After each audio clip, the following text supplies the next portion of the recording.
Good evening, and happy Friday, January 30th, 2026. It's the first time I'm saying that out loud to you guys, so cheers.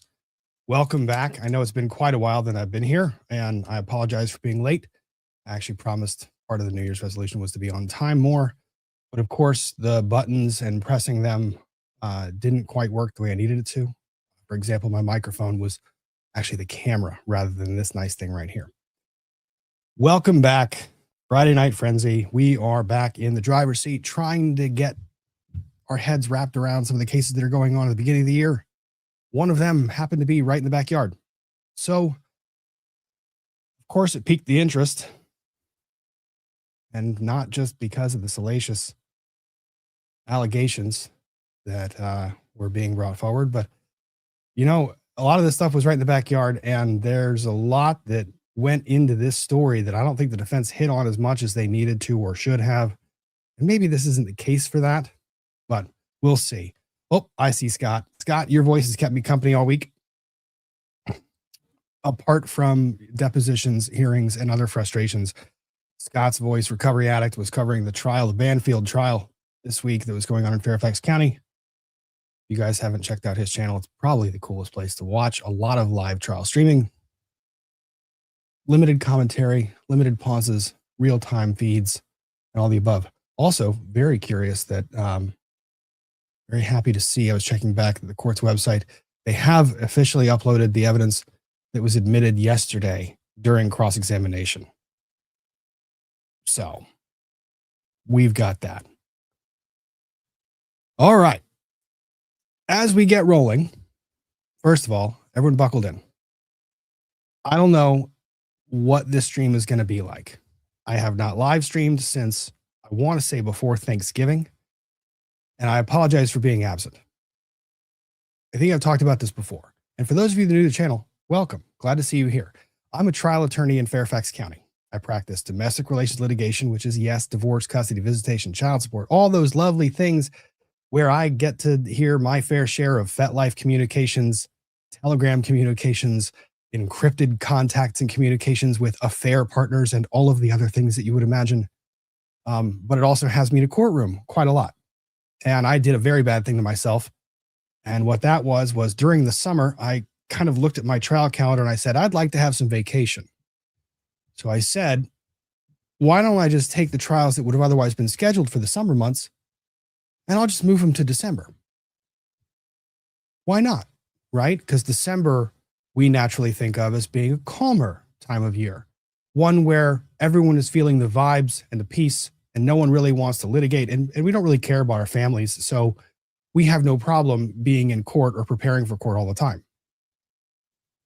I doubled down on my mistake because January happens to be the most busy time of year for every domestic relations lawyer. And it is exactly what you're thinking. It is the people that have said, I swear to God, I'm just going to make it through the holidays. And they make it through the holidays, and now they want to get divorced. Or it's the people who are just saying the holiday exchange sessions and the fights back and forth was too much for me. I'm done. Or it's the people who have gone into the new year and they've said, you know what? I'm not letting this next year go by without resolving this unresolved issue. So come January 1st, the phones start ringing and they don't stop.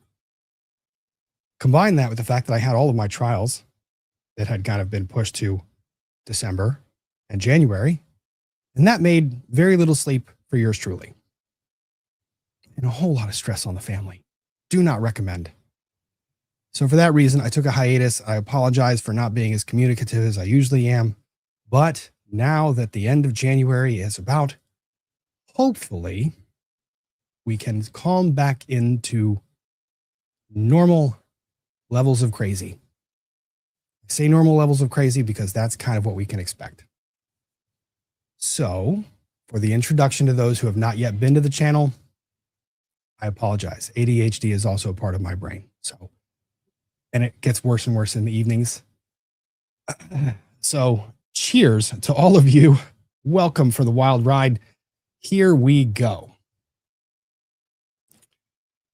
How do we want to get this thing rolling? I think, first of all, for those of you who don't know what case it is that we are covering, we are actually, you know what, I'm going to do this before I do that. I'm going to go ahead and take a look at what because I had put up a poll prior to the start of this evening's live stream. For those of you who are just tuning in, you can see the poll at the top of the chat.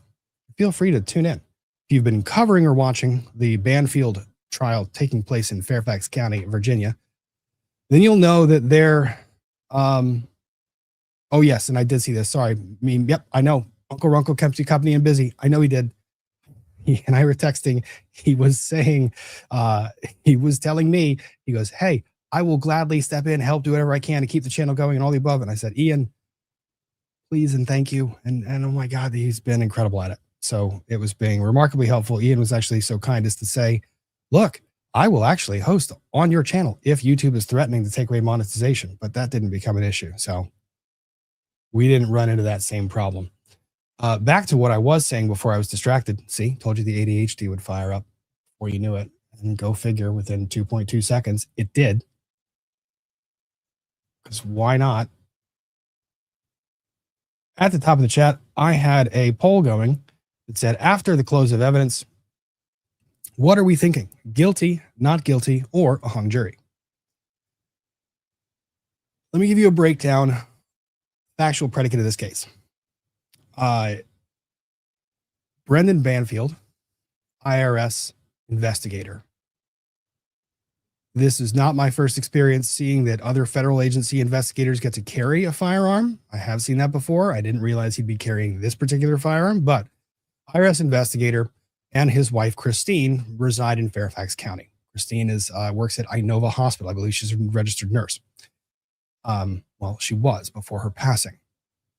Brendon Banfield and Christine bring an au pair into their household because they have a 5-year-old daughter at the time, Valentina. Now, the daughter is being cared for over the au pair, and then in some mix-up of events, however you want to take it, if you take Brendon's word for it, if you take the Commonwealth's word for it, suffice it to say, Brendon Banfield, au pair, end up having an affair. It rhymed in the weirdest way. But they begin an affair, and they are, by all evidence, it's not very well known to anybody, even though Juliana Magalhães I think I said that right, is broadcasting their trysts while not showing his face, but broadcasting them to her social media publics.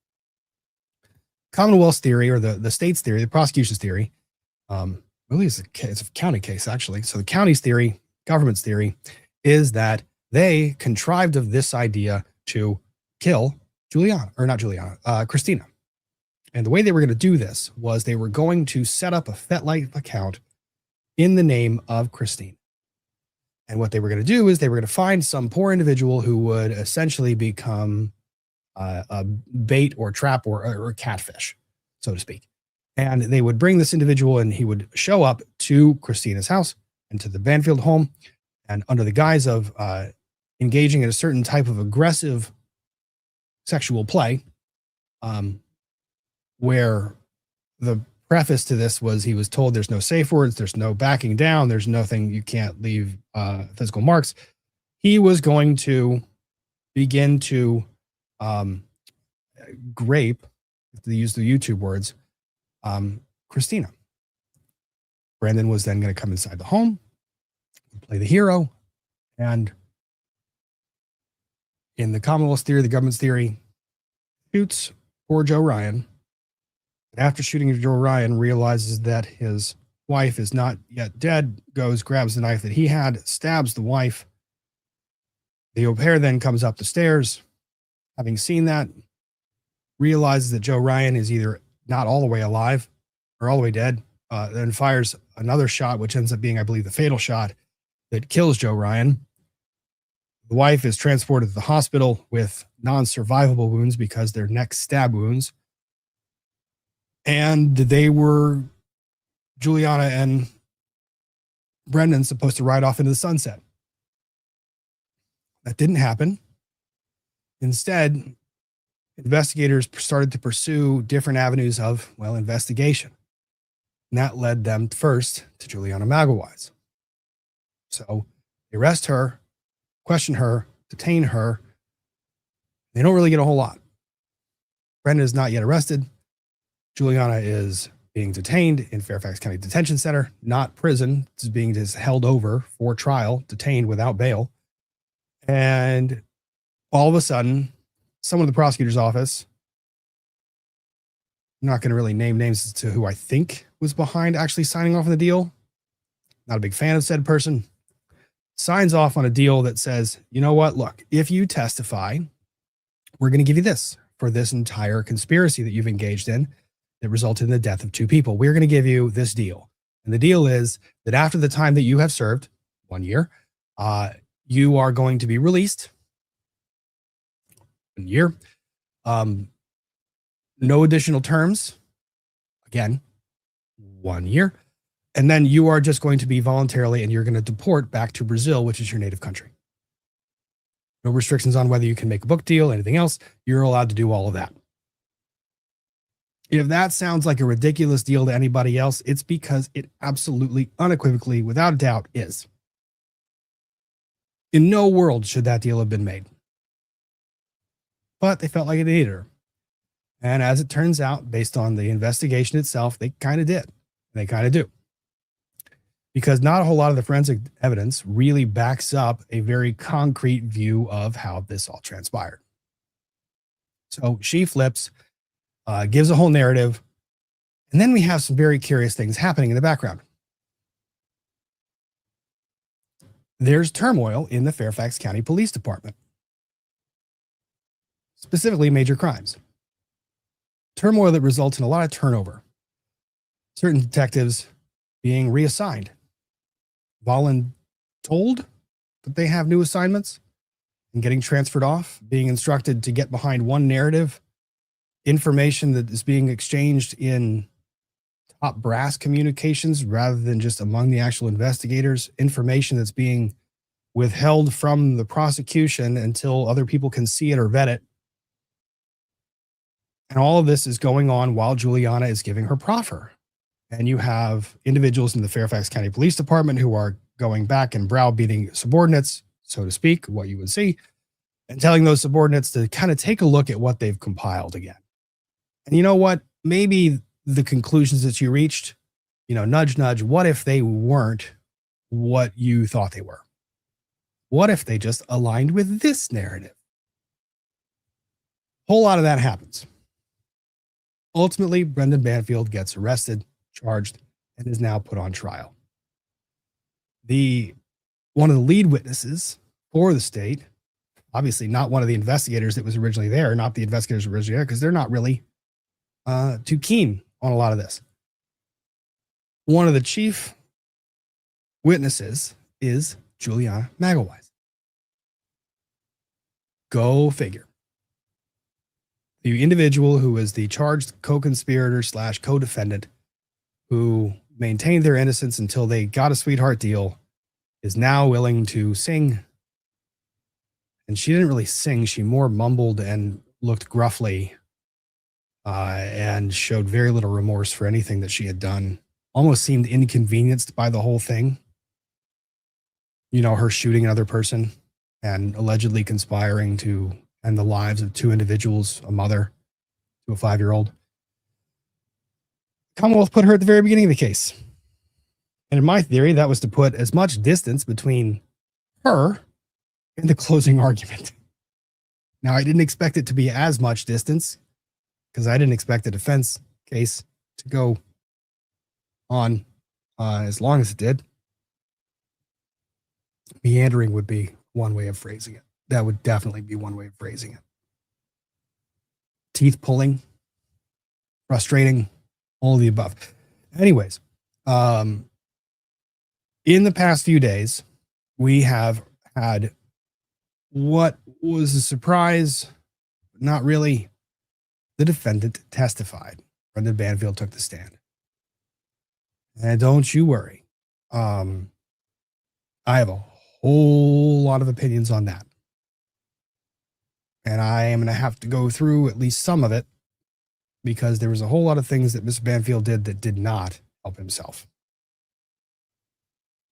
Honestly, if this comes back as guilty, looking at the evidence objectively, if this comes back as guilty, I think Brendan Banfield can really point to himself primarily. Because I feel like there was enough there to discredit Juliana. Maybe not all the way, but at least some of the way. I don't know. Anyways, I had placed in the chat a poll to ask what we were thinking. And of the 1,230 of you who have since voted, 94% of you are saying guilty. 2% saying not guilty, 4% saying hung jury. And just as hey, buddy.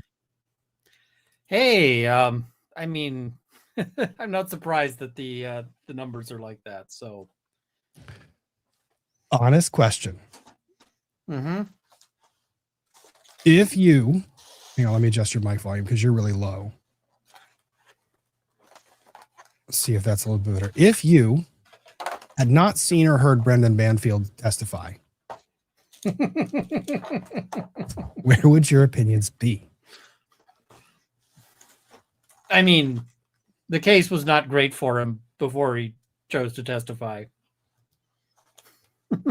Was it better than it was after he chose to testify, or worse? Oh, I mean, him testifying was not a help to him. The thing is, there's a reason why the accused has a right not to testify. It is because it is usually to the accused's benefit to not testify. Yeah. And it is especially to Mr. Banfield's benefit to not testify. But he chose to do so anyway. A fact that his lawyer sort of mentioned in close, which I was like, yeah, but...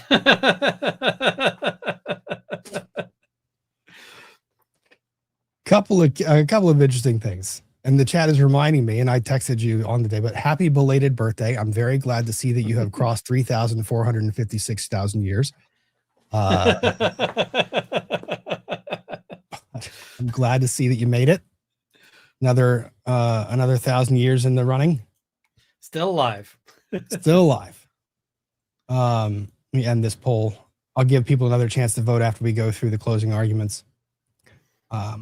But yeah, 94% of you guys are saying guilty.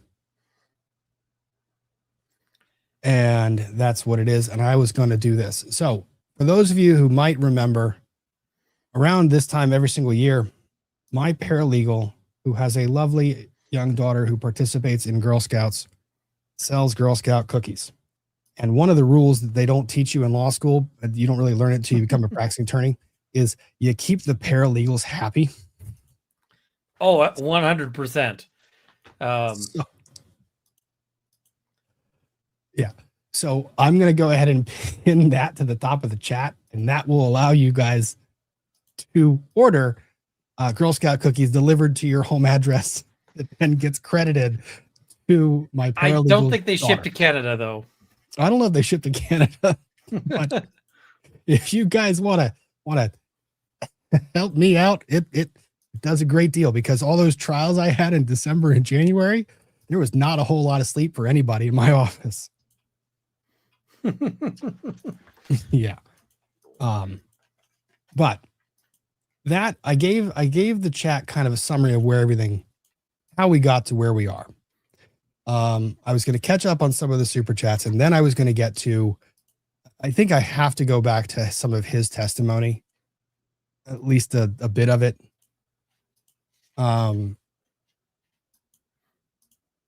Because the level of own goal is just,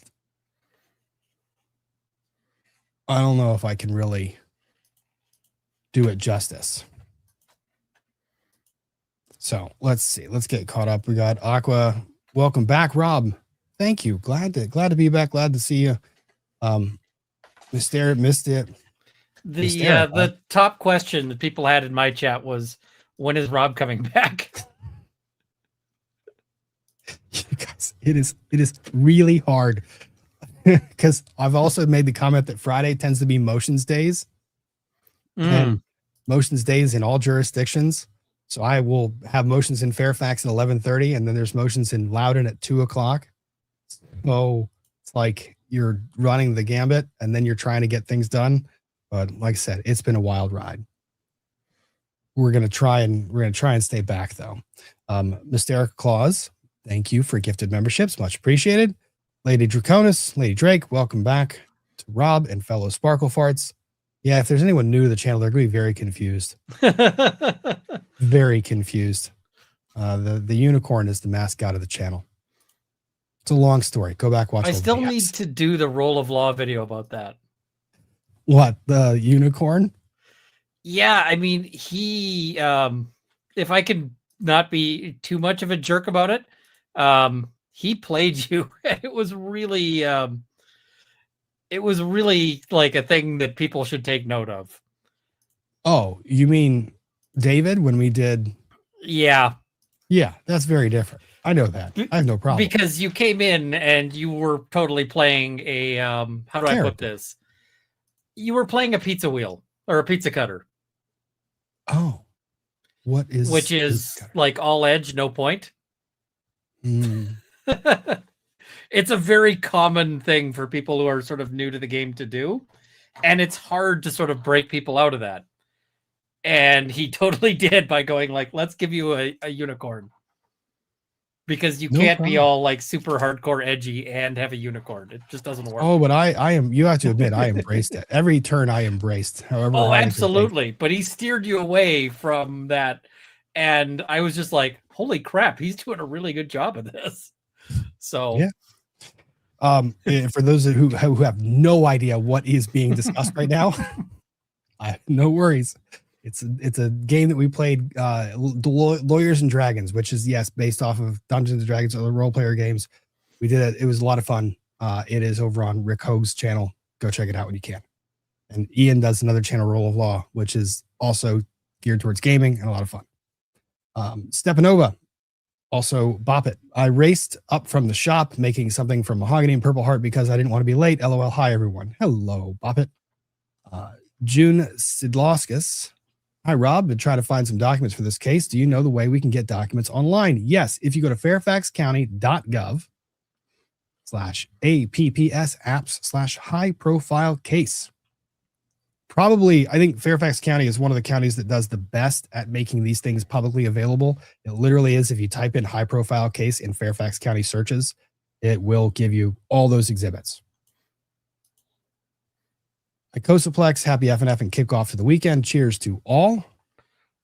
Shanta, yay, you're back. Did you see an ineffective counsel appeal from BB after Carol's painful, long, drawn out, and disorganized defense? No, he was not ineffective.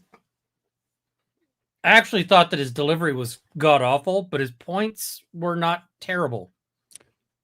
Oh, I think that if Brendon Banfield didn't take the stand, I think his closing would have been pretty good. The thing is he had dog shit to work with, right? And you know, you go to a baker and you're like, I need you to make me a cake. And the baker's like, okay. And he could be the best baker on the planet, but you're like, here's a bucket of dog shit. Bake the cake out of this. You're not going to get a good cake. It's the same thing with defense lawyers. You know, you're like, okay, here's a closing argument. And the case is dog shit. You're not going to get a good, you know. Yeah, but if you take the bucket of dog shit and you ask it meandering questions and you let people stare at the dog shit for a really, really long time and you let the dog shit kind of fester in the courtroom, it doesn't make the dog shit cake any better.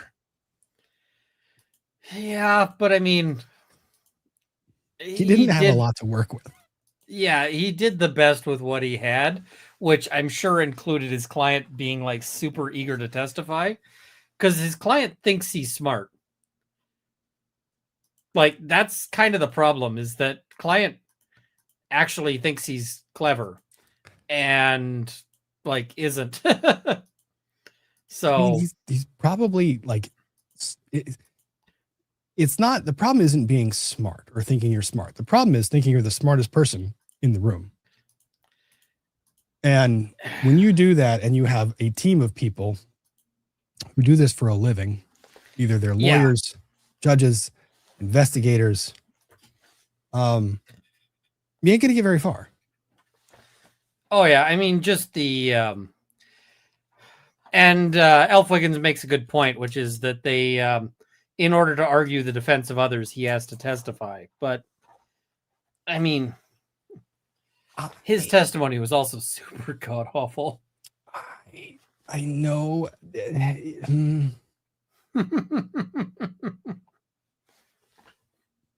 I think you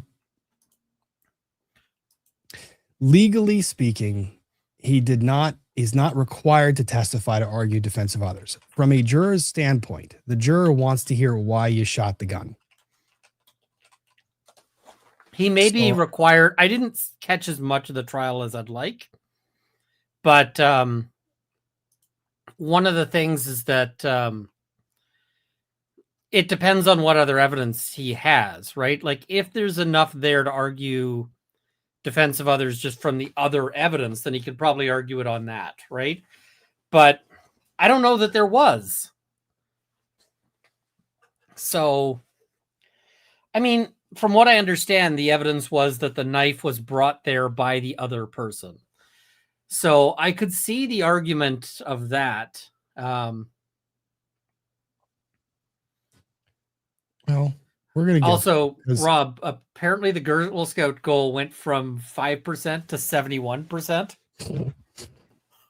in the course of like the last 6 minutes.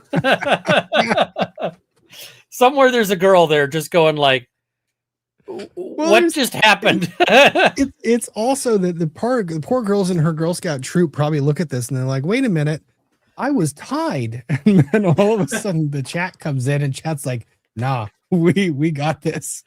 Yeah, I do feel bad if there's like a competition in there because I think they've done away with a lot of the competitions. Yeah, I mean, it's like, okay, if it's a competition, it's just like, okay, we're going to flatten this. And yeah. Mysterica Clause. Wood Daddy Stacks summoning. I'm here. Thank you, DSN. Thank you for being here. Member 32 months. DSN again, gifting a membership. Much appreciated. Tracy Sires gifted 5 memberships. Awesome.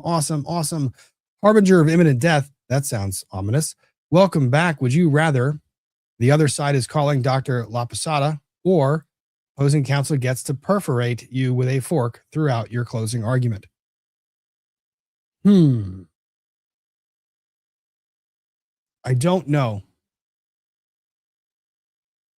Maybe the fork. Tumwater Troy, welcome back, my man. Welcome back. I'm glad to be back. Glad you're here. Becca has thoughts. Welcome back. You've been missed. Thank you guys. It really is appreciated to see that there's this much interest after I've been gone for a long period of time. ASG 2025, welcome back, Rob. I passed my 100 W word per minute test for court reporting. Congratulations. That's amazing. I hope, again, I want your career to skyrocket. I think it's so cool. Great place to be there. S Faka SF, a new streamer. Welcome. Glad to see somebody supporting you right away in your streaming career. Yes. What's this? I could make the fork work for me as well. Oh, yeah, true. You know, you're sitting there, opposing counsel reaches out, they stick you with the fork, and you look over at the jury mournfully each time they do it. You're just like, I'd work that. Like, I don't know. All right, I see. Also, there's a lot. We have met the goal now. We did. Of course we did. Okay, some of these that are just people saying, "Hey, we're back," and bromance is back. I'm gonna have to play them as we get into the testimony. There's a bunch of you guys. You guys have been more than generous indeed. I've got to start getting into some of what we wanted to cover today. And I promise when we're going to go through his testimony a bit, after we go through that, we are going to, well, they didn't do closed captioning for this, did they? No, they didn't. What did, they might have, hang on. Give me a moment. It's as if I know what I'm doing, which is very unlikely. Oh, Long Crime did it. Do I do Long Crime? I feel like I have to because closed captions is kind of a big deal, huh? Shit. Fine. Did Fox 5 DC or anybody else cover it? Because I don't. It's not that I have a big issue with law and crime. They became a lot less bad after they got smacked down a couple times.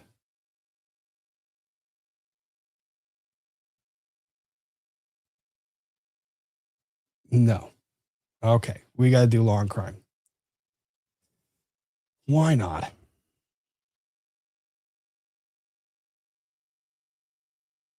Okay.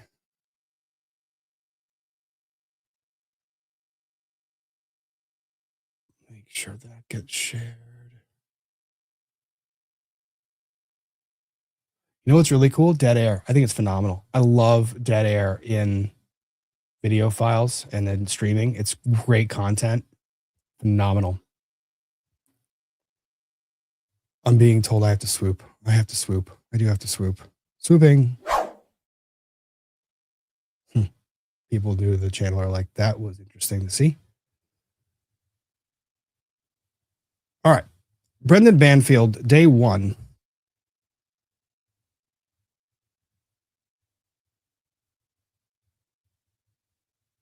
Was day 1. Day 9.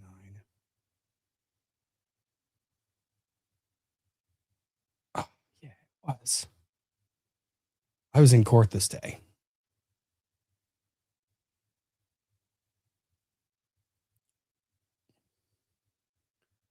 So,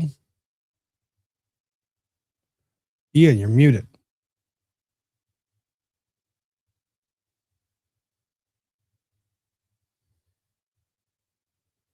Close captions on. Share the screen. Share the screen. Okay. What you're seeing here, Ian, you're still muted. Start talking. Yeah, my mic keeps dropping out, and I don't know why. But It's weird. People in the chat were asking if I'm okay, and I am just looking over Cities Without Number because I have to decide. I'm gonna probably end up running a game for a bunch of law profs, and so I don't know. Ooh, fun. That's fun. It's fun, but it's also like, which game do I run, right? So Cities Without Number is a possibility. And but I'm also trying to find my copy of Ashes Without Number. And I don't know where that is because it I've got a whole bunch of things that I was using as props in this room.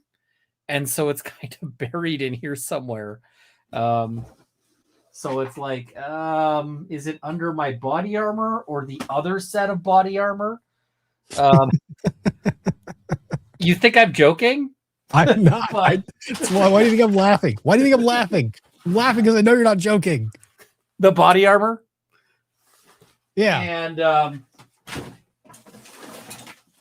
the other body armor? I said I'm laughing because I know you're not joking. The level 3, the level 4. Yeah, for those of you who are just checking out the channel for the first time, Ian does firearms and criminal defense. So the body armor being present in his room or his studio, not really a surprise. Okay, while you're searching for body armor, oh my God. I'm searching for things that might be under body armor. That's okay. All right. As we continue, so right about here in this, let's see, can you guys hear the audio? No, you can't because it's muted. Go, Rob. Way to go. February 24th, 2023. So this is, I've spoken a number of times, I believe, about security identifier profile or security ID or SID. It's the long number.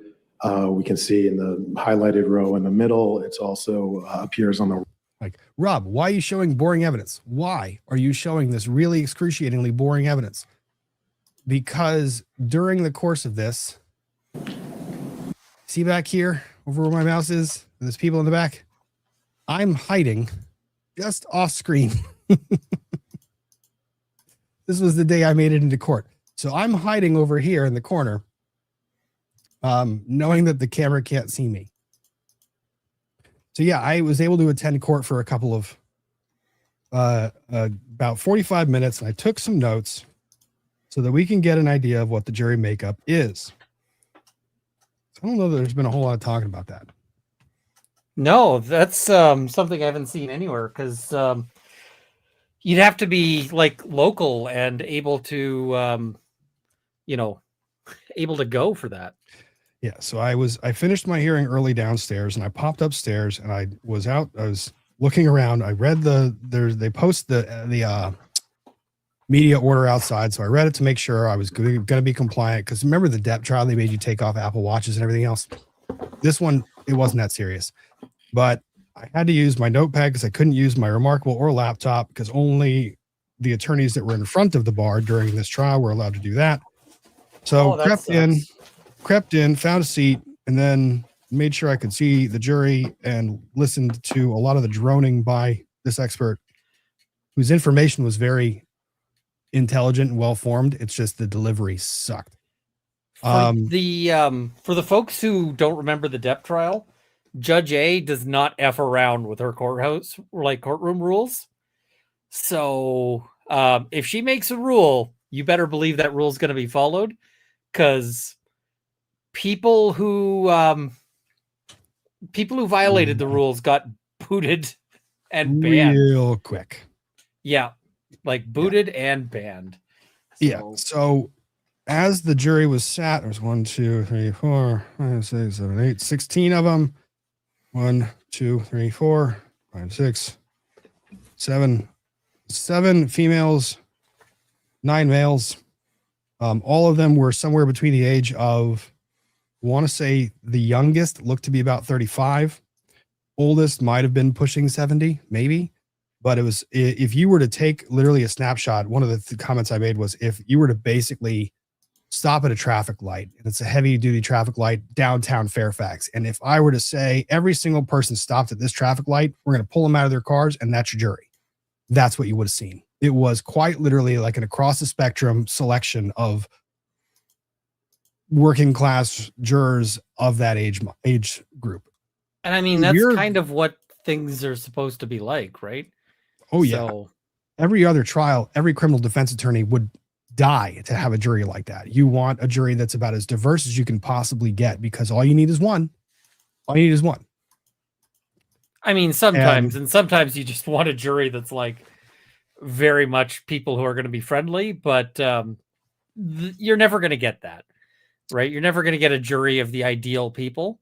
So, and they were spread across. It was Black American, Caucasian, Asian, Hispanic, Asian Pacific, Indian, Middle Eastern. I mean, you touched every single race, class, spectrum, all of the above. And then of the people that were there, 1, 2, 3, 4, 5, 6.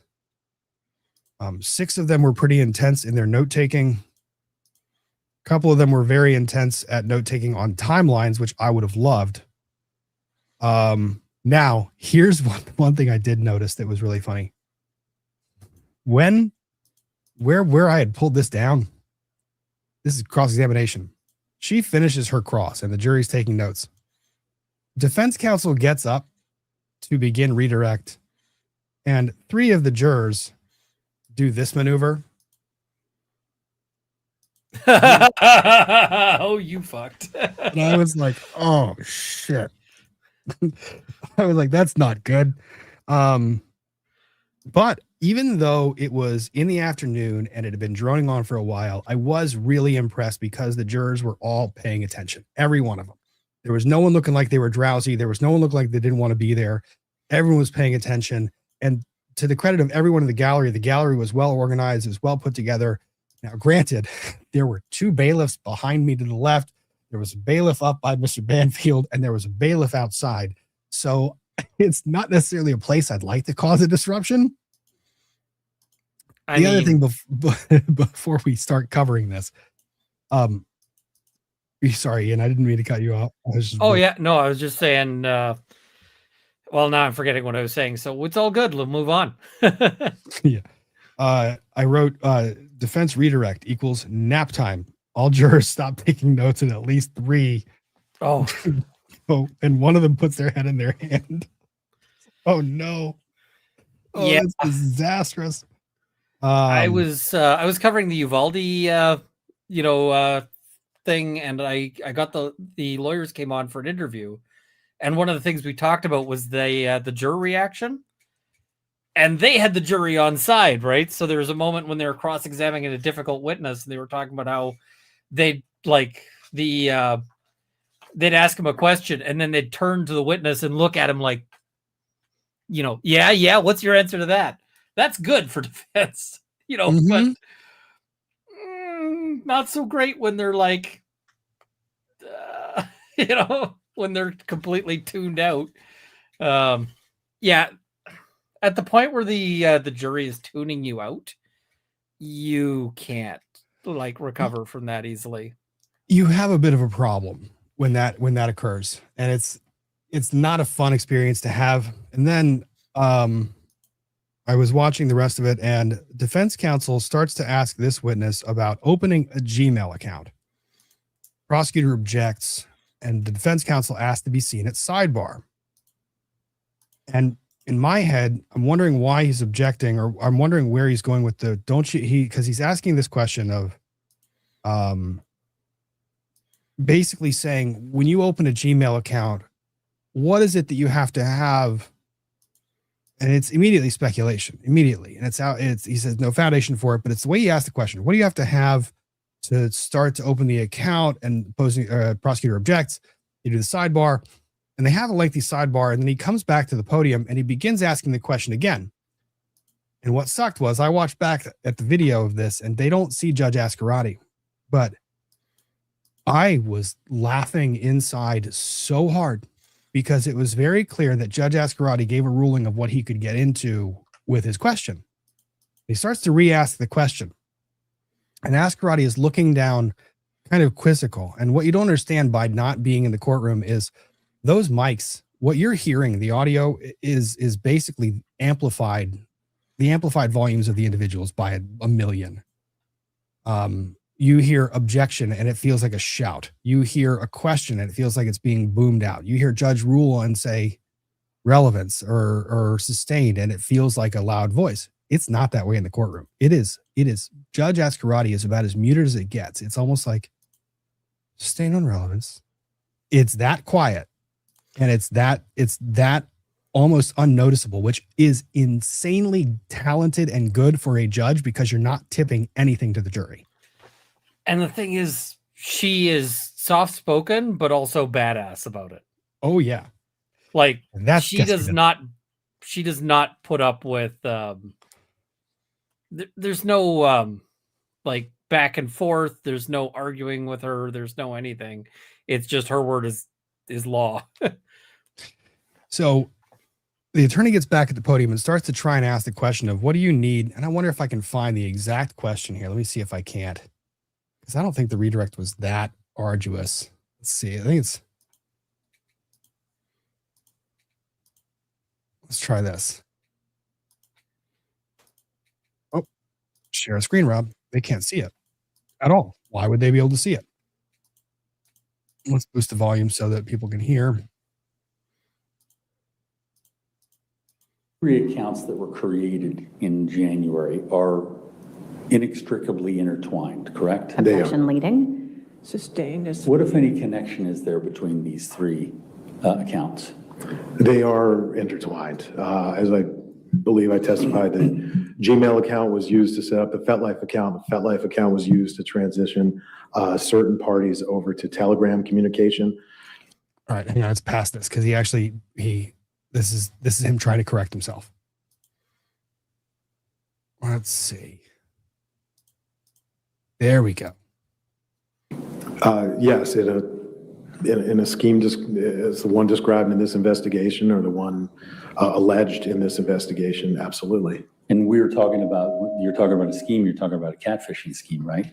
That is correct. And so one of the items that you look to is where are gaps where control can be lost, correct? Yes, not only gaps where control could be lost, but gaps where there was positive control, if that makes sense. And what do you mean by positive control? Well, on the night of the 23rd of February, we have sustained activity from 10:59 p.m. through 11:49 p.m. So that's almost an hour. That's 15 minutes. So that's an hour where a laptop, to Ms. Sands' point, that maybe was being shared together as a vacation was being planned. We have a phone that's still active and in use. So that's a full hour where a laptop is. All right. So it's meandering. You're trying to figure out where the hell he's going with it. And you're trying to figure out what's going on. And right around here, transition over to Telegram.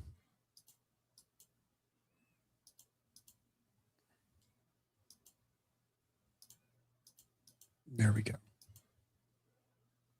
Then they have the sidebar. I'll sustain the objection. Christine Banfield had lost control of her device on that day. Objection calls for speculation. I'll sustain. I don't know the that that's Your Honor, speculation. it's based upon his If you want to investigation. approach, we can do talking objections. She said we don't do talking objections, but they've been doing it for quite a bit. Yeah. All right. It's this meandering question that drives me crazy.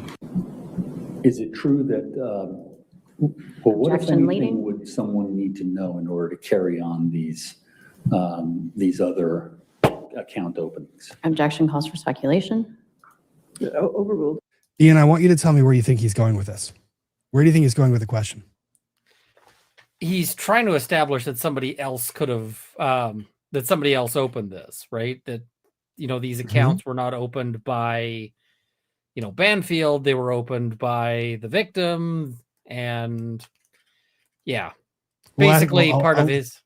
I'll let him ask one more question. Then I think I'm going to ask you again, see where you think he's going with it. I think the answer is fine. I'm sorry, can you repeat? As to January 9th, what, if anything, would someone need to know in order to open up these other accounts? So January 9th was the email account opening, the Gmail account opening. You just have to know how to open an account on Gmail, I guess. I'm sorry if I'm missing. Okay. And if you did not open up that account on Gmail, how would you know? What other means by which could you know about these other accounts? Okay. At this point in time, Judge Ascarati is not on screen. What Judge Ascarati is doing at this point, she is looking at the counsel kind of quizzically and doing this little nod every time he types to get the iteration. And she's doing a nod and a little nod and a little nod. And then he pauses and then she kind of looks at him. And then he completely loses his chain of thought and she just sits there and stares at him. Almost like you were so close. And without moving her face again, counsel objects and she says, sustained as to speculation, like right into the microphone without moving her head. And I am just dying laughing because it's clear she has had this sidebar. She has said you can get into this and she is expecting the lawyer to ask the question artfully to get to the point that he's trying to make. And the lawyer just gets completely lost in the weeds. The point I'm pretty sure he's getting into is he is trying to establish that there needed to be some second form of authentication, two-factor authentication. What do you need to establish a Gmail account? What do you need to open one of these accounts? You need a secondary device that is known to that user. You need something that Gmail says, okay, I'm going to send you a text message to this number. That was where I think he was trying to go. And the tech dude is like, I don't get your question, buddy. It was painful. So of course, I leave. And then within 5 minutes of my leaving, because I leave during this little brief recess, come back, and lo and behold, this happens. Brendon Banfield takes the stand. I was not happy to have missed that. But Banfield takes the stand and he starts testifying at 5:47. And his first gaffe that I caught was at 6:04. So what? 20 minutes in, 15 minutes in?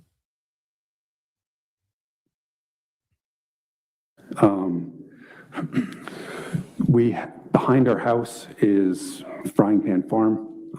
So walking distance, Side note, what was creepy about this? I was physically driving past Frying Pan Farm on my way back to the office as he was testifying about this, to the point where I looked over my shoulder back to the left and I was like, holy shit. All right, this is closer to home than I thought it was. Yeah, your mic is doing mic things again. we have walking trails, and we can walk to Frying Pan Farm where Valerie would definitely like to see the animals. We had a membership to the National Aquarium in Baltimore, and that was, we went there frequently. Sorry, was there more to your question? It was about the three of you doing things together. We also spent we would go on vacations. There was quite a bit of spending time with family in terms of going to the water, whether going to the beaches or even with my in-laws going to on their boat and going fishing. Now,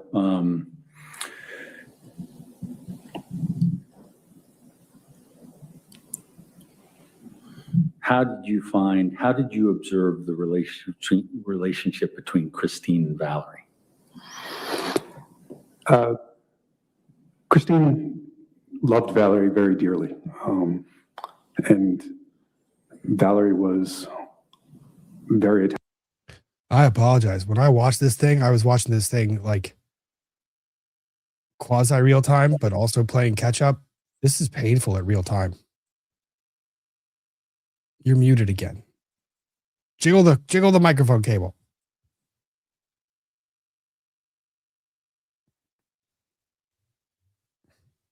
Gonna have to make Ian hold up signs like I used to do in the workshop.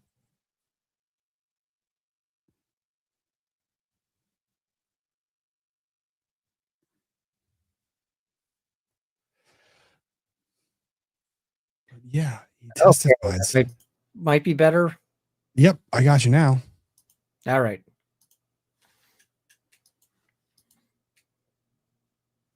Attached to her mother. This is, it was tragic, their separation, but. Yep. That was the first time that during his testimony, about 10 minutes in, 15 minutes in, where I was like, well, this is a bad idea. I mean, everything about his testimony is a bad idea. For those of you who didn't catch it, he just referred to the death of this child's mother as their separation was tragic. I don't know that there's a worse way of describing it, but it's gonna struggle for me to find one. Valerie was very attached to her mother.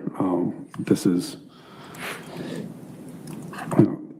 it was tragic, their separation, but when Valerie was always very excited as soon as Christine would get home from work.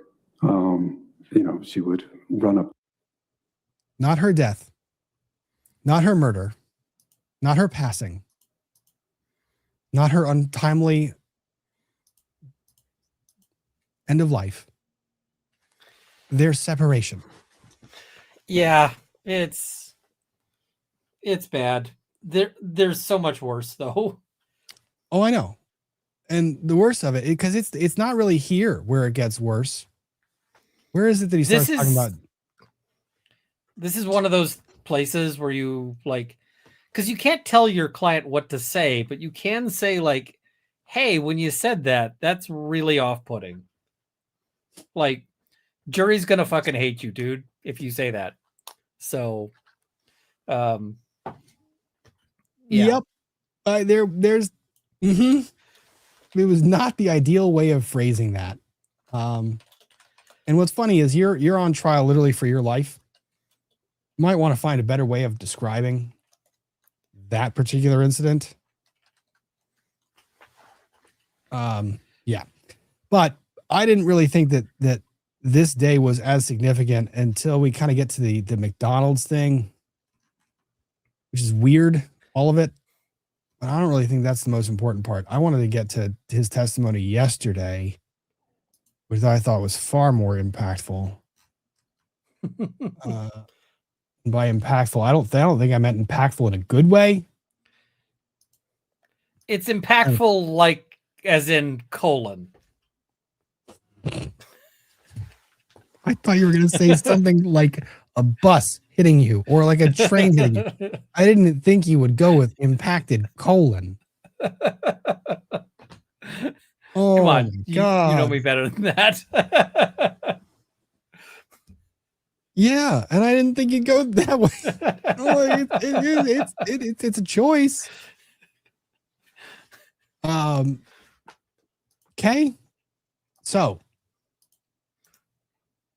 as if it wasn't bad enough, he decides that he wants more of this and continues testifying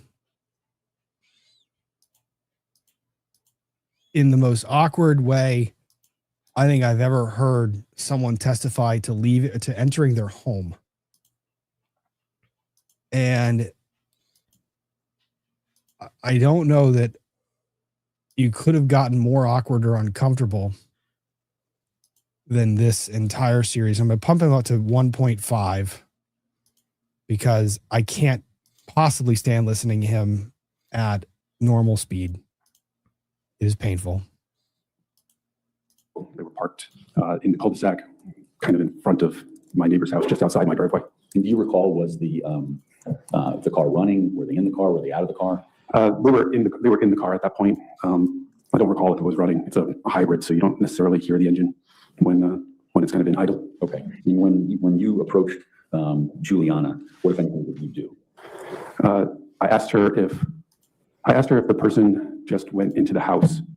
That was a question from previously, and she had indicated yes. Okay. And was there a specific, at that point, did you know how the person got into the house? I knew that they got into the house through the front door, but I didn't know more than that. It sounded to me at that point that they just went into the house without delay, I guess. Okay. In terms of what you were told by others? Yes. Okay. Now, Who speaks like this?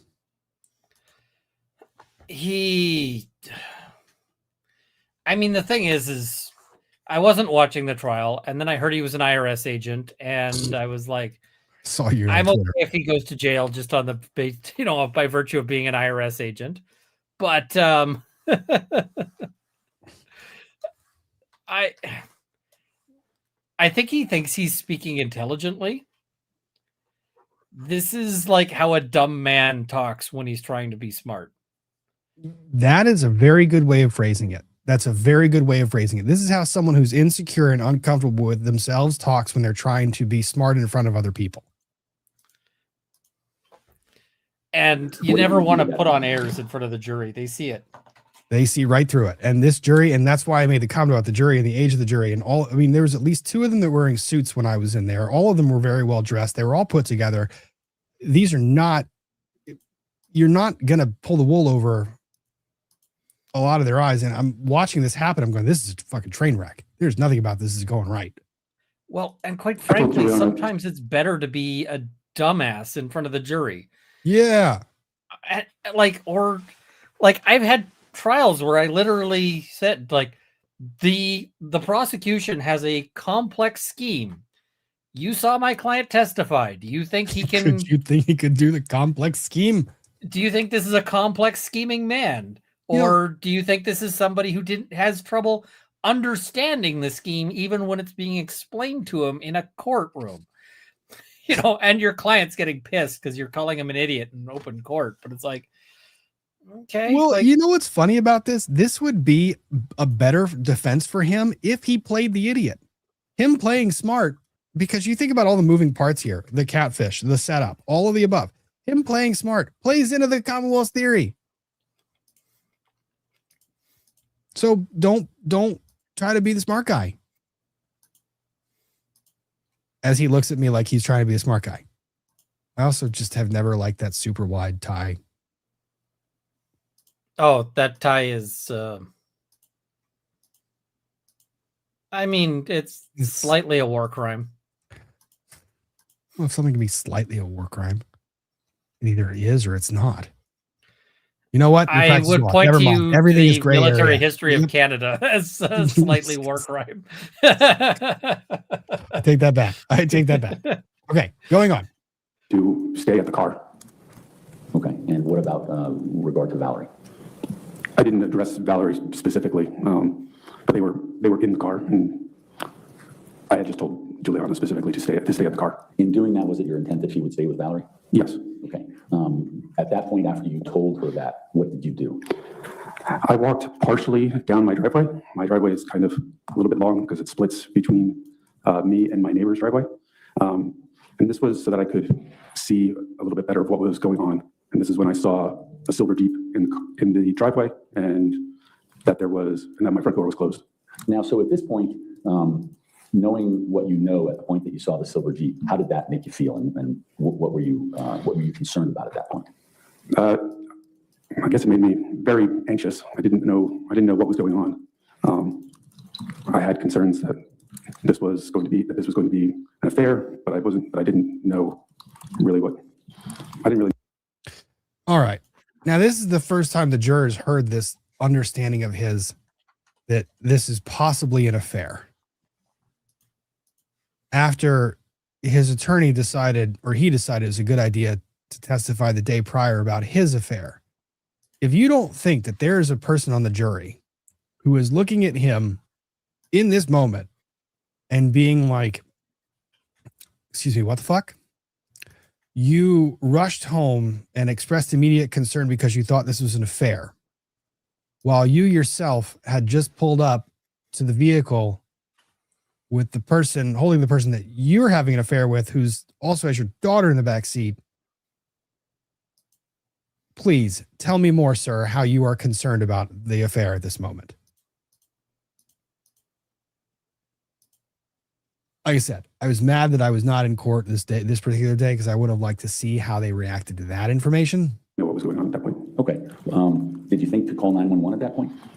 I didn't think that.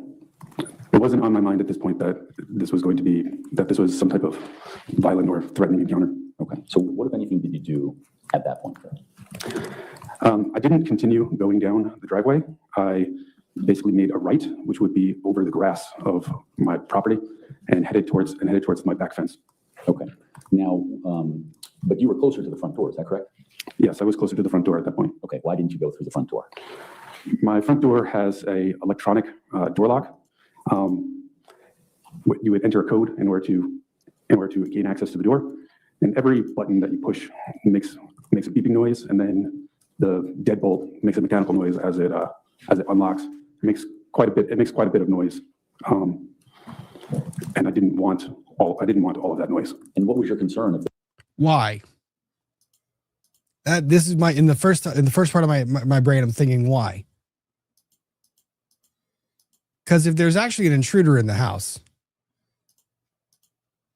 you want noise.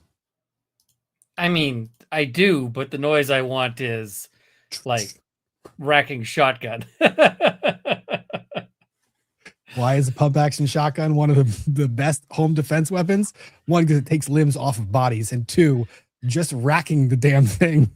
sends people Nothing running. says nothing says ready or not, here I come, quite like a a pump action Man, shotgun. it's one of those noise where people don't have to question. Did I just hear what I thought I heard? No, every human knows that sound. But to this point, his idea of the only reason why he would not go in the front door is he thinks his wife's having an affair, based on his narrative. There was going to be noise in the front area of your house. I didn't know what was going on. If there was an affair going on, I didn't want to alert it at that point. I also thought about just getting the lunches for Valerie and Juliana that day. Bull fucking shit. Like, first, like, just outright on your face, every single person in the room is like, no way. Yeah. You're telling me that you saw a gray silver Jeep in the driveway of your home, that you were called back from your big work meeting, that you were in McDonald's for 7 some odd minutes in the shitter. You screamed back to the house and you were like, you know what? Maybe I should get the lunches that they forgot, that they obviously can't get because, I mean, they're in the vehicle that's still next to the house. The thing is, the most plausible part of his story, though, is him having a 7-minute shit after McDonald's. But he testified he didn't even eat the fucking food yet.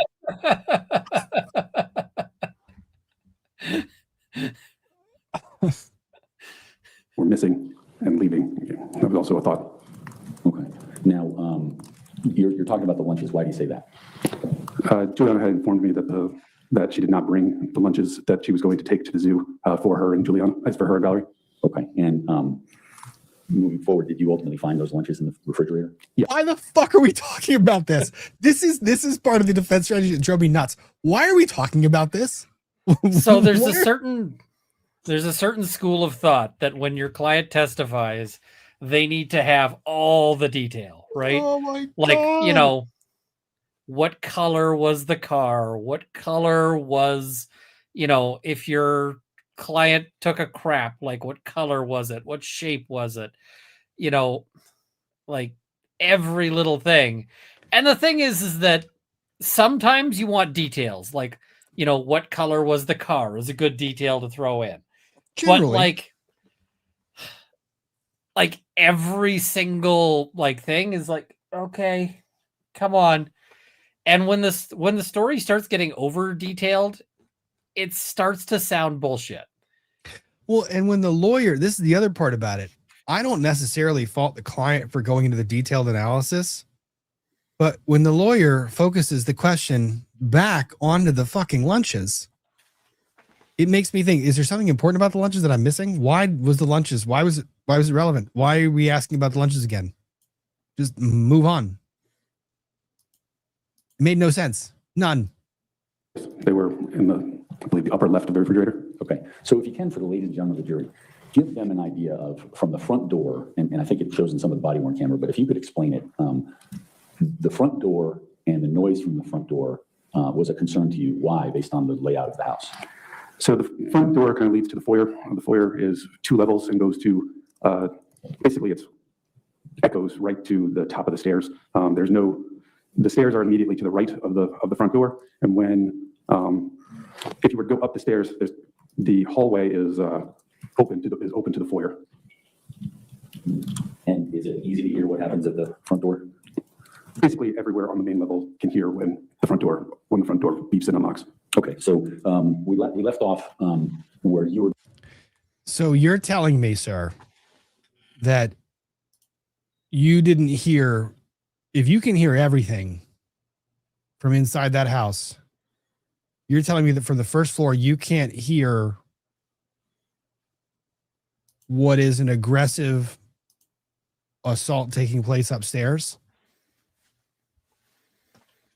I mean, but we can remember the lunches were in the top left of the fridge. We know the lunches were in the top left of the fridge. Going around the back to the backyard. Yes. What, if anything, did you do at that point? I unlocked my back gate.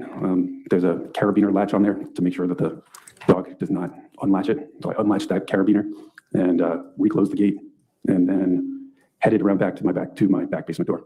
Okay, and did you access the house? Yes, I Access. unlocked the door. And while I was unlocking the door, my dog was in the basement, which is unusual, as the basement has a door that's pretty much always closed. So my dog Lily doesn't have access to the basement normally, and she was jumping up and down at the back door when I was going down there. Now, let's probably just talk stepped on a about the bee. locked door from the back where you came in. How did you access that? With my key? Okay, and in general, were your doors locked when you left the house?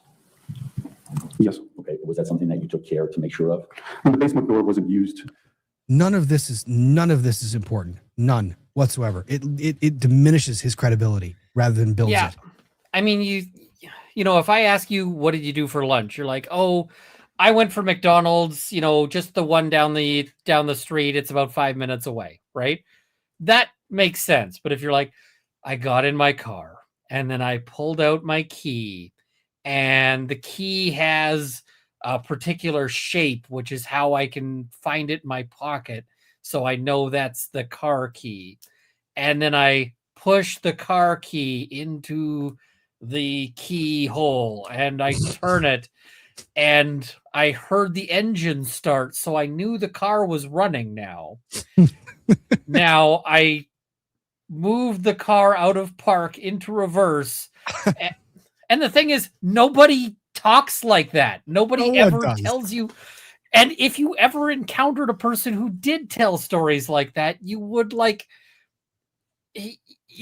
literally just start chewing your lip and eat your entire face to get away from this guy if that was how he was telling the story. So they're like, either this guy is throwing in a whole bunch of irrelevant details to cover up the fact that he's lying, or he's the sort of person who belongs in jail because of this story. This is so bad. It is so bad. But, And then we I go on mean, for the dog. We go on for the dog. The dog at the gate, we literally go on for like a solid minute and a half. He does work for the IRS, so maybe he is just like the world's most boring human. The gate was usually in my garage, where Lily would have access to the main floor of the house and the upstairs of the house generally. And there's a dog bed in your bedroom, is that correct? Yes. Would Lily have access to that part of the house? Yes, Lily would have access to my bedroom generally at all points. She would generally sleep in my room. Okay. Now, and likewise, would she have access to what was Juliana's room and Valerie's room and all the other rooms? She didn't normally have access to Juliana's room because Juliana kept her door closed all the time. She did have access to Valerie's room, but she didn't tend to go into Valerie's room unless someone else was also in Valerie's room. Okay.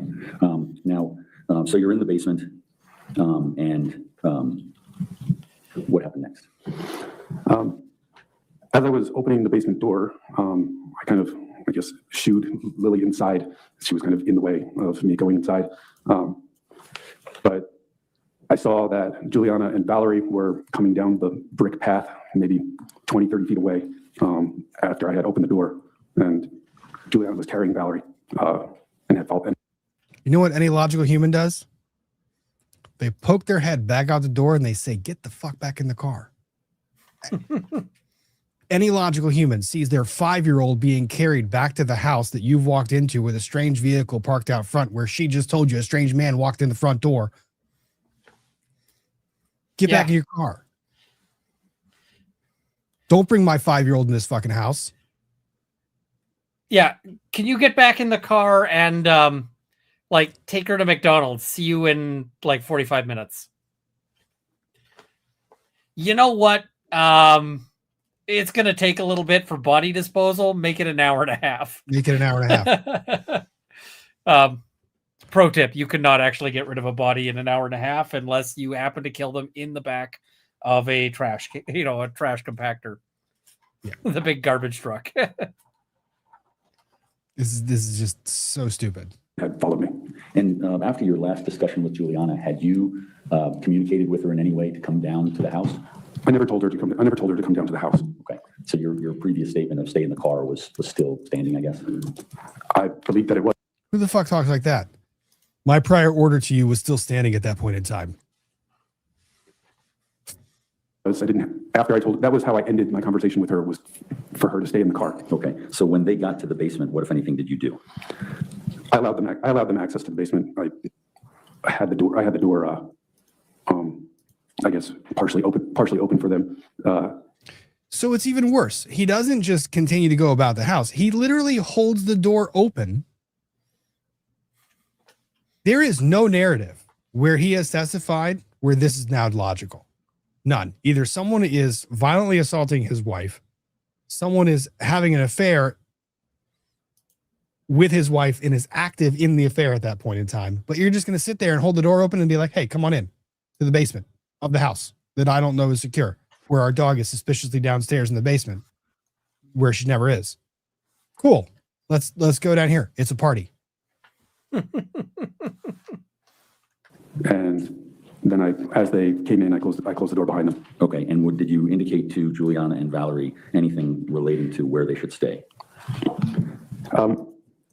We had a conversation in the basement. Again, I had searched the basement a little bit. There's mainly one large room in the basement. There's also a bedroom, but in the large room where the couches are and the TV is, and there was workout equipment in there at that point. I looked around that room for a little bit and didn't see anybody. Very short time. But why were you looking around the basement? Well, I thought that there was somebody in the house, but I didn't know. But you let your daughter in before you did that? Cool. Great. Love it. Where that person Great was. process. Okay. I mean, and so I always in like terms to of use a research small of the basement, child did you do it as like a that? way to detect burglars and They make landmines. they make good shields. You can hold them up. Like you can pick them up, physically move them.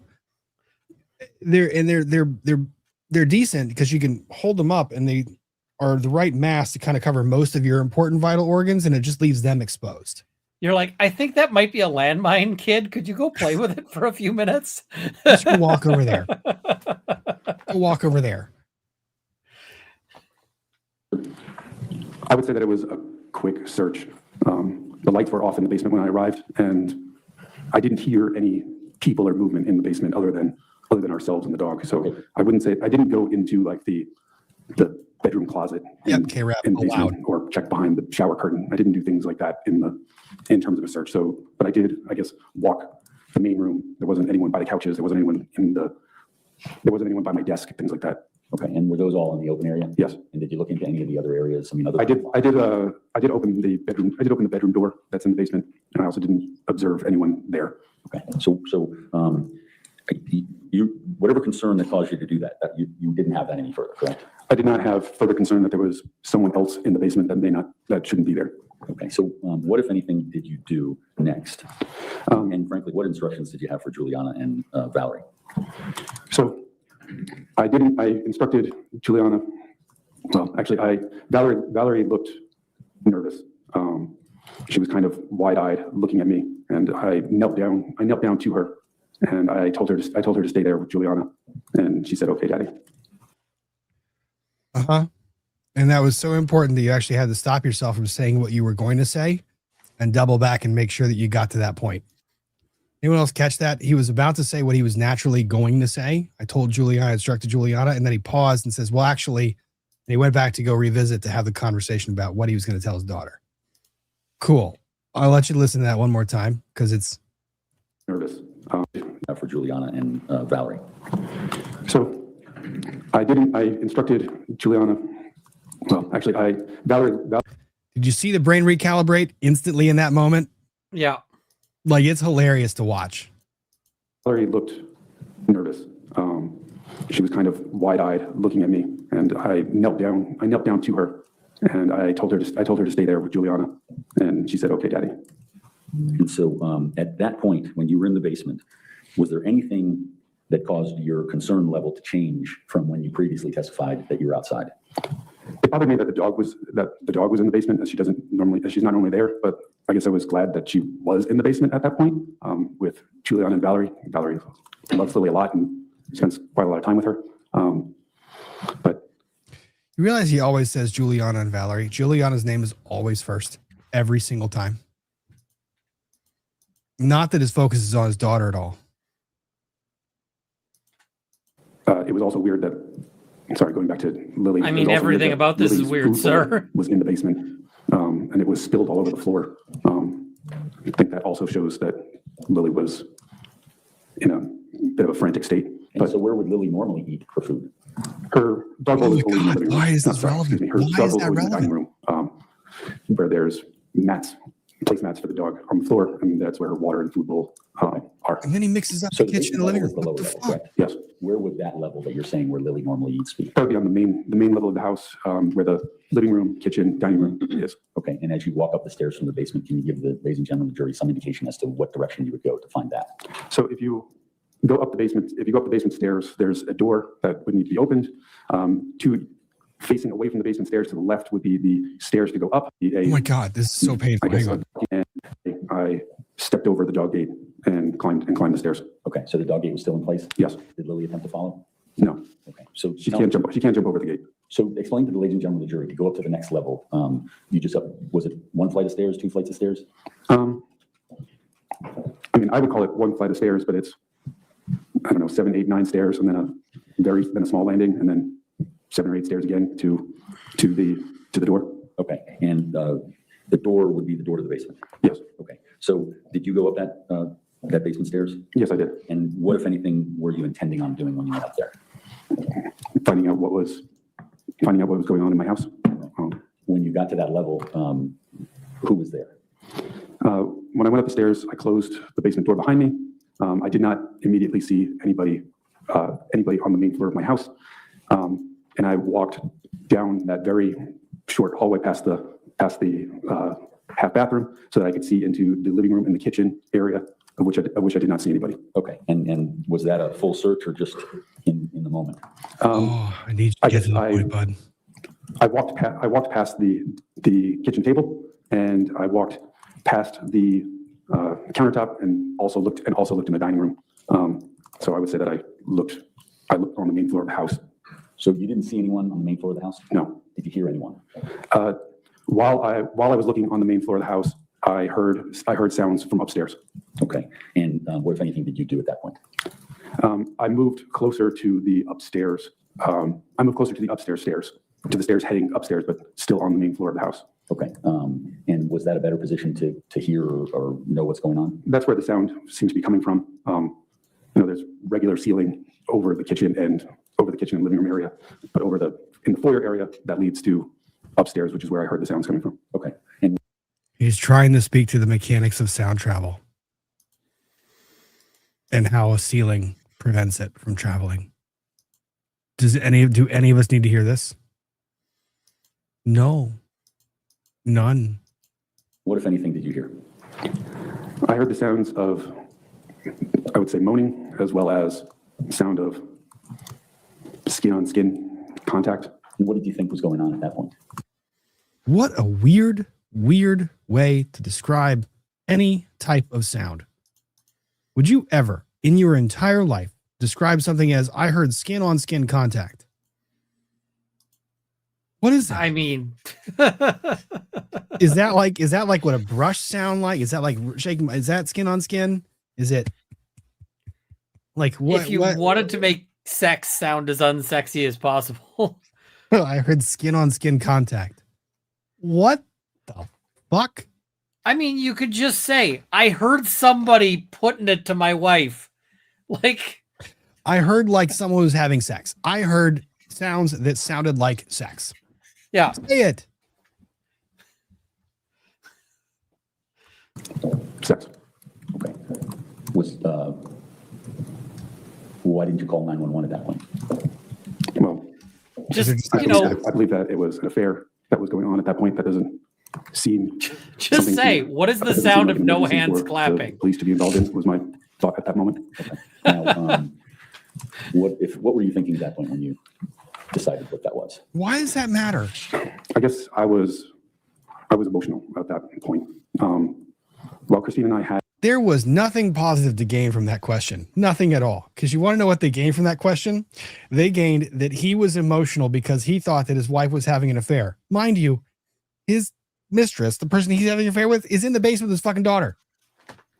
So we're supposed to be like, oh, you know what? I'm so sorry, Buttercup, that you feel emotional that you think that your wife's having an affair right now when you've been clapping cheeks with the au pair for the past how many ever months?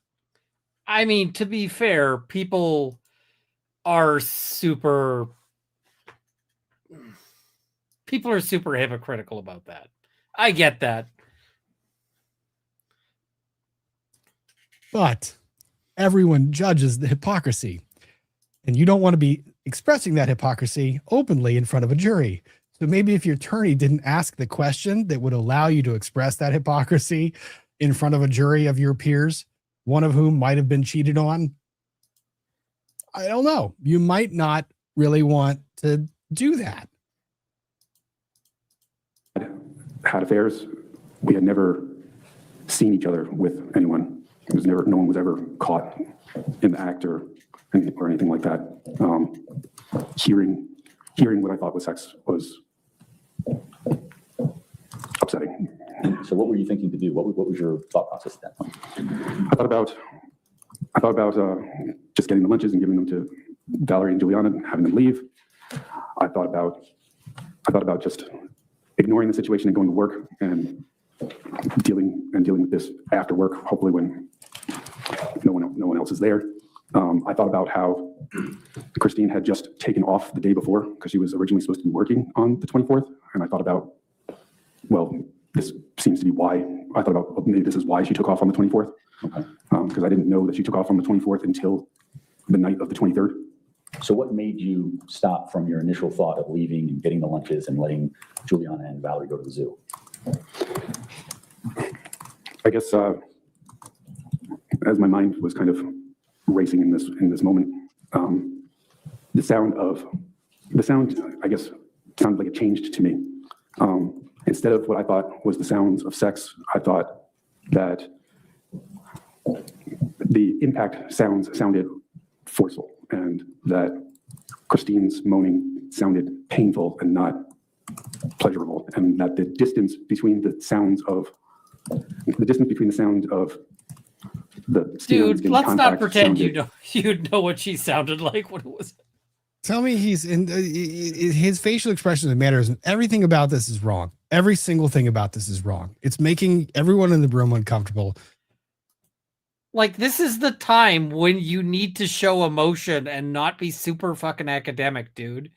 Like, you can just say, it sounded like he was hurting her. Yeah. You know, I thought she was having an affair, and then I got up there, and as I got closer, it sounded like he was hurting her. It sounded like she was scared.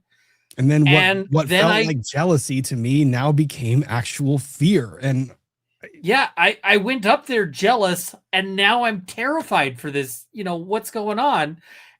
And now I run in. Like, but he doesn't run in. He creeps up the stairs. Too far apart for sex, and I thought I thought my wife was getting murdered into like the phone book. I started to go up the stairs. Okay. Did you draw your weapon at any point? While I was walking up the stairs, I did unholster my weapon, and I angled my body going up the stairs so that I was facing the bedroom door. Ian, when would you have pulled your gun? I can tell you what I would have. When I think there's danger. You Honestly, come to your though, house and there's a vehicle that you have not seen before. Someone entered your home. That's what's been reported to you. When do you have your gun out? before I open the door. Yup. Every person, every gun owner, every single gun owner. There's a strange vehicle in my home. When is my gun out? Before I open the door to the house. I mean, there is an exception. The exception is if she's been like sleeping with strange guys so much that he's just like, oh no, this shit again. In that case, he might just like walk in and just be like, you know. Yep. I mean, there's so he's saying he waited until this moment. After mind you, he also said that he looked around and essentially quasi-cleared the basement. You think I'm clearing anything without my gun directly in front of me?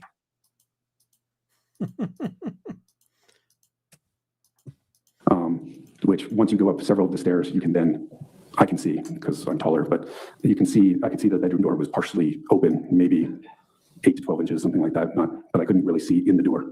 But you could. That is we're the really only determining time 8 whether to that 12 was inches the will appear in sound this coming story. from. I didn't make the comment. I didn't make the comment. I thought about it even when he said it. I thought about it even when he said it the first time in real time. Because he's talking about the sex noise, he's talking about all the sex, he's talking about all this other shit, thinking the affair, and he makes the comment about the door was open 8 to 12 inches. First of all, why'd you have to give it a measurement? Second of all, am I supposed to judge your 8 to 12 inches? Because, hello, you're a dude, which I think it might have been 3 to 5 inches open. I can't really say based on your assessment of 8 to 12. It's just the door was open enough for me to see inside. There you go. Easily said, like, and not in a way that sounds completely fake. Or even just you know what people do a lot? How much was the door open? Yay much. And then the lawyer's like, let the record show that's about 8-9 inches, size of a piece of paper. Yeah. And yeah, you'd always ask it in this sense of like, that's about the size of like a piece of paper, right? Something like that. You know, my preferred way of doing that is to compare it to an object and then to go from the object to a measurement, right? And then that way you've got a really clear record if it becomes an issue. And the object you should compare it to is never phallic. Yes. Yeah. That is, I could tell that was the direction of the sound. It was coming from the master bedroom area. That's the only door towards the left once you go upstairs. Okay. When you, from the main landing by the front door, to get to the top level, describe for the ladies and gentlemen of the jury, the level that you're talking about where the sounds were coming from. So once again, you would go up several stairs, and then there would be a small landing, and then you would go up one step to another small landing, in which then you would kind of U-turn or switch back and go up another 8 or 9 stairs to the top floor. I don't know exactly how many stairs, maybe 16 or 18 total, but like 8 at the bottom, and then the landing, and then 8 at the top, and then you're at the upstairs hallway. Okay. So he remembers the number of stairs. Cool. We needed another 16. We needed another 16. Given what you'd heard, the door opened on the main floor. When I was by the landing, when I heard the door open on the main floor, I saw Juliana come up partially at the basement door. Okay, and so you were both on the same level at that point? No, I was on the stairs, heading up the stairs, and I kind of only did a quick glance, seeing that Juliana was there, and then I continued up the stairs. And did you give her any instructions as to whether to go back to the basement? I didn't say anything to her. Okay, so you continued on? Yes. But you realized she was there? I did. What, if anything, did you do next? I continued up the stairs and made a left towards the master bedroom. I also like the what, if anything, Okay, did you do in terms next of, in a situation where you obviously had to have done the landing something? Where, Yeah. It's like, what, if anything, did you do next? Nothing. I'm actually still there in that room right now. Is the anything in the room with us? It's almost my favorite one is the who, if anyone was driving. That will go Who, down. if anyone was driving the ambulance? Nobody. That- The ambulance was just on its way. That will go down in history as my favorite, if any. Who, if anyone was driving the ambulance while it was driving was great. You had to go from the top of the stairs. Oh, wait. I went to the left, as that's the way towards the master bedroom. There's double doors to the master bedroom. To the right would be a bathroom, the guest room, Valerie's bedroom, and Juliana's bedroom. Now, so you went left at this point? Yes. And what, if anything, did you do at that point outside the room? Outside the room, I headed towards the door, and I pushed the right of the double doors open with my foot. And did you otherwise have something in your hands? Yes, I had He's my fucking got it. firearm in my hands. Okay. And when you pushed with your foot, which foot was it? My right I foot. mean, of all the What? things he could have had in his hand, the firearm is the better choice. It is the better choice of all the things that are there. And why did I need to know what foot he used to push the door? Why is any of this? What foot did you use, sir? I don't fucking know. If he asked me that question, you know what the natural answer is? I don't know what I don't foot fucking I used know. to push the door open. Why are you asking me this question? I pushed the door open with my foot. I can remember that because I had the gun in my fucking hands. I pushed the door open with my foot. Which foot? I don't know. Probably my right foot because I'm right-handed, but I don't know. Like, of all the things I was thinking about, I did not take notes on which foot. Sorry, I looked dude. at my shoes and I realized my right foot already had a scuff on the shoe. So I decided in that moment that I was going to use my right foot, which was already scuffed the shoe, and use that to push the door open because I didn't want to dirty my left foot any more than it already was. I did have the firearm in my hand. It was in my right hand, cradled softly. Like, what the fuck? My shoes were Nike, like. See or hear anymore when you did that? Pushing the door open with my right foot revealed Christine and who I now know is Joseph Ryan. They were on the floor near the bottom left of my bed, kind of in front of the master bathroom door, just past the bed. All right, here, we're going to play a little game on timing because this is something that I was very curious about before. The McDonald's that he testified to being at, he said it takes about 12 to 15 minutes to get to his house from there. Bullshit. I've driven that all the time. It does not take you 12 to 15 minutes. It takes about 6 to 8 minutes to get from that McDonald's to his home at 7:30 in the morning. He testifies that he gets the phone call from Juliana after the person has gone into the home. So the person's in the home, Juliana calls, he then leaves McDonald's. So add 45, 50 seconds, maybe.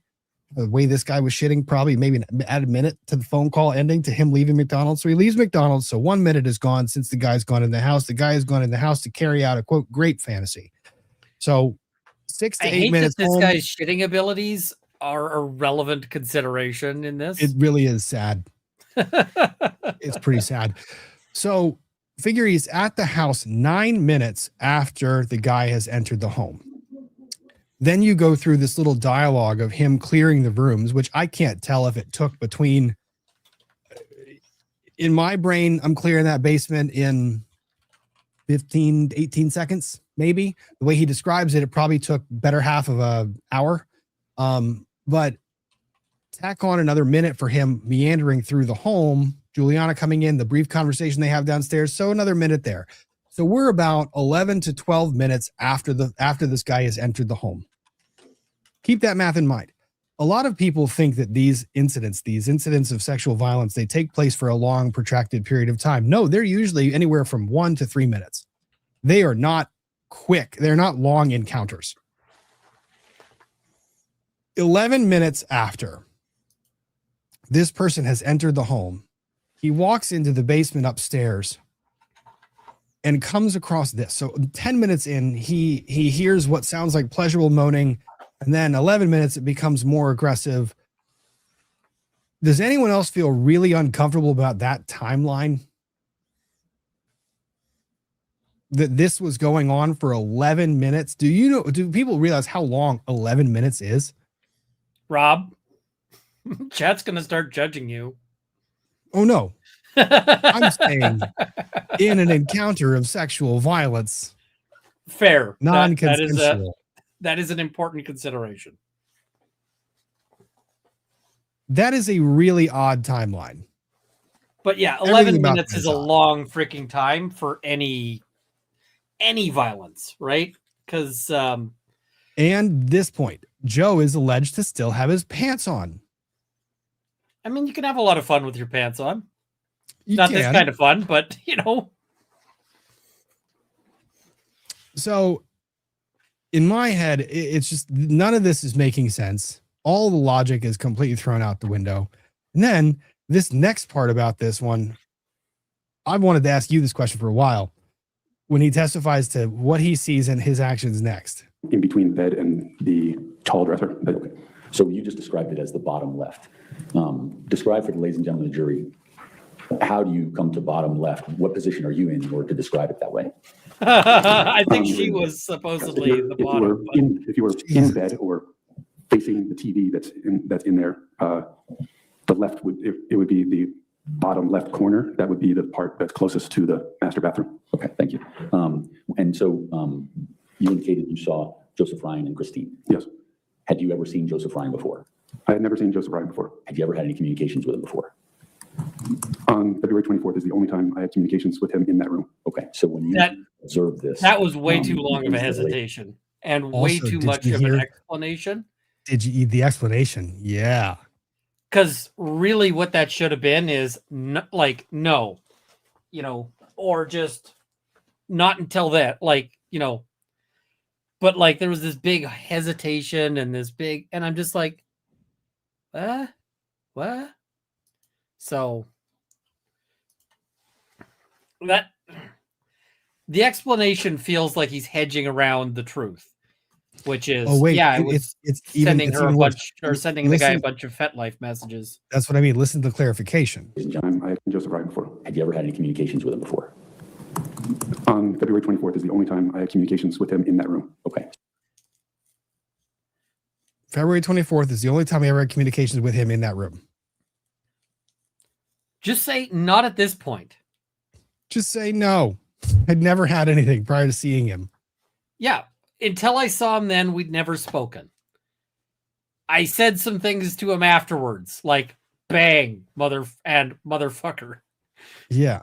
So when you observed this, and please tell the ladies and gentlemen of the jury exactly what you observed with regard to his contact with Christine.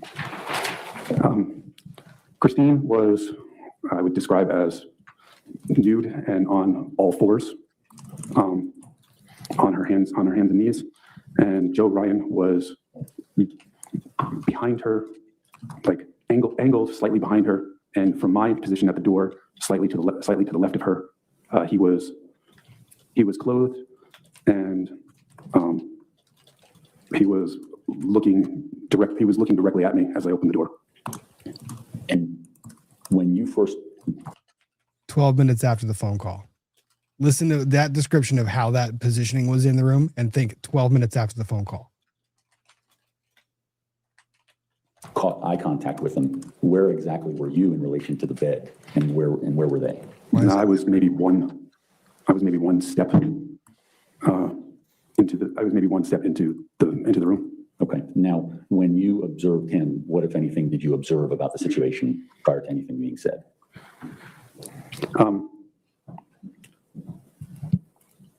I observed, basically, as soon as I went in the room, it appeared that Christine tried to get up, but I guess I'm unsure if it's that Christine tried to get up or if Joe Ryan pulled her up.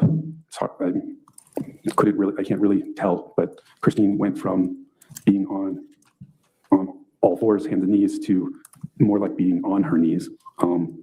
Now, had you said anything to them or to him specifically? Almost immediately, I said police. Okay, and what was your intention in doing that? Alerting the room that I was there. Okay, and You at are the not time a when you cop, said though. police, You're an was your gun IRS. in plain sight, Yes, I was holding my gun forward. and your badge, was that in plain sight? Why is My that badge was under- on, my badge is on my belt, so that could, I don't know if he could see it, but it is a gold badge that is attached to my belt. And so, if you think of it as a clock around you, where would, at what point? How the from fuck is he having to where your explain badge to a supposed Don't- officer with I- a badge clock directionality? I don't understand. It's the jacket thing. It's wait, I want to get to this part. Responded first. Christine said, Brendon, he has a knife. Now, No, she didn't. No, she didn't. There's not a world where that. That's a movie script. That's not. before she said that, could you tell? I could did you see any weapons her at that point? like screaming, "He's got a knife" or something like that, but not Brendon. He's got a knife. Yeah. I didn't see a weapon. I didn't see a weapon at my initial viewing of the scene in that first. And Couple also, seconds, and after if- Christine said that, if the knife was part of the plan, right? Then I couldn't see her even going, "He's got a knife." She'd just be going, "Get the fuck out," or "This isn't what it looks like," or, like, I know you fucked every girl who like would look at you, for more than 10 minutes. So, how does it feel? Like something like that, right? I don't think she'd be going, "He's got a knife." Because if she's in the middle of banging some other dude, the last thing she's doing is warning this guy. Or Like she's not taking, Yeah. her armed husband, that the person with whom she is having, under his theory, consensual sex, is likewise armed, and therefore putting this person at significant risk. None of this is plays. None of it does. Were you able to identify it? I observed that there was something silver in Joe Ryan's right hand, but it was still difficult to see, as part of it would be in his grip and part of it seemed to be inside of Christine's hair. Okay, and I think you said previously, was Christine had long hair? Christine had pretty long hair that goes down past the middle of her back. It's a curly, thick brown. She had a lot of hair. Okay. Now, just so we're clear, No. is the position Floor. I would say that None of this is clear. Kneeling position. That he was in a kneeling position on the floor, partially behind Christine, partially behind the bed, partially behind the bed. okay? And the bed, is the bed high? The bed is. I would say the bed is very high for a lot of people. It has storage dressers underneath the bed. And When did he get there his your shot? Was it a foundation under it, and then the mattress itself is a thick mattress too. Okay. So from your vantage, have you changed your vantage point? I Oh think my you said God, one. stop. I hate What, this. if anything, It's so did Joe Ryan painful. say to you? Knife. He told me to drop my gun. And at that point, was there, well, let me ask you this. You saw a knife there. Oh my God. What were you thinking in terms of Joe Ryan with a knife to Christine's neck? He's got a knife to Christine's neck. What do you mean? What am I thinking? Extremely terrified. I don't know that I've ever been more panicked in my life. And so what were you thinking that you needed to do? Shoot the bad man. Say I it. wanted to. I was hoping to de-escalate the situation. I did not. No, that's not what you say. Want to- Like, No, shoot the bad man.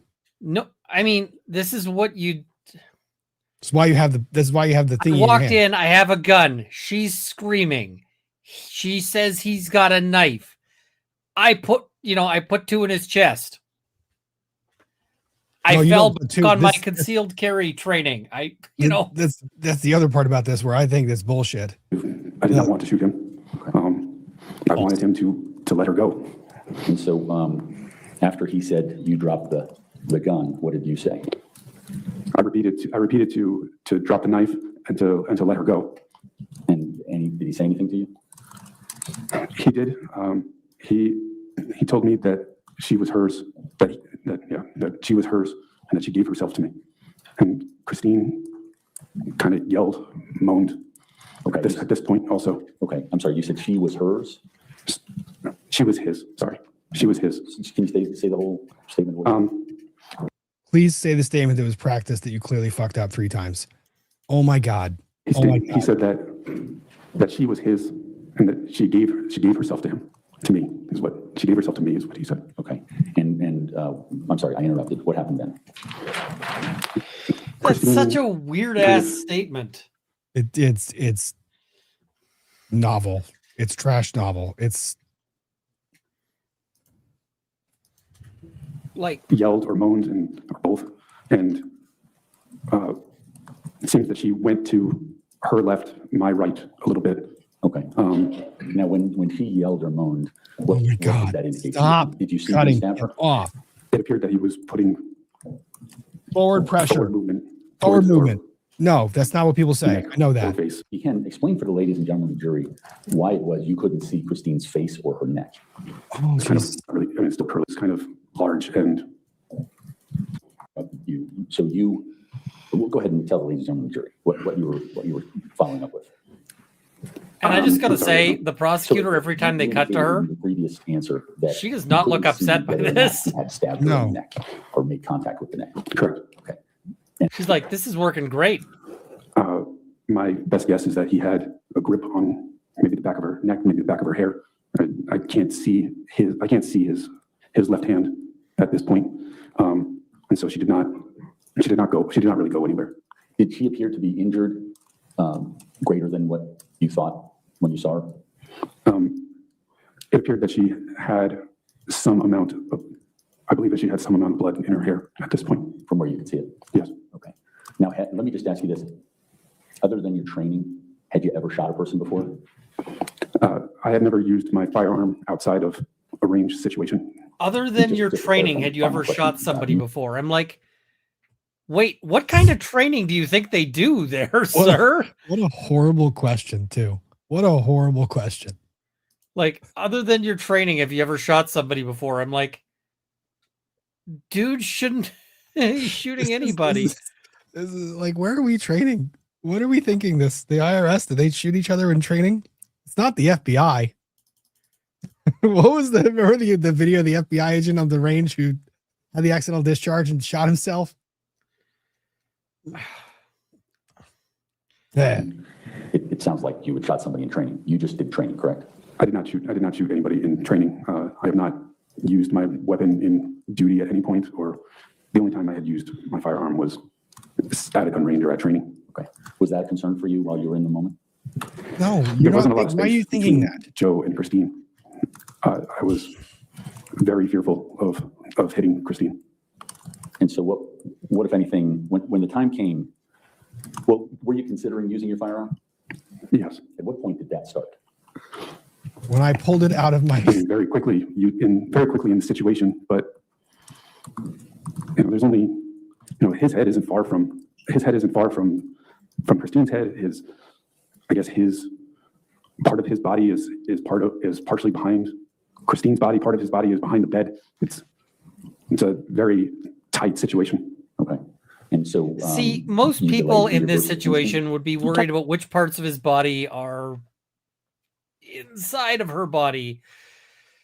Like, none of this story makes any sense. none of it does. I don't know. I'm So reminded he- of the old like Norm Macdonald quote, which is, it's like, maybe I'm being harsh, but I think everyone in this story should die. Specifically, though, just him. Like, because he's the only person who's actually in this story and everyone else is made up. It's bad. Sustained objection. I mean, I know that I told him to let her go at least one more time, and then I know that I told him that he was going to be under arrest. No, you didn't. I missed that. You know At what some point, actual he shootings asked end up for sounding me to like? leave. Not a lot. Drop the knife, bang, bang, bang, bang. Yep, and it's not a That, single shot. like, It's that's it, never a like- single shot. drop the knife, bang, bang, bang, bang. And like, that's it. That's like what an actual confrontation ends up looking like 99% of the time. So, At a different point, he asked for himself to leave. And what did you say to those requests? At that point, that was when I told him that he was under arrest. Okay. Can you explain to the ladies and gentlemen of the jury what, if anything, took place that caused you to discharge your firearm? It appeared that he did a very forceful stab towards Christine, and Christine kind of spun away from him. So she was facing towards me, and I guess she like rotated as she spun away from him and landed on her stomach on the ground. This kind of had Joe now like on his knees, kind of facing Christine, of which I saw him do a downward. And now, mag dump. Your wife is now on the ground. He is now kneeling, exposing the upper side of his torso. What are you doing? Every round that you have is now in this person. Stabbing stroke, and that's when I fired. I mean, this is the point where it's like, I mag dumped, I reloaded, I mag dumped again. I mag dumped again. Like, Is there ever a single situation where you see that window of opportunity and you are not putting every round you have in your gun in this person? it's like, I emptied the gun, I reloaded, I shot him again. And it's like, well, I mean, that's not necessarily unreasonable force. And it's like, the other magazine was downstairs. Yeah. I dropped my third magazine on the way up the stairs. It's like, I actually had to do it from like just a box of ammo.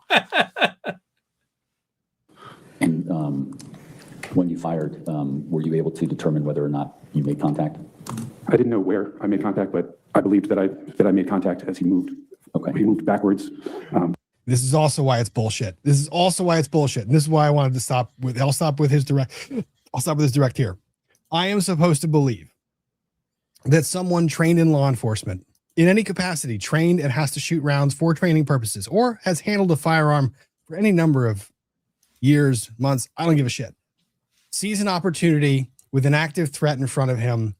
His wife is on the ground and he takes a single shot, does not know if he hit him or not, and then does not proceed to continue shooting. This to me is the most unbelievable, like, and I can't say that because there's so much that's unbelievable to this. No way. No fucking way is this person shooting one shot and then walking away and being like, I'm going to go check on my wife now. Nope. Especially when the next words out of his mouth was, I didn't know if I hit him, and he stumbled back. Seems like a great opportunity to put 9 more rounds in him. And that's a misunderstanding of a lot of law enforcement training. People always think that law enforcement and all the training and people that shoot firearms, that, you know, they see this window opportunity, they take one shot and that one shot saves the day. Nope. That's not how it happens. I tell you what, round 6, 7, 8, and 9, they usually do the trick in making sure that person's not getting back up. Well, the other thing is you can have situations where one shot is enough. But the thing is it's going to be enough in like 2 minutes. And that's the problem. Like, you know, you get a lot of situations of like one shot and done. But, you know, the people talk about like stopping power and whatever else. What you see a lot of the time in police shootings is they'll like pull their gun, empty the mag into somebody, and the guy's like, oh man, I'm going to go have a sit. And you'll see the guy who got shot go and sit down, and he never gets back up. But, you know, they're not dead yet, right? So in a situation where you're like, I am in fear for my life, I'm in fear for my wife's life, you're probably not putting one shot in. You're putting in, you know, unless you walk in, you just put one round in the guy and watch him die. Or in my head, I'm thinking about this is like, if I'm trying to, people can mistake one shot for a backfire. They hear it and they're like, did I just hear what I thought I heard? You don't mistake a mag dump for anything. Oh yeah, no, that's very clear. Part of me was curious about that, of if he knows he's going to shoot the guy, shoot him one time, buy yourself a little bit of time and curiosity as to anyone coming in the house or coming to the house. But if you mag dump, there's a whole lot of phone calls happening to the cops. All right. Before we get to the cross-examination, which I thought was masterful, and I really only want to play one part of it because I want to get to the closings. And it, of course, I'd spent it's not really my fault. He spent way too much time talking. I just needed him to get to the points he needed to get to. It just took him, you know, that from him testifying to the very beginning of him setting foot in that room to him pulling the trigger, that was what, like 30 minutes of testimony? Yeah. You know how normal people testify to that? Usually if like when I'm, because I mean, I've had my clients on the stand in self-defense cases. And what they usually do is they go too fast. Like they tell the story and the story is like, you know, so I was walking home and, you know, I was a little drunk coming back from the bar. And then this guy steps out in front of me and he pulls a knife and I hit him and I take his knife and I stab him. And I'm like, okay, cool. Can you wind me? Like, let's wind back a little. And, you know, so he steps out. Tell me what that looks like. Tell me what it looks like when the guy steps out. Where was he before you see him? Well, he was leaning, you know, I saw him, but he was leaning up against the side of the wall and I didn't see him and I didn't see, and I'm like, whoa. So he's leaning up against the side of the wall, you said. Okay. What was he wearing? Okay. So the guy's dressed, in black, okay, cool. He steps out in front of you. Does he say anything? What does he do? What's his so you have to keep winding people back because they just rush to the end, right? This guy is like rushing to his breakfast and like the giant cookie. And that the cookie was vegan. Yep. And that his so many friends gave him a cookie for his birthday because he's got so many friends. It is so awesome. Mm-hmm. It was a whole lot of something. I'll tell you what. I've got to catch up on some super chats real quick, and then I want to get to the most impactful part of the cross examination for me. She lost me at some of the part. I thought it was masterful. I thought it was great. I thought she did not need to go further because she just annihilated him completely. I mean, the thing is Single part. he was annihilated before she stood up. Honestly, this could have been a cross, she did a great job, but it could have been a cross examination where she just stood up and said, I don't have any questions. No questions. And I've had a Crown do that to me, Crown prosecutor. My client got up and his story was so shit. So unbelievable. God, that had to hurt so bad when that happened. Well, and the thing is, I also, in my office, prepping to testify, he goes through things, and that was not the story that came out on the stand. The story that came out on the stand was something new and better to a degree that it was, implausible. The air quotes better is awesome. Yeah. Well, I mean, the story I heard before was basically both of them are shits. And, it was a situation of two assholes being assholes to each other.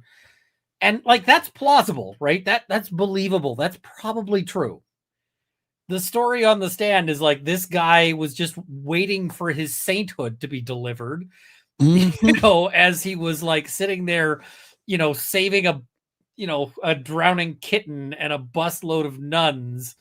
And then this miscreant with a black shadow cast over him, walks out and it's oh, fuck me. Yeah. The prosecutor just, no questions. So, yeah. Well, and it's also, it's brilliant what she held back. Yeah. Let's see. Chris M96 laughing at Rob. There's a case here. Also need to make real office boss happy. Please buy cookies. Yep. That's me. Music to my soul. Rob, you could not have come back at a more perfect time with Judge Ascarati case. Runkle, thanks for being patient with all of our questions about Rob. He is awesome. I also, yeah. I know. The bell, my new hobby for 26 is candle making. Thank you for the inspiration. Go make something. Absolutely wonderful idea. Love it.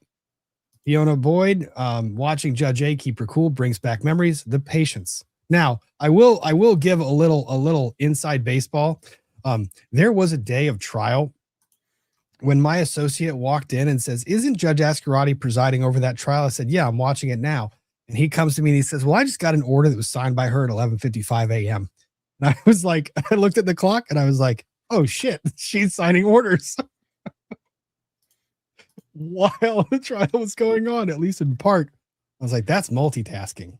It would not surprise me if she had a clerk or whatever bring her orders while she's mid-trial. Well, they're all and digitally just signed. She's got a computer on in front of her. Yeah. All right, this direct is going to take a while. Let's just yeah. Yep. And it becomes second nature when you're listening and you can hear words, when a question's objectionable as it's starting. It's starting to come out of the lawyer's mouth and you're waiting for the objection and it's coming. Because yeah. Elizabeth Chatwood, hallelujah, the dynamic duo is back. Thank you. Juniper N, a girl in my troop's dad worked for UPS and did the mall. She basically funded our trips. Oh my God. It's crazy. Shanta, did you see Runkle dressed up when he interviewed Nicola Hood and at the Uvalde trial with your tie? I did. It made me smile. Great interview to land too, by the way. Go check that out. That defense team, probably one of the most masterful defense teams I've seen operate. I mean, you want to there's talk about two people that things know that how to just shoot. really impressed the hell out of me of that team. One, like the skill, right? Because obviously the skill. But two, that was one of the most difficult trials you could ever imagine running. And I thought they did such a great job of coming away from that going like, wow, look at these, look at these lawyers behaving like decent human beings to very difficult, in very difficult situations.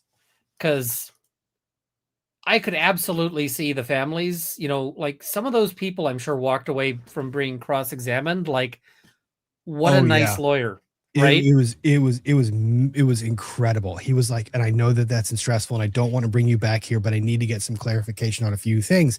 And I'm going, oh my God, this is how you handle these witnesses. And like the one, Ms. Flores, when they're going, so I need to, I'm not impugning your character. I'm not anything, but we got to go through some things. And he's like, it was really stressful, right? Yeah. Yeah. And you said this, right? Yes. And that turned out to be wrong, right? Yeah. And it's because it was, and I'm not saying you were lying. It was because it was stress. It was because it was, because it was such a hard, yeah. And at every moment, he's like specifically unattacking her. Like it's the opposite of just not, it's not just not attacking her, but he's like, everybody, she's an awesome person. She got some stuff wrong, but she's still awesome. And I was like, yeah, it was, oh my God. Perfect. If I'm training a junior lawyer, I will make them watch that trial. Yeah, that's a good trial to watch. Not just that, it'll just be like, okay, like if I'm taking on an articling student, they'll be like, what am I doing for the first week? I'm like, you're going to watch some TV. They're going to be like, what do you mean I'm going to be watching some TV? Here's a YouTube playlist. Throw it on 1.25 and see you in a week. Well, yeah, I constantly use these trials as examples for my own practice of things that I need to remember to do or things that I need to remember not to do. And I find it so impactful for young lawyers to watch other lawyers litigate. That's how you learn how to do it. You watch other masters at their craft to do these things. Harbinger of imminent death. We often thought of you during Gonzalez. There was so much talk of duty. I think you were being funny with that. Tracy Sires, very generous of you. Thank you. The hardest part for me was to get past was Brendon saying Joseph stabbed Christine. Why? After the first one, because there would have been blood. Did he not shoot immediately, but waited till she was stabbed 8 times? There was. Ow! Fuck. Did you just stab yourself? Tell me you cut just yourself. A little bit. With a knife or with a pen? Your pen knife. Damn it, Ian. Go get a Band-Aid. Pen knife. Oh, I only tagged myself a little bit. It's not bad, but every injury I've ever gotten is with a hand tool. You just did it stabbing a piece of paper. The point is 8 seconds is a sec, or 8 stabs is a second and a half. Ian, you are bleeding, bud. Give me a second. Put a Band-Aid on that. Oh my God. That's Ian making a point. By cutting himself in the finger. Okay. That was Ian making a literal point. He was making a point with the point of his knife blade and cutting himself accidentally in the finger. Oh, it's okay. If he would have cut it off, he would have known. Okay. Ian is still there, which means that he's actually tending to himself. I think I've injured myself on stream before. Music to my soul. No, Rob, you would have sat in camera view. You should have sat in camera view. Do you know how much you would have freaked out if we were watching a DB stream and seen you back there? I didn't want to be seen. I didn't know if I was going to be streaming this week. I wanted to be hidden. Classic overthinker. Robbie, and can you please cover Aaron Spencer? I will take a look at it. I know that trial, there's been changes in the judge. The virtual juror. Oh, the witness that would never end. Yeah, it was a long one. All of them were. Fender, the way I have, what if any, PTSD'd after Elaine and Lolly. Good to see you back online. Thank you. And yeah, that is, what if any is not a cure-all, and it's a crutch that I wish lawyers would stop using. Book Dragon KSC, have to watch the replay because I have to cut out early, but glad to have you back. Can't wait to listen to the rest of your thoughts. We're going to get to the cross-examination and closing as soon as Ian brings his finger back. Junie Sloskus for the Ian Mike Fund. And how is Leo doing? Leo is doing well. Leo is lining up for his snip surgery. So he had to get blood work today. And I think that Ian's Mike Fund, how did Ian cut his mic cord? Gee, I don't know. Maybe with the knife that's on his desk that he uses as exemplars for stabbing things. Light Queens, anyone else notice how he never refers to Christine as his wife? Not once did I hear him say my wife. It was always by her name. That is correct. And jurors pick up on that all the time. Same thing with the order of how people are said. He always says Juliana first and not his daughter. People pick up on that. Pam B from Minnesota. I was diagnosed with renal cell carcinoma. Oh my gosh, I'm so sorry. Surgery scheduled for Thursday to remove my right kidney. The type it is, it's slow growing and tends not to spread. No chemo, no radiation, will be followed for 3 to 10 years. For those of you who are new to the channel, I lost my father to cancer, and I have a saying. It is fuck cancer and the horse you rode in on. Fight it like hell. Do the battle. Never stop fighting. And make your life yours. And fuck cancer and the horse you rode in on. You have a whole lot of people in your cheering section, so hopefully you do okay, Pam. Okay. Catlin J. Shoot. The Geneva Convention is more like Geneva checklist in Canada. It's never a war crime. The first time, Fat Electrician. Fat Electrician is one of my favorite YouTube channels, by the way. Please give him a follow. He's hilarious. Light Queens, thanks for gifting memberships. Lady Fang, thank you. Quick question: if you have a big promotion level meeting at work, are you wearing a suit or a hoodie, jeans, and runners? Oh, that was a lovely rebuttal witness. I'm wearing a suit. Shanta, 2,200K subs for Rob. Sub, share, stream. Let's get there tonight. Please. Thank you, Shanta. Yes, please remember to hit the like button. Shanta comes in one more time. If you watch me stab myself, please hit the subscribe button. Yes. Don't that make that be for nothing.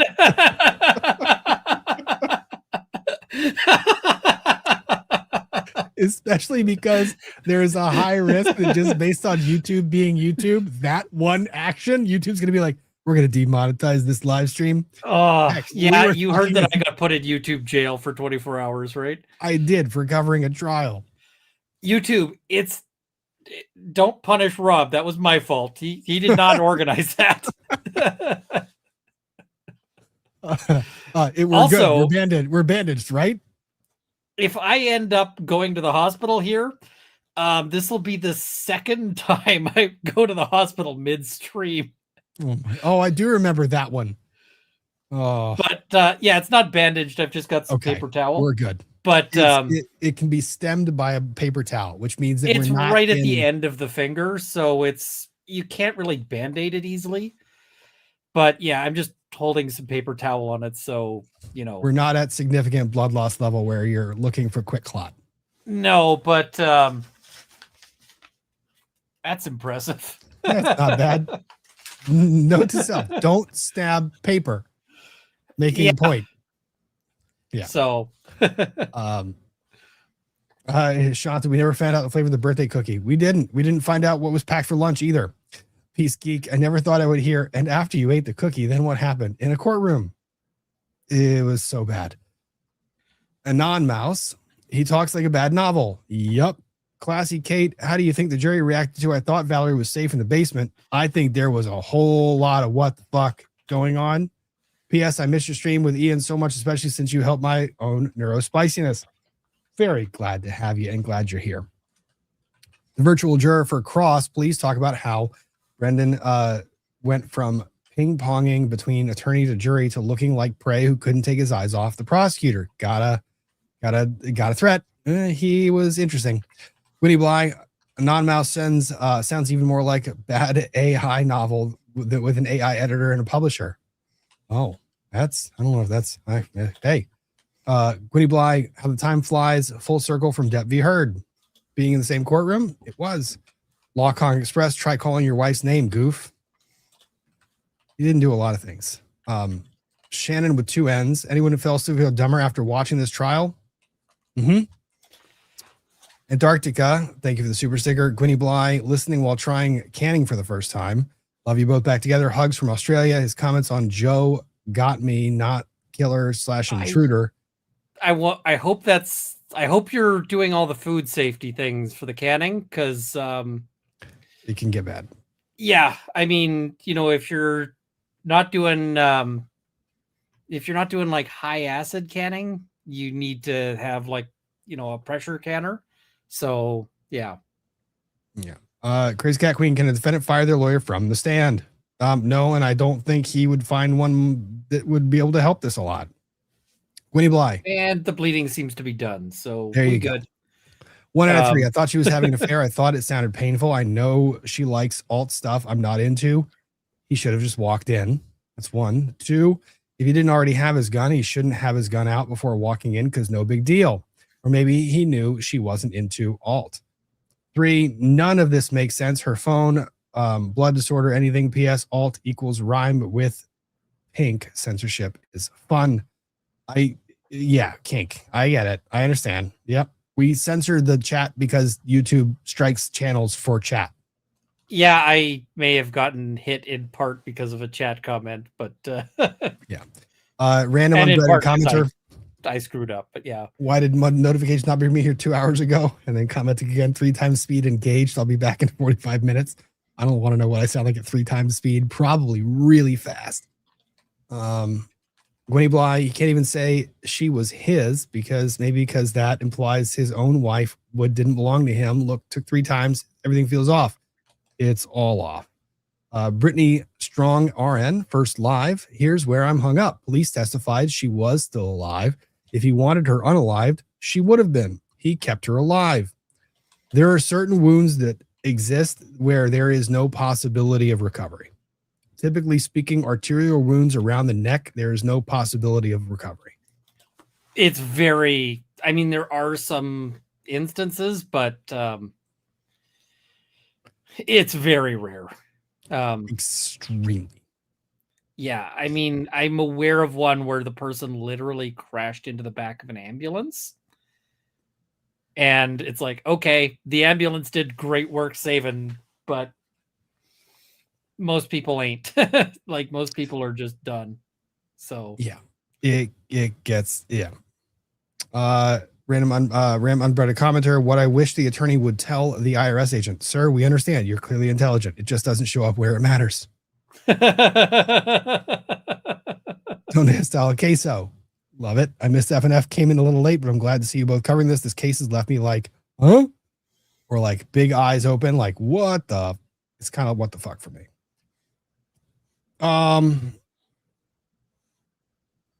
Lucy Woo, welcome back, Rob. Love Judge A. Thanks for Ian. Thank you, Ian, for your reactions. Also, go Seahawks. Random unbreaded comment to the guy's bedroom definitely has a cuck chair. That's fun. It's interesting. 11 minutes is in over an hour in. Never mind. Oh God. oh Jesus, that's I read that too quickly. Comment. Read that too quickly. And then he comes back. Jesus Christ, 1 more minute. That joke didn't age well. No, it didn't. You caught it.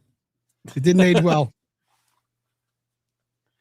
Someone goes, DNVR for the Band-Aid, a Band-Aid for Ian is the chat. The thing is I've got a ton of Band-Aids, but the problem is like, it's right there. It's that it doesn't like to, yeah. And so like you put a Band-Aid on it and you can't actually get much Band-Aidage on it. So instead I just held the thing on it and it worked. Mm-hmm. Like, so, I do have blood to clean up, but it's not the first time. Won't be the last. Yeah. Where was, so, there were different comments made during cross-examination. I had the 5 wounds comment. There was the love letters and the planning. There was one more that I was just trying to remember and I forgot what it was. It was the love letters. It was the 5 wounds. Mm. Come on, brain. Need you to do your thing. You're usually very good at recall. 5 wounds to the blood. It was enough of the.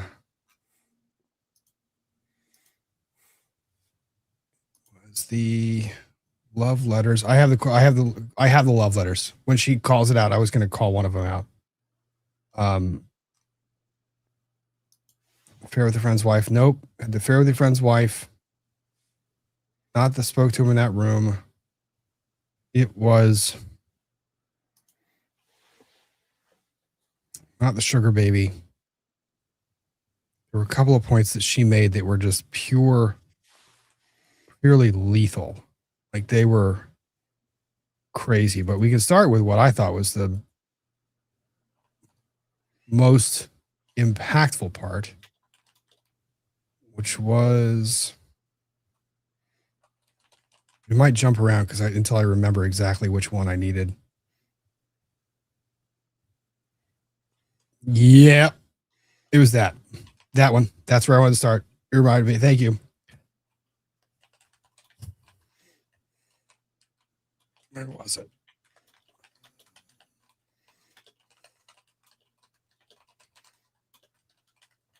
Mm-hmm. 232.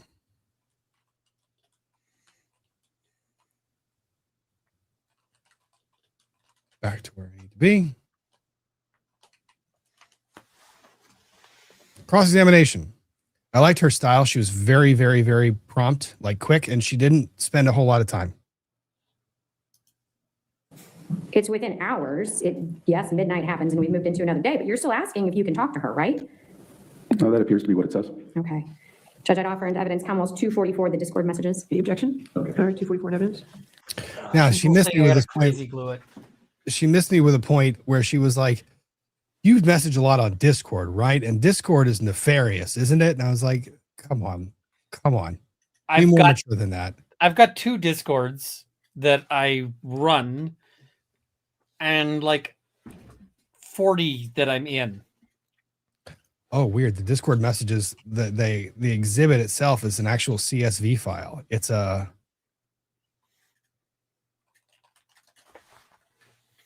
they actually have the actual raw file that they uploaded. So they uploaded it as an Excel spreadsheet. Love you too. You are so sexy. Thank you for lunch. Whole lot Chad of is offering me medical Portuguese. advice that is maybe a little dubious, but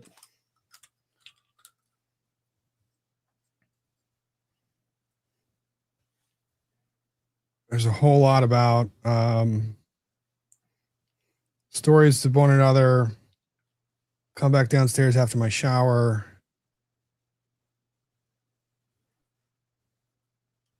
It's not the most. That one's not the big one. Okay. All right. So that's Discord messages.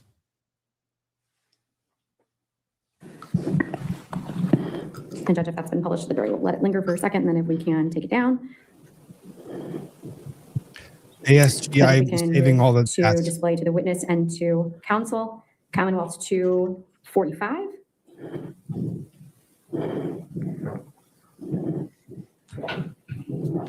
Mr. Banfield, I'm going to just scroll through it. Let me know if you recognize this letter. Yes.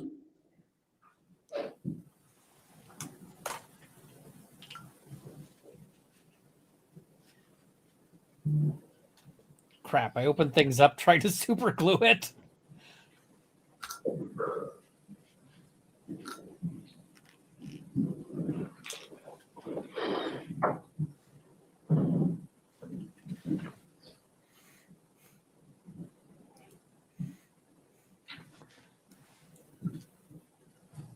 Green letter, come on. Less paint drying, please. Another couple seconds. All right, do you recognize this letter? Yes. And this is your letter to Juliana? Correct. Written while she's incarcerated, is that correct? Yes. Okay.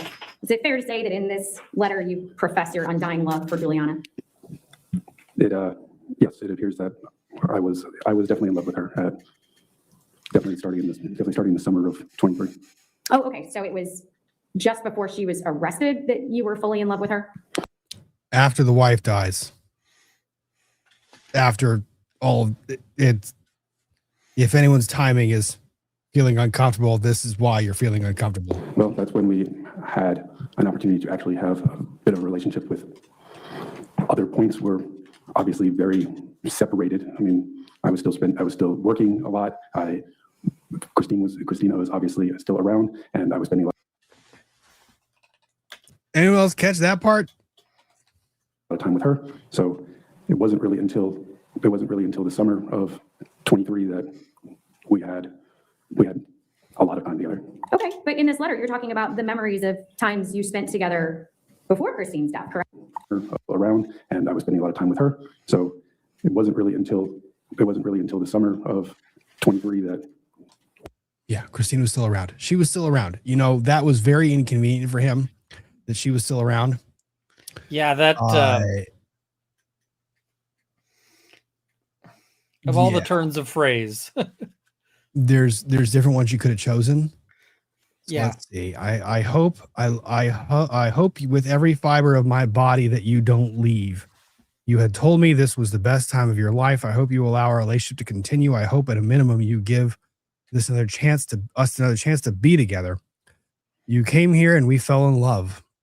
I think the best life for both of us by a very large margin is together. No one understands what we have been through. I only have pain and suffering without you.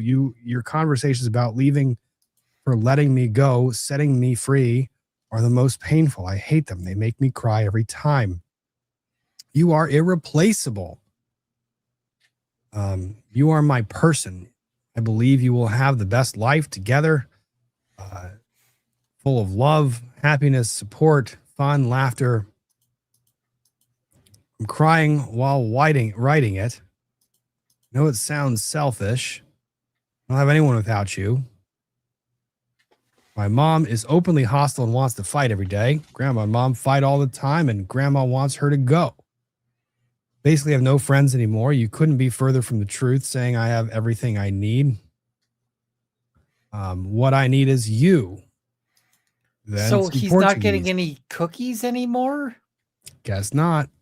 I hate my life without you. I know we had some issues and arguments, but we always wanted each other. You are my family. You are my dream girl. You are everything. I always try to think of the long term, and I see so much heartache for both of us if we aren't together. You are still young and have so many options, but I don't think anyone will love each other like we do. You are unique, wonderful, beautiful, loving.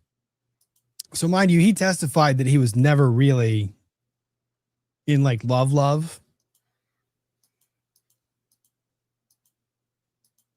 So I think you will have the best life, love, career, family with me.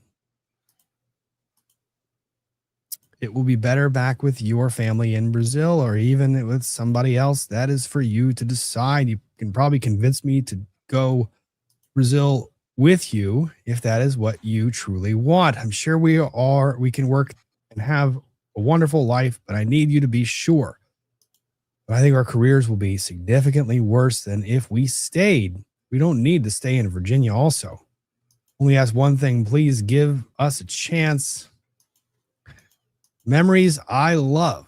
I loved taking the day off of work, and I took you out for breakfast after we made love. We went to Founding Farmers, where you had eggs, bacon, potatoes, and hot chocolate with your whipped cream.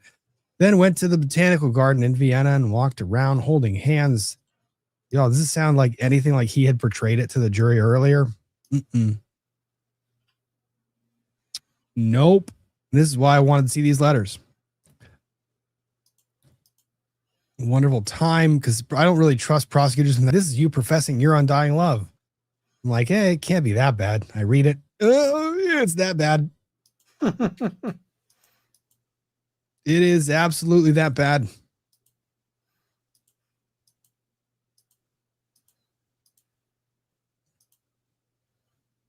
Were you falling asleep first and I pet your hair? So now put yourself back in the frame of mind that was shown to him, and simultaneously with the jury seeing that particular exhibit, they heard him make the statement of, well, yeah, Christina was gone, was no longer around, and we could be together. How does that make everybody feel? Really good? Warm-hearted? Like warm on the inside? I was planning to get. Yes, I pulled that directly from the court's website where they published the evidence that was admitted. You want to talk about Fairfax being open? That is openly accessible on a website that every single one of you can go look at now. Pretty damn cool for a court to do that. More courts should do that, by the way. Oh, absolutely. I am super impressed by yeah. I wonder how much of that is Judge A. I think it's policy they've adopted a lot. To my office, which is in Vienna, a little bit earlier, so that I could set up the conference room, have my documents ready, have my presentation ready, have the document for the operation available so that it can be signed off by management. Okay. And so what time did you wake up that morning? Why did that go back to that? I believe I woke up 6:30. I didn't want that one. It was this one. We had a lot of time together. Okay, but in this letter, you're talking about the memories of times you spent together before Christine's death, correct? It seems like some of them are before and some are after. Okay, and the long hot cuddle, was that before Christine's death? No, that was after. We rode a bike and went to lunch and got caught in the rain. Okay, Judge, I'd offer this is Commonwealth's 245. Any objection? No. 245 in evidence?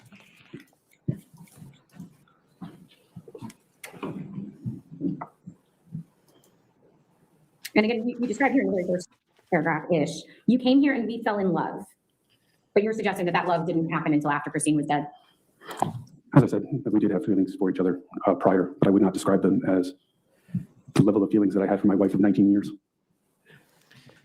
I feel like this guy could be a comfort to cancer patients just by virtue of, like, after hearing him go on. At least I'm not him. Well, they'd just be like, at least sound so bad. At least he's, at least he's not talking to me anymore. So it's like, I'll go where this guy is. I didn't love her like I love my wife of 19 years. I mean, bro, you said literally everything in that letter that kind of suggested that. I've never known a love like this. That kind of suggests that. All right, Judge, if I can discontinue the display. All right. And if I can have Commonwealth's 246 shared with counsel and the defendant. Mr. Banfield, this one's 14 pages, so I'm not going to belabor this, but this is another love letter to Juliana. Is that accurate? No, it looks that way.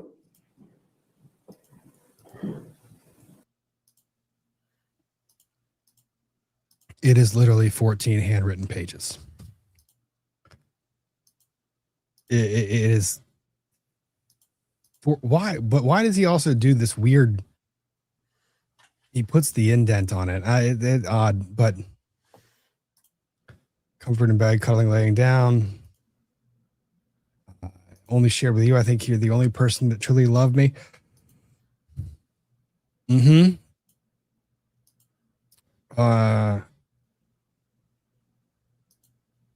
Quotes a Matchbox 20 song. I don't know if she was old enough to know Matchbox 20. Yep. Oh my God. Flirting in the hot tub was incredible. Relaxing, sexy, mentally stimulating, loving, seeing you walk in public. Me feeling you were mine was such a turn on, but also such confidence, happiness boost. I mean that it is then going to lay down on the beach, the perfectness of those moments. I can picture you. This is playing dress up. Why? I'm obsessed with your happiness. My wrist hurts from writing.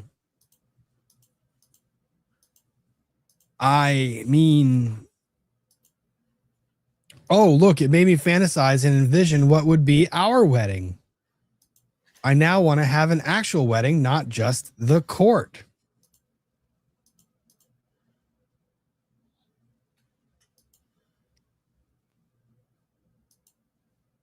Our relationship will be very public after this. Super proud of you, proud of being with you. Fuck anyone that isn't on our side. You're a fucking hero. It's going to be what everyone realizes. Of course I would be proud of you. I feel like fucking everyone is how he got into this mess. Probably. I was a very apt turn of phrase there, Ian. Yeah. Judge, I would offer this into evidence as Commonwealth 246. Any objection? I don't know the foundation for him identifying it, Judge. Microphones can't hear you. Sorry, I don't know that he's actually identified it. I think he's just agreed with her Oh, statement. I'm sorry. I thought he said, yes, this was his letter to Juliana. This is your letter to Juliana? Yes. All right, 246 in evidence. Wow, that was such a useful And objection he said there, that sir. your gym partner helped you to be the strongest in your life. You've never had a consistent partner before. Yes, that was referring to a gym partner.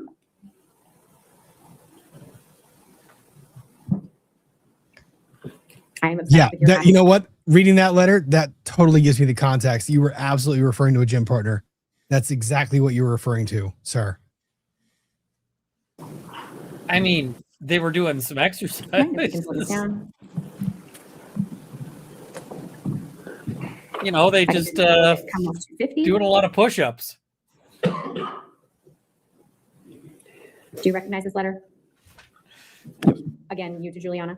Yes. And in this one, you're discussing baby names for your future children with her. That is something that you want. Let's see what the baby names looks like, huh? Names. I feel like I want to have this conversation while cuddling, holding your hand and hanging out of your belly. I really like the name Chloe that you suggested. Daphne's another I like. She's a really good. I mean, this is. Don't you dare sully the Robert name. For now, I find boy names more difficult. Robert or Robbie came to mind. No, don't you dare. Love you. Cool. Cool. Okay. Judge, I would offer this into evidence as Commonwealth 250. Any objection? 250 in evidence.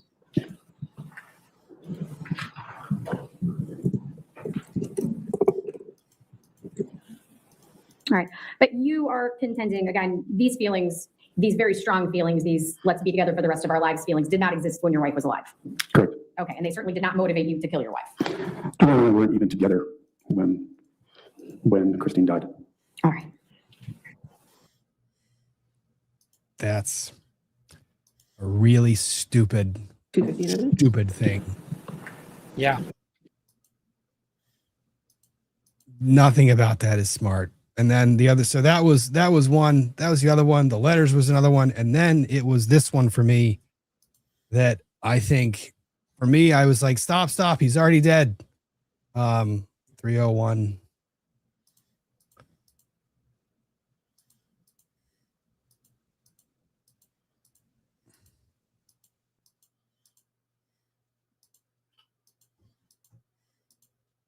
When you get into the room, she's 5. Okay, so you've got 2. So there's 5 more. When did he stab her? Those other run police stabs. Then you see a. So I might think that she was already had the knife pressed to her at that point. So we know from the medical examiner, and you know because you got to hear it, that she was stabbed 7 times and then had an 8th cutting wound. Correct? I don't know the exact number off the top of my head, but yes, that sounds familiar. Okay, and you've described her. Okay, so his description of the event during his direct testimony, when he eventually gets there at like hour 5 of him testifying, he testifies that he has his hand to his wife's neck to stem the bleeding, and his wife reaches her hand up and puts her hand on his and holds it to her neck to stop the bleeding, and he's being heroic, performing life-saving measures because this one wound that we're thinking of, he has stopped the bleeding on the one wound.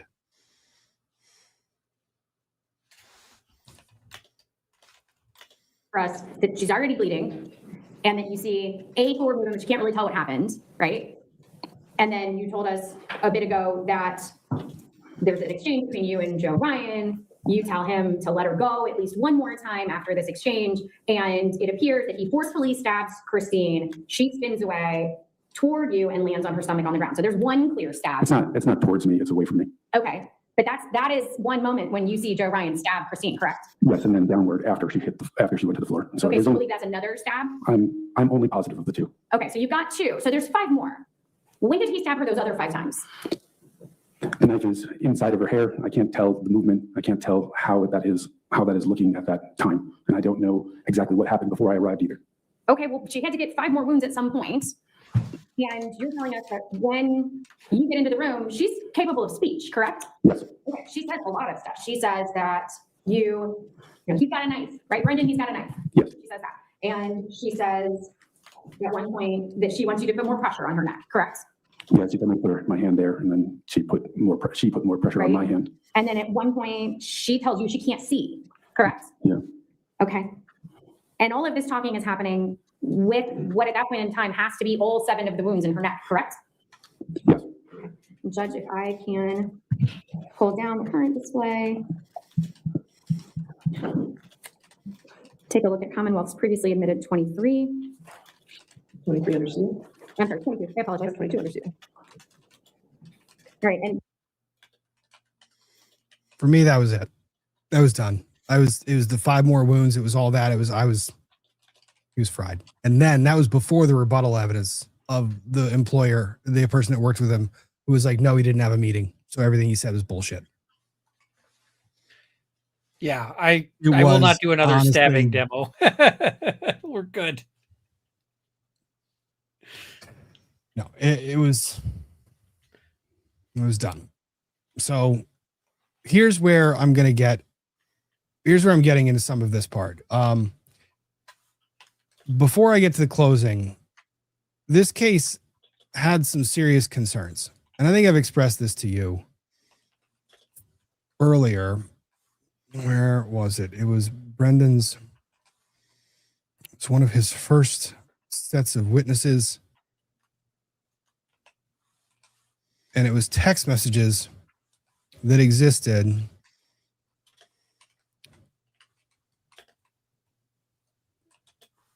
And I'm transitioning to a different point, so I'll probably swoop and then go to that different point because it's something that I need to make an issue of. It pissed me off more than you possibly imagine.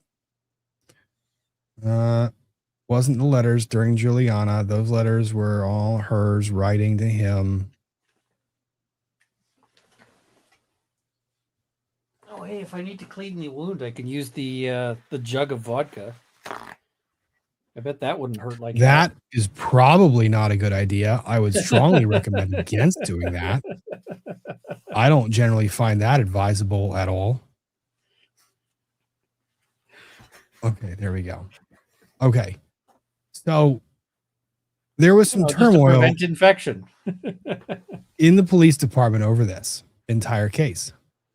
And certain things ended up coming to light during the prosecution of this case that were not, shouldn't really be things that we would see on a normal basis. Starting with exhibit, we can start there.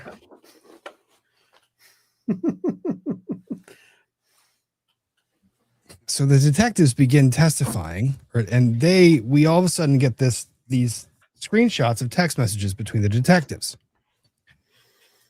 Christine's blood inside the shoes on Brendon's pants. Game over. Hold off on bringing Klingan and Kelsey into the loop. Klingan is the prosecutor in the case. So these are the detectives that are involved in the investigation of this case and determining which suspect they want to go with and which individual they want to charge and how they want to do it. And this is a text message communication between them, telling them to withhold information from the prosecutor in the case while there's an active prosecution going on. This is not permissible. This is not okay. In no way is this acceptable. This should light a fire under every defense attorney's ass. And honestly, it should be more scandalous than it was depicted in this trial because of how bad Brendon Banfield was testifying.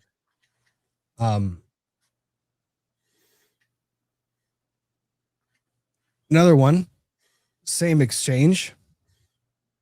Tentatively scheduled for 3 p.m. Nothing more yet. Big day. Offer will be manslaughter with time served after Brendon Banfield trial. Absolute dog shit. Still no more details. On call with the Ryan family now. So they're relaying to the Ryan family that took place. And then the other one that I wanted to show.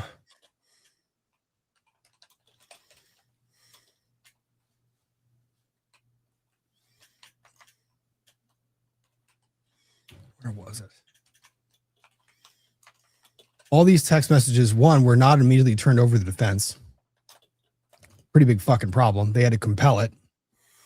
It was not turned over in discovery. These are communications on officers' cell phones about an active case, about an active investigation. They are absolutely discoverable and must be turned over. But they decided they weren't going to do that. We already heard testimony about half of the officers or half of the investigators being kind of involuntarily transferred. Big day tomorrow, buddy. You know you're going to come watch. I can't. They'll kill me. Haha, maybe. I'm up and down, buddy. Klingan is scaring me. It's a whole lot of reference about attorney Klingan, who was the prosecutor that handled this. What people don't realize is that DA Klingan, Not Klingon. correct, not Klingan.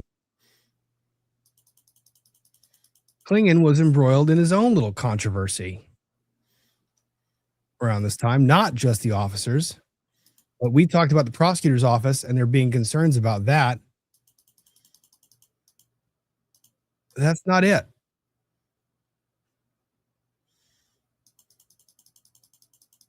Let's go ahead and swoop to this one. Why is this such a mess?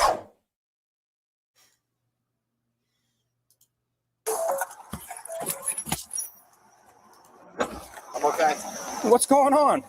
Not much. Are you an attorney? I am. Commonwealth. Uh-oh. You're good. Someone called on you for some reason. I don't know why. Oh, this one. That you were drinking beer. I don't know if this is true or not. Note the body cam date and time, August 8, 2025. 8 o'clock in the morning. By the way, bond hearings are at 9.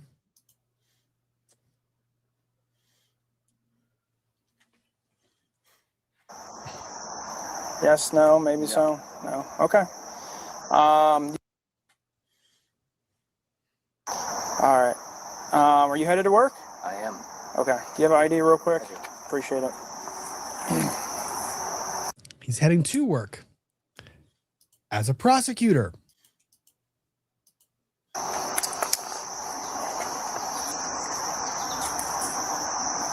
Don't you guys normally get in at 8 o'clock? I'm actually going to go in, but I have to do some things before I go in. Okay. All right, cool. Do you normally park back here real quick? No. No? Okay. All right, just sit tight. Thanks, buddy. Oh, this cop is like, yeah.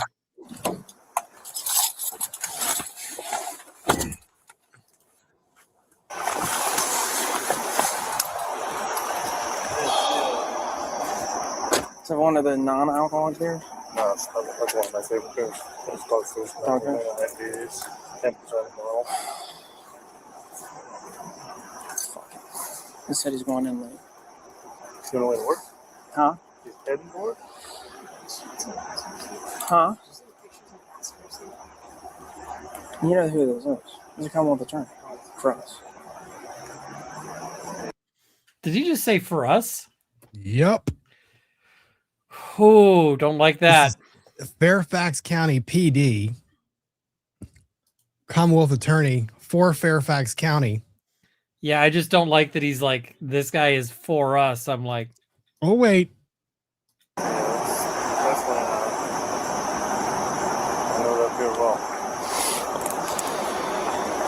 Sorry, you been drinking?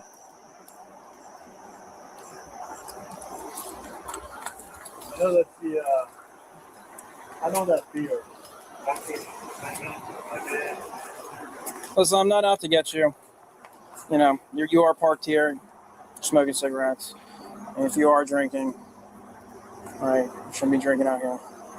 All right. I'm going to head to work and forget about all this. Okay. No. The fact that he would even suggest that. No, you're not heading to work, dude. Is this a problem for the appeal? No, he was removed. He did not end up being the prosecutor on Brendon's case. But when we talk about all these dynamics of the investigating officers, the detectives, how they interact with the Commonwealth's office, how they fucking hate each other. Commonwealth's office hates the PD right now. A lot of them do. And that's kind of shown in the text messages back and forth where they're like, don't give it to the prosecutor yet. Because they don't trust each other. When the prosecutor floated the sweetheart deal, the cops were not happy about it. They didn't like it. They didn't want it. So they didn't want to float. So there's no trust there, which makes it a big fucking problem when there's an obligation for the Commonwealth as the attorney that's prosecuting the case to turn over material that is maintained by the entity that is the state, which includes the county, the Commonwealth, the prosecutor's office, and the police department. If the police department is not passing information to the Commonwealth because they don't fucking like them, or the DA's office because they don't like them, then defense counsel isn't getting it. If the police are withholding information until they have it to vet internally before giving it to the Commonwealth, then I imagine there's a fair deal of exculpatory information that's not being turned over. Is anyone beginning to see the problem here? This was 2025.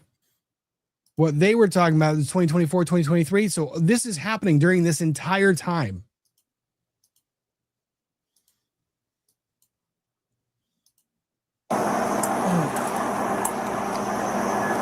My concern is just the way you parked and everything. It's because I'm only going to be here for 5 minutes. Okay. I'm checking my email. That's all I was doing. Okay. So the only thing I want to know is that I guess our complainant called in and said that you normally come over here and park. They didn't describe who they were. They said they drive through this area every day, and they say they normally see your car and they see you there. Doing the math again. This is a DA that's prosecuting cases who's supposed to be in the office at 8 a.m. because traffic docket begins around that time. And then they've got bond hearings and they've got trials and they handle misdemeanors, felony. This is Klingan who's prosecuting a murder trial.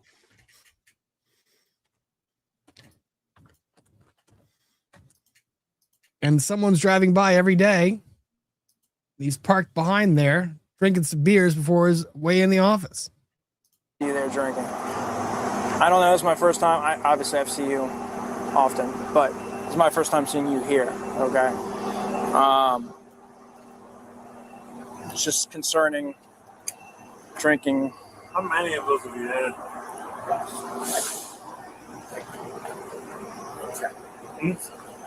There's that one right there. Well, I see another one. There's another one on the. I can't. Huh? Not that one. You didn't drink that? I'm also amazed by how dumb attorneys are. They don't take their own fucking advice. Like, why are you answering questions? Why are you talking to the cop? Why are you telling such transparently bullshit lies? Officer, it was just the one beer. That one? Is that not a Dogfish IPA on that stuff? This is the point where you say, you know what, officer, I'm calling in sick today, and I'm taking a cab home. Do you have anyone to come pick you up? I mean, when they're muting it, it's because he's describing where he lives. There's nothing wrong with that. Prosecutors, their addresses are. Yeah, I would not have any issue with them not announcing where the prosecutor lives. Prosecutors, judges, their offices, their addresses are not a matter of public record. Yeah. In fact, exactly the opposite of public record. Yeah, so it's muted because he's describing where he lives.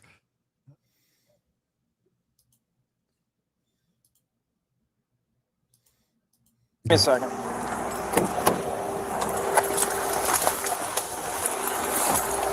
Yeah.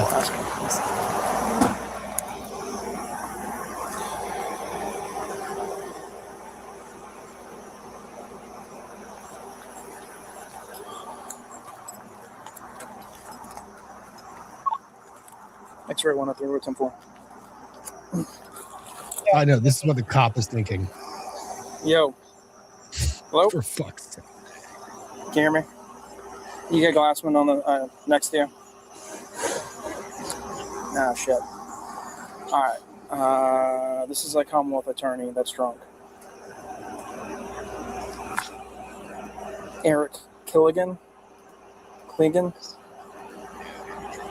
No, but he's intoxicated. So I'm trying to help him out. Why are you trying to help him out? What is he doing that's worth helping out?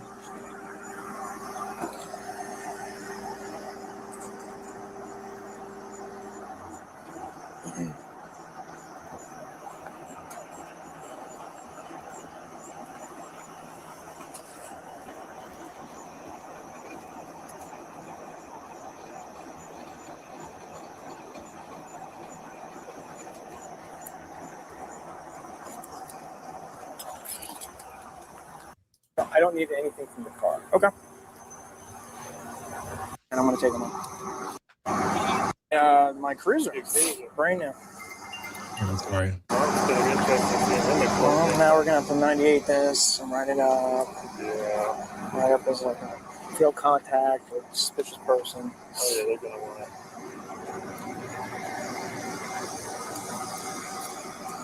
God bless body cam. I was not there, no. I got in my cruiser and my front right tire had a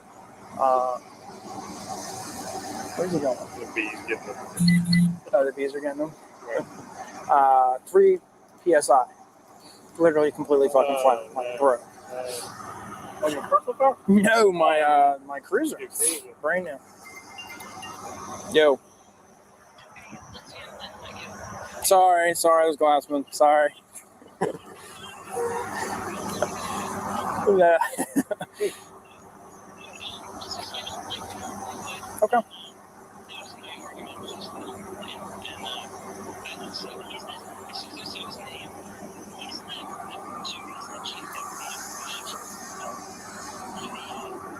Okay.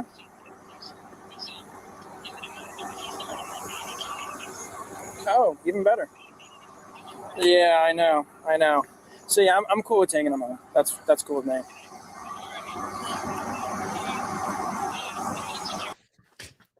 So, give me 1 second. Let me get my front cleared out. Cops go and he clears the front of his cruiser. He clears the front of his cruiser so that Klingan, the prosecutor, gets to ride in the front seat because the officer now is a taxi and takes him back to his house.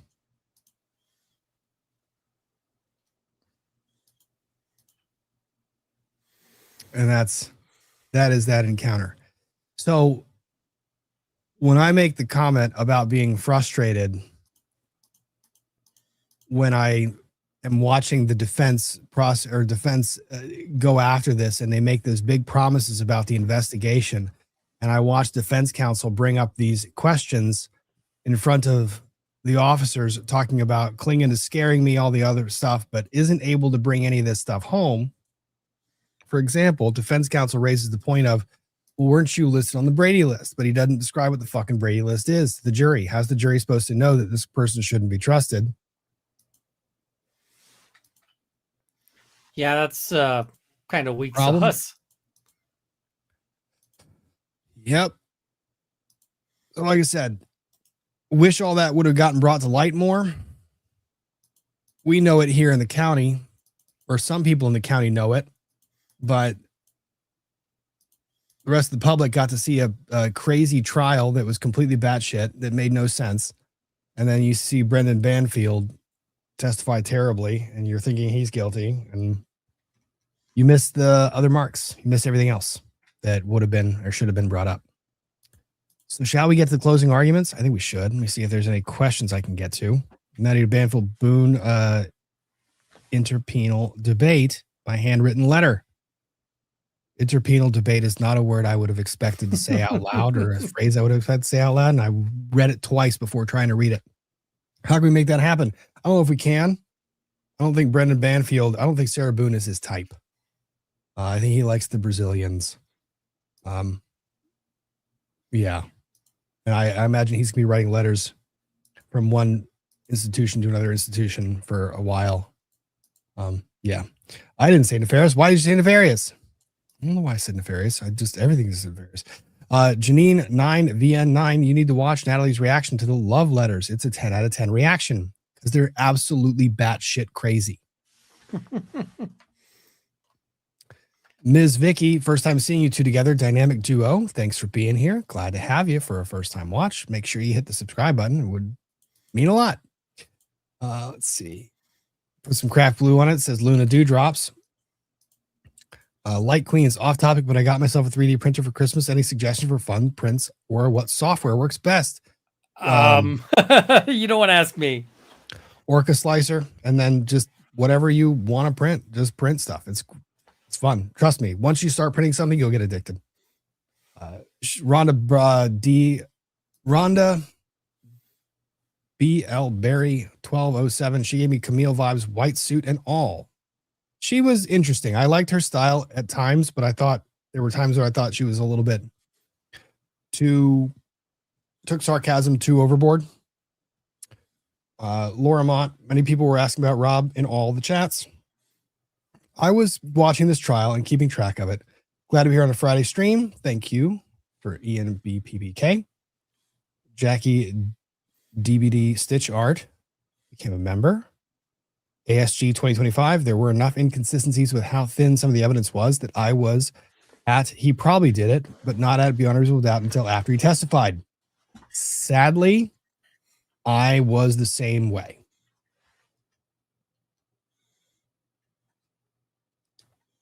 Annie, thank you for the super sticker. Crazy Cat Queen, she pirouettes from being stabbed in the neck. Tell me you don't understand physics without telling me you don't understand physics. There was a lot that didn't make sense there. Fender, his whole testimony is so weird. Uncanny Valley, like I'm uncomfortable listening to his narrative. Anyone else? Everybody else. Marmar, I can't even with his sad eyebrows. Same. Legally Blonde, thanks for becoming a member. Trisha Lynn, he talks like a noir detective reads. Meme Empress, if I had a nickel for every case that involved a transformer, I'd have 2 nickels. It's not a lot, but it's weird that it happened twice. Laughing my ass off. Meme Empress, the ambulance was a transformer. Ratchet complained the whole way to the hospital about Brendon Banfield's incompetence. Yep. Shadow Elf, thanks for becoming a member. Hawk Banana Noah just realized that Runkle is Rob's intrusive thoughts. Everything Rob thought about saying, Runkle just says it and cackles. Why do you think he's my best friend? We both get to laugh. 4-3, welcome back, Rob. They finally figured out my medical problems, the IDP.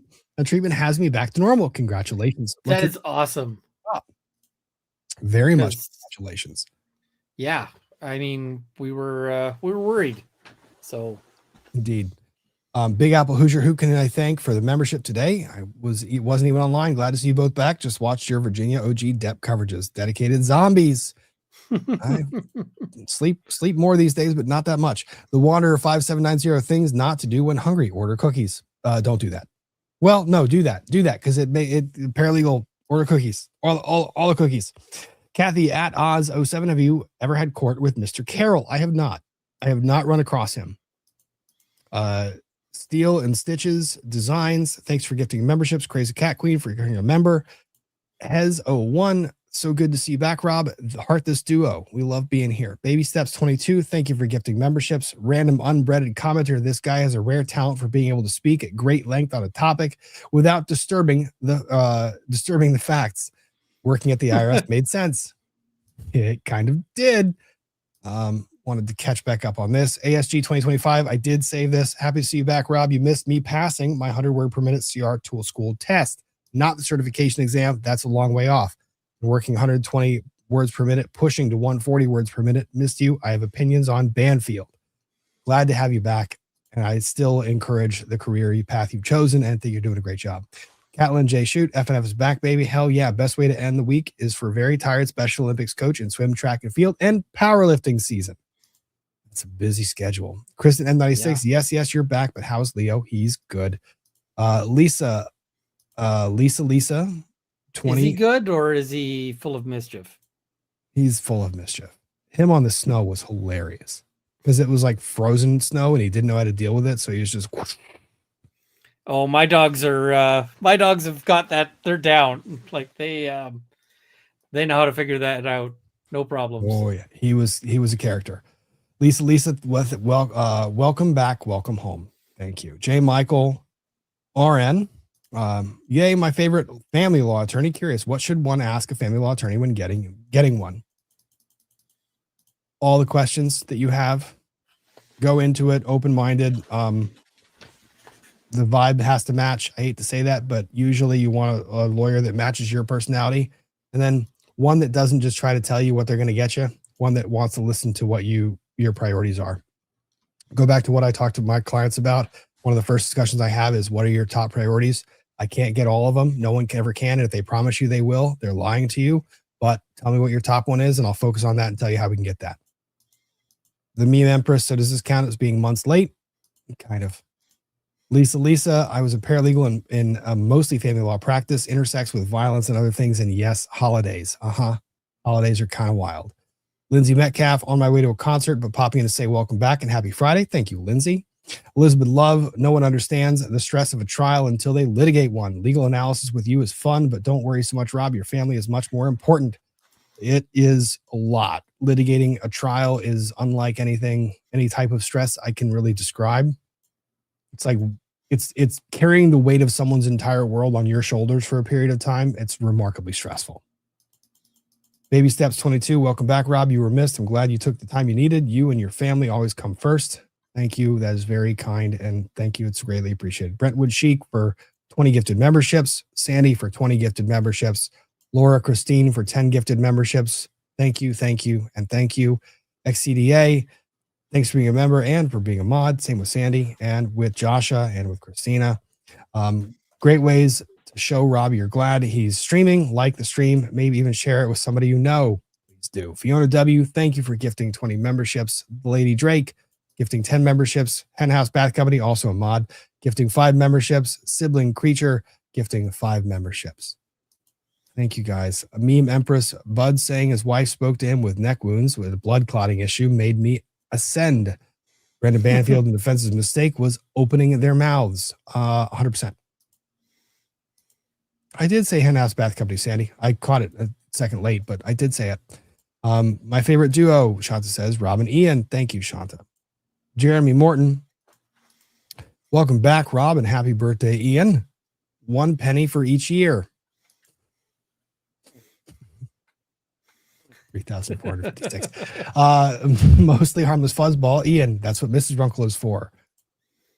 I'm not sure what that was in response to, but I'm thinking of all the things that you had said. There's a lot you said where it would be applicable in a funny way and applicable in a very scary way.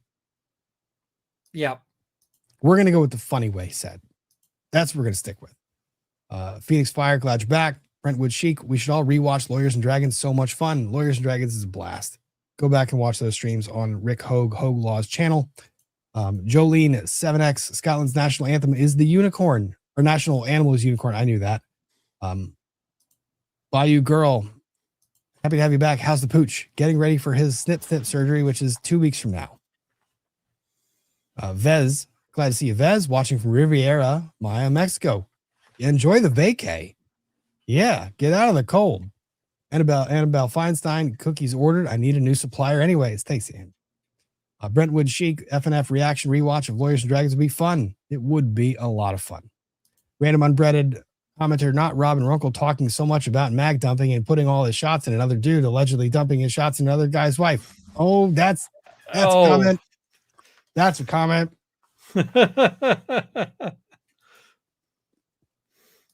What? Stand by what I said. Mag drop. Luna Dewdrops, welcome back, Rob. Ian, put some crazy glue on your finger. She did. He did. No, I didn't. I ended up reopening the injury trying to get into the crazy glue. So just let it heal. Dahlia 7 BB makes talking reminds one to appreciate silence. Does Ms. Vicky, he cried while writing the letter to Juliana, but didn't cry once when talking about Christina. Meme Empress, odds on SBSK victim impact statement. Sarah Boone. Oh, Sarah Boone-esque, yeah. Oh. Odds of that are 1 in 1.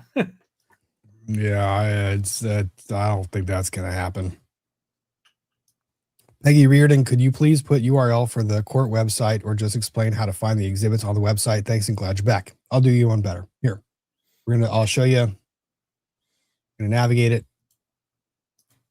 here.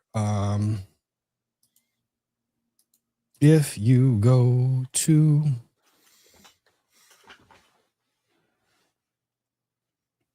fairfaxcounty.gov. So it's fairfaxcounty.gov/app/high profile cases. And it literally just, you can scroll down and you see all of the evidence that's tabulated, every single one when it was introduced. So when they refer to the number, there's Commonwealth 150. They have, some of them have the reports, the phone extractions, they have the call records, they have data that's all there. This is why I think the jury did not come back with a verdict pretty quick, because these are a lot of things that were flown through in testimony that they're going to want to go back. Yeah, just so much stuff to read. This is a lot. And it's one where I'm, in this particular case, I'm probably reading every single part of this because I'm wanting to understand all that transpired.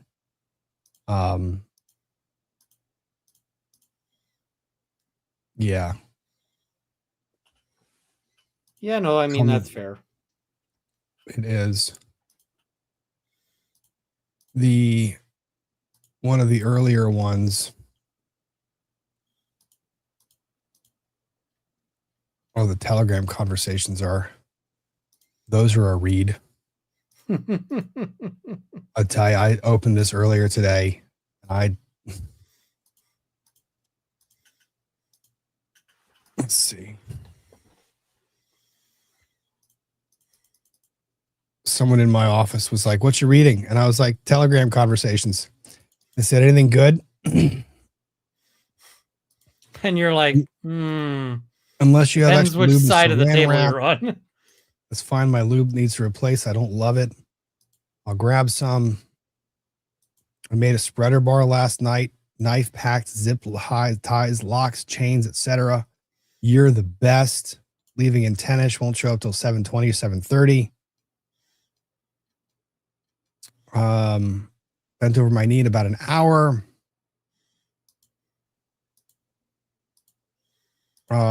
It's not graphic. Couldn't sleep, too excited. Good morning, good night. Rest for a bit. Hopefully many orgasms.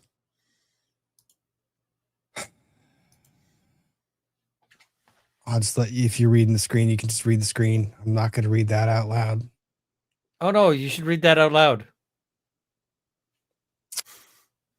YouTube would love it. You laugh. I read these things in court all the time and depositions. Oh, I know. I've been there. Yeah. Yep. Sometimes the stuff you have to quote directly is like, oh yeah. Mm-hmm. And you make it very clear. I am quoting here, and you just yep. I had a witness kind of teach me the lesson the hard way because I asked him if he'd called my client the N-word, and he said no. And I was quite surprised by that answer because, yeah, he did.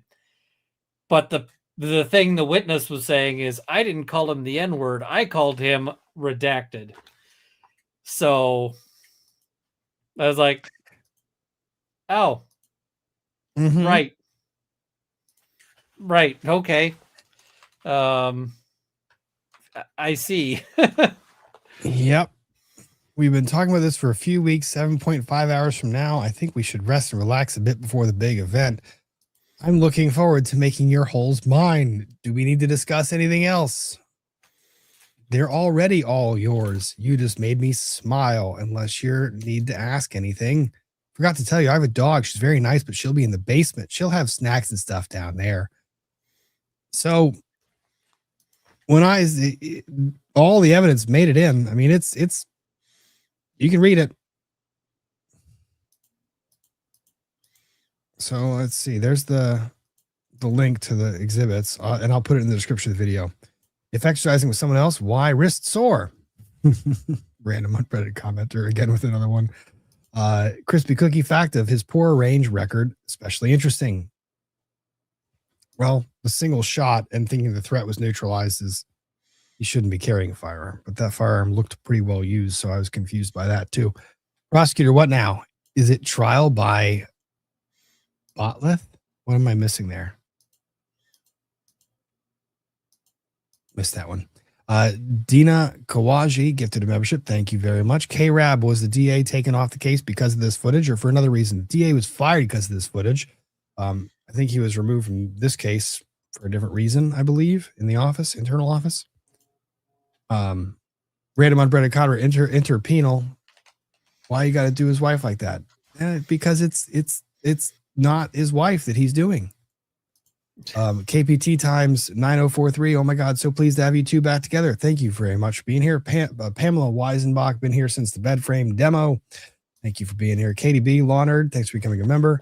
Deanne BND, glad you're back. Fridays with Runkle and Rob, thanks for being here. Really a cat mom, thanks for gifting memberships. Sarah Bahu, why did deputy chief suddenly retire? What's the tea?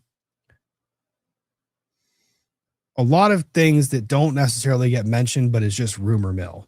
Let's just say there's a lot of conflict between the top brass and the people that are making judgment calls that might sound political and people that are on the ground doing the actual investigations.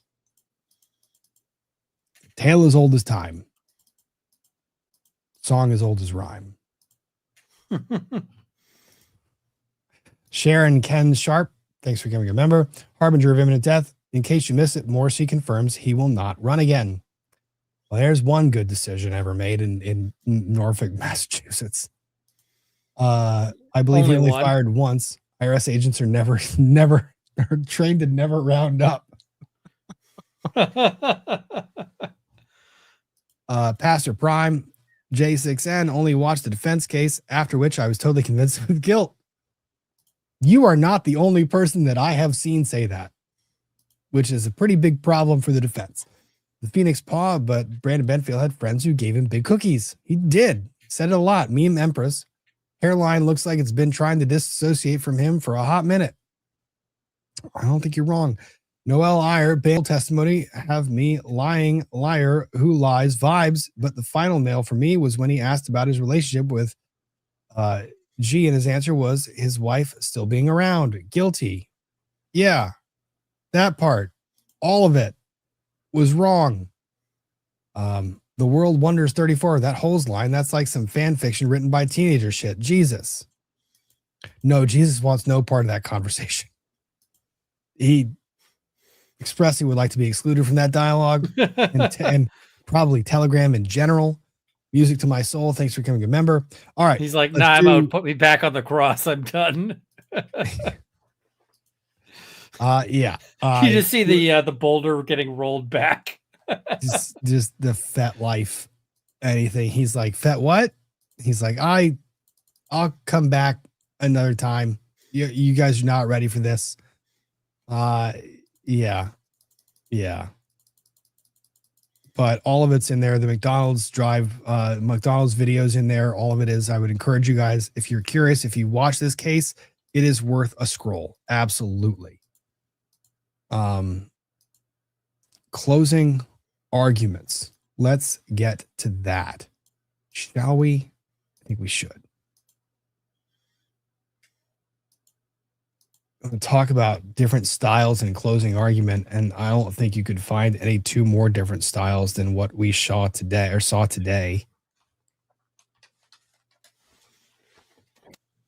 Let's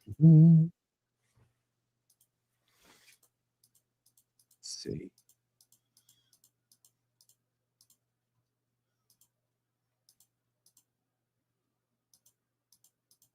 This we will swoop, old swoop, new swoop, old new swoop, and share screen. Dramatic entrance. Okay.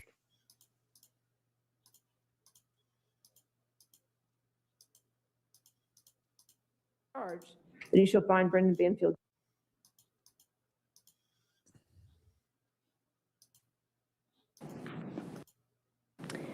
The judge has read the instructions to you. They'll go back to the jury room with you, and you're going to have those as your guide in making your decision.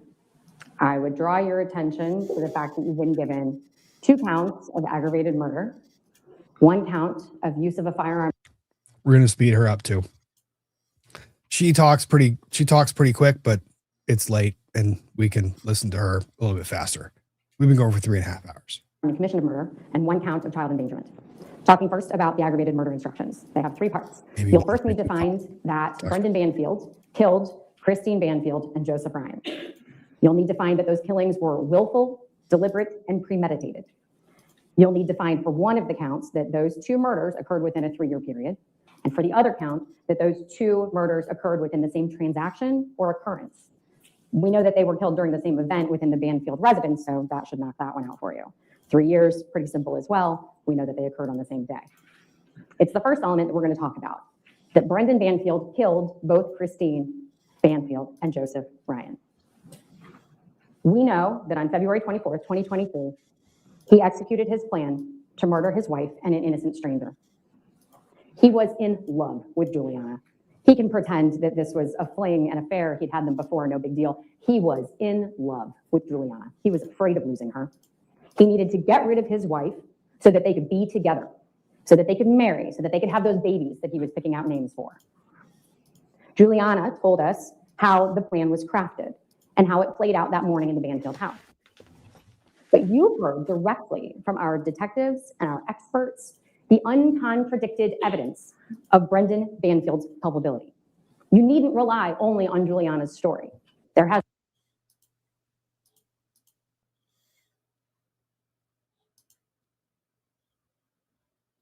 Rob, you're muted. I did it wrong. I muted myself. I think she's wrong about that. I think you need Juliana's story. If the evidence showed everything, they wouldn't have put Juliana on the stand. Because if I'm a prosecutor, I'm not putting Juliana on the stand. I guess there's that. She's pretty hateable when she testifies. She's pretty hateable, but she's very much, she's kind of important for their case. She's critical because they don't have him accessing the device. They can't prove that he's the one that does it. They need her to testify that he's the one that does it. They have not a single shred of evidence that shows him actually doing this. That's one of their biggest problems. The case is inherently impossible to get to beyond a reasonable doubt without a cooperating witness that comes in and says he was the one that did these things. has been a plethora of evidence to help you meet your burden in this case. Let's walk through just the highlights. Our digital evidence. While the digital evidence cannot tell us definitively who was behind the screen, we heard that a bunch. We know that to be true. What it can tell us is that Brendon Banfield and Juliana Peres Magalhães are more likely to be the ones to have set up Joe Ryan to come into the house to fake rape Christine on February 24th. There is no digital history, none, of Christine Banfield using dating sites, fetish sites, searching for pornography, talking to other men prior to the January inception of this scheme. Brendon told you that more than 10 years ago There were incidents of affairs involving rough sex. But you have zero evidence to corroborate that self-serving statement. Think about the 2 days of Mr. Lidsky's testimony for the defense and the 3 times that Detective Miller was called to this stand. If there was one scintilla of evidence that supported these claims of infidelity, of interest in sexual violence, don't you think you might have heard about it? The FetLife and Telegram contacts all occur on Christine's laptop, frequently while her phone is in use with something completely innocuous. You remember the frozen tickets, the Lululemon shopping, the family vacations the day before the murder? 2 devices, 2 different people. The FetLife and Telegram usage only ever occurred when Brendon Banfield and Juliana Peres Magalhães are in the home. Does any of that prove that they're doing it? No. Nope. Nope. Not even close. Not even close. Yeah, I agree with you, Camper for Life. This closing kind of felt like a whole lot of bravado and not a whole lot of meat on the bone. The whole. I think she basically just assumed, I've got this. I don't need to do a whole lot. She really did. And like this is a coasting close. I was not impressed with the close. She did not close loops.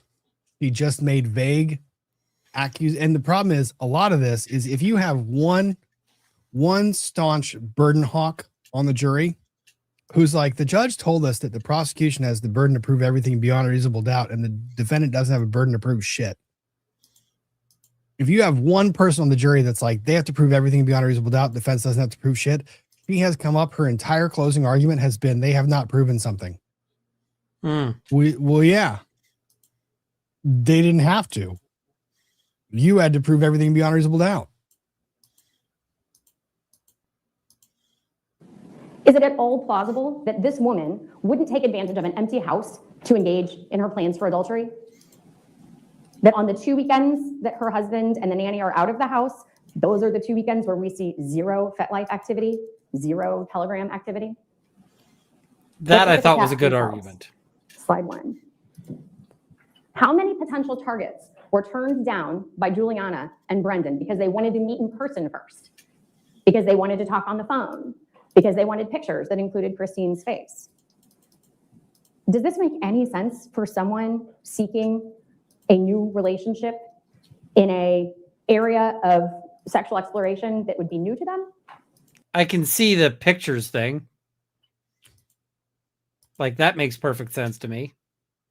It's also kind of one of those things like, tell me you don't know family law without telling me you don't know family law. Like, yeah. I'm just like, yeah, no kidding. She didn't want to share pictures that showed her face on like a fetish site. Like, or she would use an alias or a pseudonym. I don't know. Just salty because she's got notes she's referencing.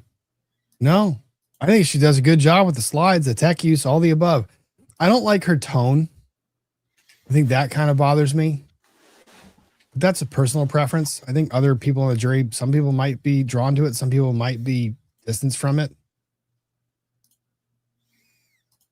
I don't know. Something about her style bothered me.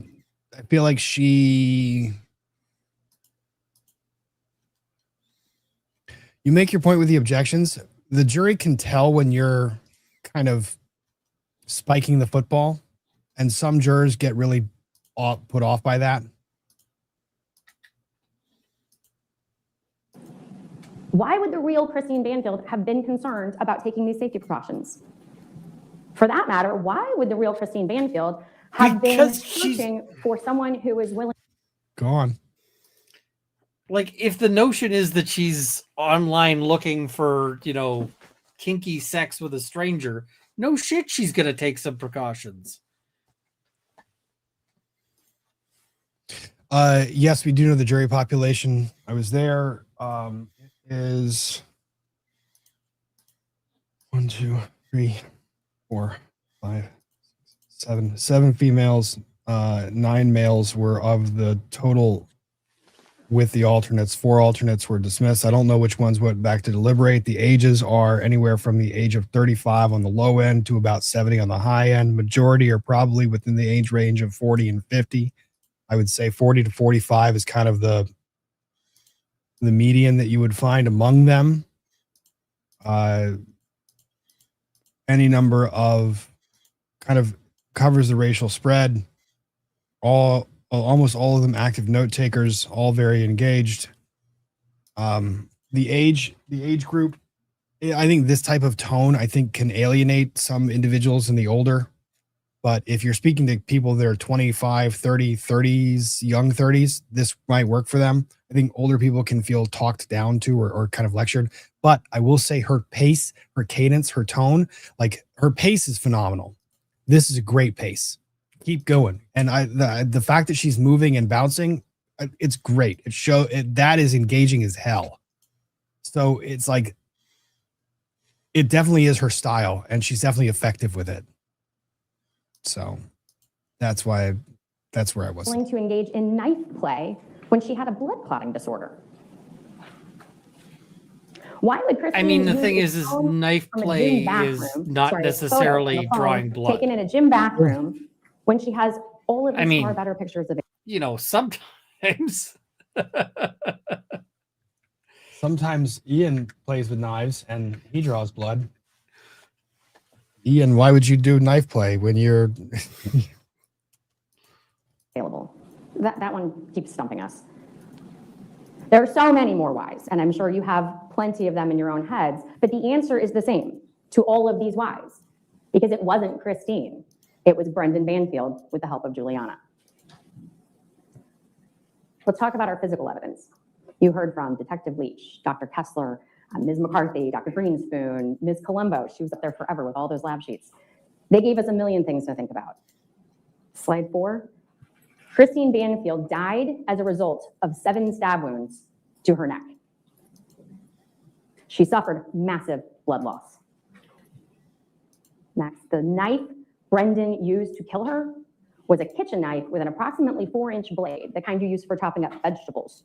This was the knife that Joe Ryan brought because Anastasia asked him to. This was not the killing knife that Brendon Banfield had envisioned for his scheme.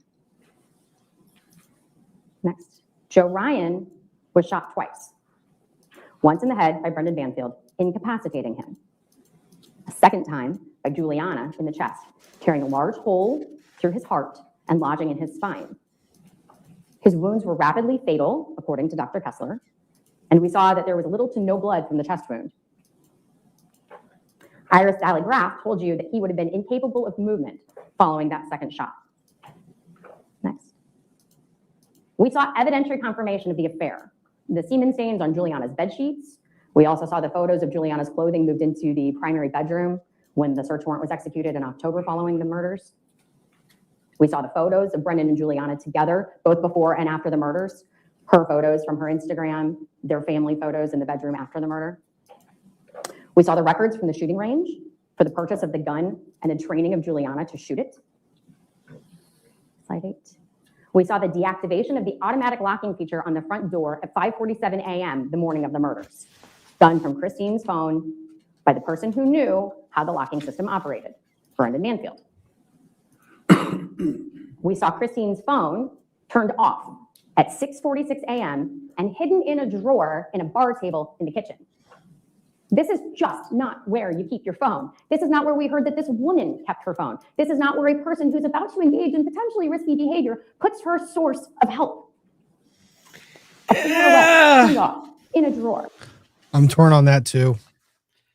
Because you don't know this guy, you might not want him to have your phone. Your phone or your it purse. Might be that or she's any protecting the to you.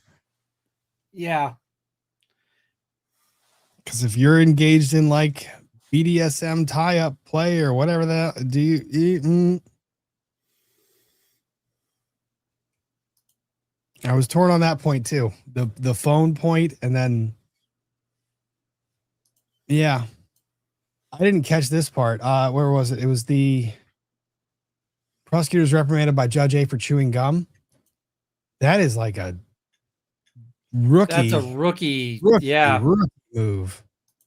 There was also 1 or 2 of those days where I'm not usually one to comment on courtroom attire, but there was 1 or 2 days where it looked like she was wearing a sweatsuit or sweatpants, and I was like, okay, that's a choice in front of a jury. Now I like this.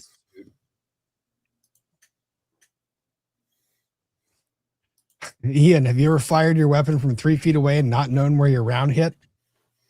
No. That's, I mean, 3 feet away is basically a contact injury. There.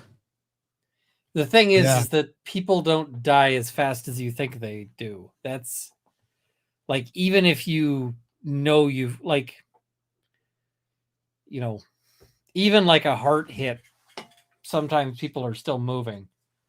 So at least for a second or two. That's all he needed to that's all he would have been needed to move, because she says that he would have been immobile after that second gunshot. But Brendon's testimony isn't that he was mobile after the second gunshot. He was mobile after the first gunshot. That's when he was said to have hit him. That's why Juliana shot him. That's why some of this, the prosecutor is coming back and saying these things, and I'm going, that doesn't fit with your narrative as much as it does with his. Why are you focusing on that? And why are you not kind of driving home this original narrative you gave during opening? Off to the side of the kitchen. Just doesn't make sense. We saw Brendon Banfield drive to McDonald's and hang out, waiting for the call from Juliana. We see their call records, 10 and 11, between Juliana, Christine's phone, which is turned off, Brendon, Christine's phone, which is turned off. They're creating a record. It's a plan. It is premeditated. We see this false attempt to check in on Christine so that they can tell the story to the police when they arrive, that they did everything they possibly could. It's a whole lot of argument, but there's not a whole lot of facts in between there. Like the argument's doing a lot there. This is a lot of stretch. You have to buy into Juliana's narrative to buy this. Yeah. Next, we see the lock at the top of the basement door that Brendon Banfield did not think to engage to protect his daughter. Even under his own version of this event, he agrees he didn't think about it. He left his 4-year-old child in the basement with guns out, stranger in the house, and something happening that caused him to be concerned. We heard the 911 calls. We have a hang up at 7:47 with Joe moaning in the background, and then a 15-minute gap before anyone calls 911 back. 8:02, 15 minutes between when someone in that house thought the police should be there and when they finally asked for help. Elf Wiggins, I saw this point. I had this conversation earlier. I thought the most badass prosecutor was the Charlie Adelson prosecutor, the Adelson prosecutor, because she went into that, one, with a remarkable investigation that backed her up, but two, one after the next, after the next, after the next. She dropped the first domino, which was the easiest one for her to get a conviction on, then gets them to flip, and then gets the next conviction, and then gets the next conviction. So try Juliana. Try her. Yeah. They would have got, I really do believe they probably would have. I don't know. I feel like it's easier to get Juliana on this than it is to get Brendon. Georgia Kappelman, yeah. And plus, you will never convince me, ever convince me, that time served of 1 year in Fairfax County detention and deportation that's a sweetheart deal. Is the only that is an insane, that's an insane deal. That's an insane deal.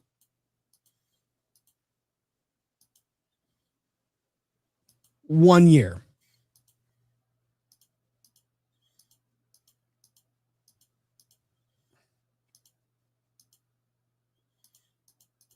That's just crazy.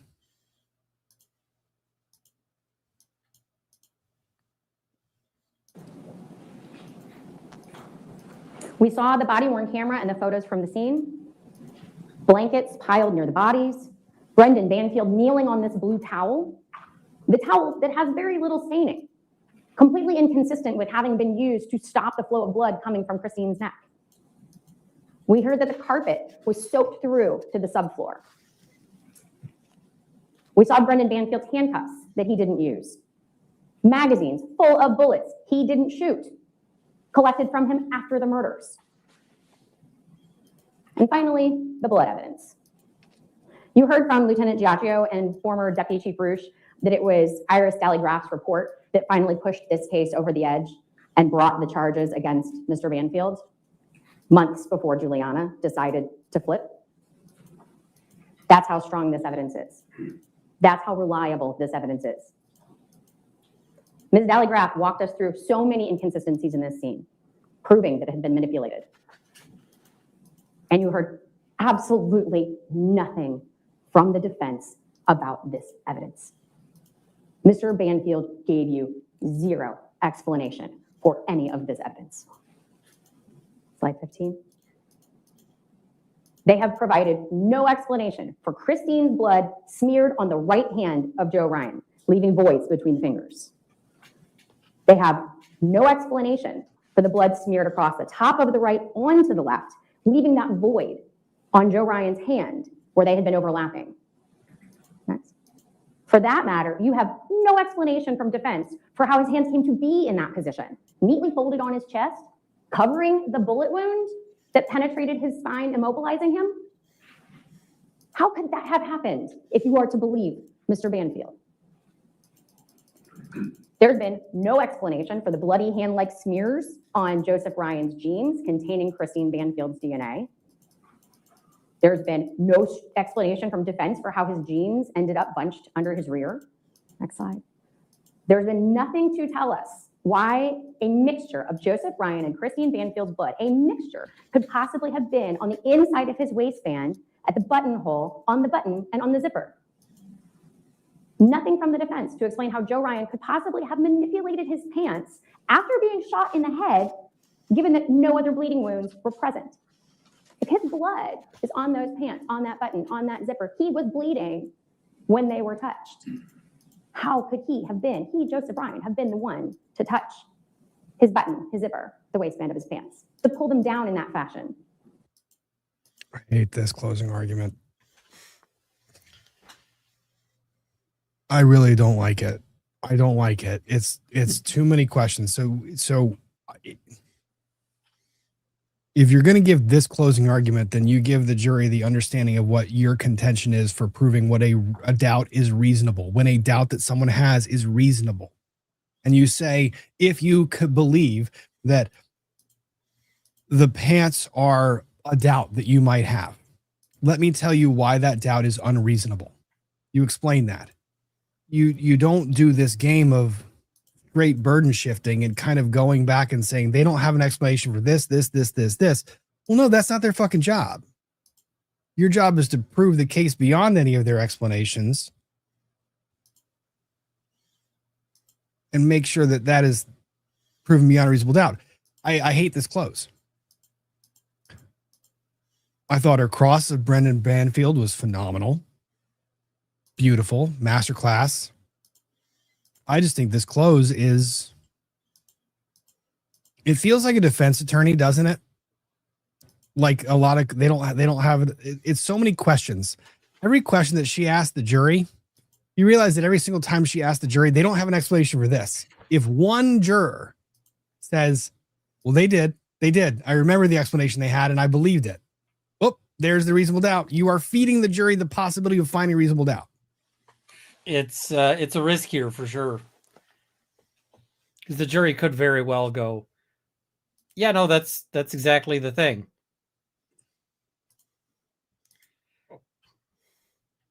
Questions like that are better in a defense close. And that's what I mean. Like poking questions or poking holes, because then you have the jury latching onto a question and saying, you're right. That is a question. That's my doubt, and I believe it's reasonable. Versus when you're the prosecutor and you're asking these, you're making the closing argument via question. I hate it. I hate it because it's like you're feeding the jury opportunity to find holes in your own case. Don't do the defense's job for them.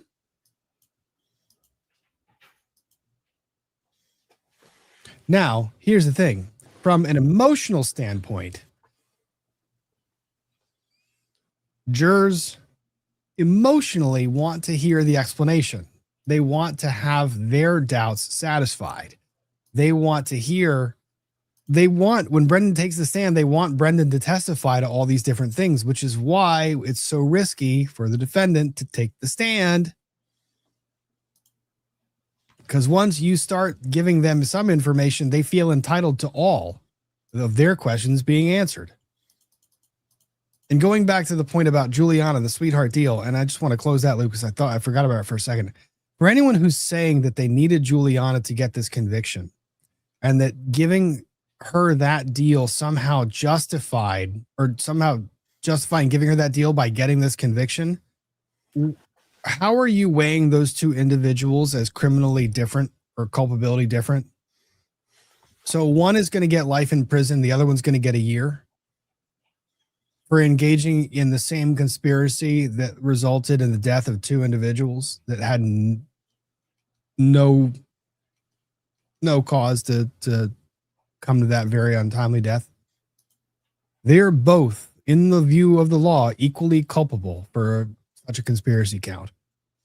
Except they're not, because she's only, going down for manslaughter. That's why I hate that deal.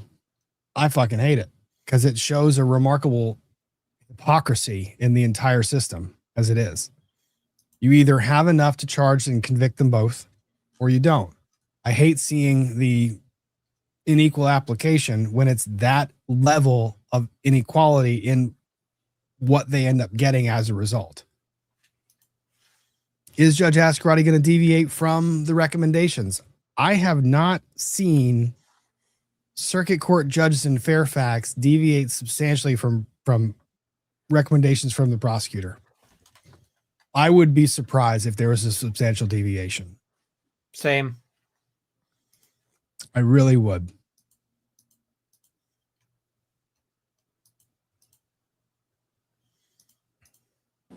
Brendon told you he.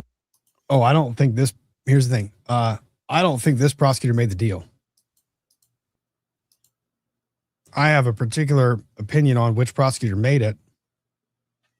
It might be the elected prosecutor, who I already have a very strong opinion about.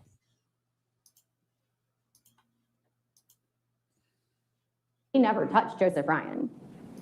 And yet we have distinctive finger-shaped parallel lines on Joseph Ryan's arm and small circular stains consistent with blood having been dropped from above while Joseph Ryan lay on his back.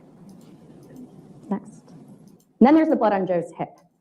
Blood that traveled onto his body and then ran down to the floor with the assistance of gravity while he lay prone. It couldn't have come from his chest. That wound barely bled. He was laying down when blood was shed. Makes it pretty impossible that he stabbed Christine Banfield. Next.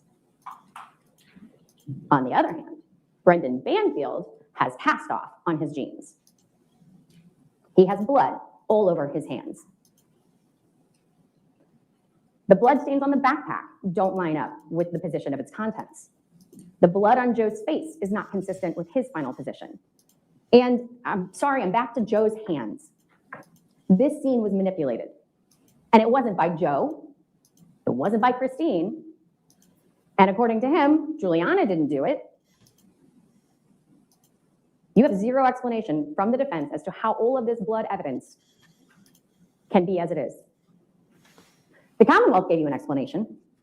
Brendon Banfield and Juliana Peres Magalhães colluded to kill Joseph Ryan and Christine Banfield. I correct myself. It wasn't 1 year, it was 2 years. It still does not alter in any sense because she was arrested October 19th. So 2 years, 3 months. That does not alter in any capacity my assessment of that deal. Time served with her sentencing being February 30th, 13th. Stand by my statement. 2 years, no fucking way. Sorry. Yeah, it's just not a... Makes sense. Yeah. Have you ever heard of a criminal defendant getting a deal like that? With a charge like that? I mean, with the facts on this one, no. It's a really sweetheart deal.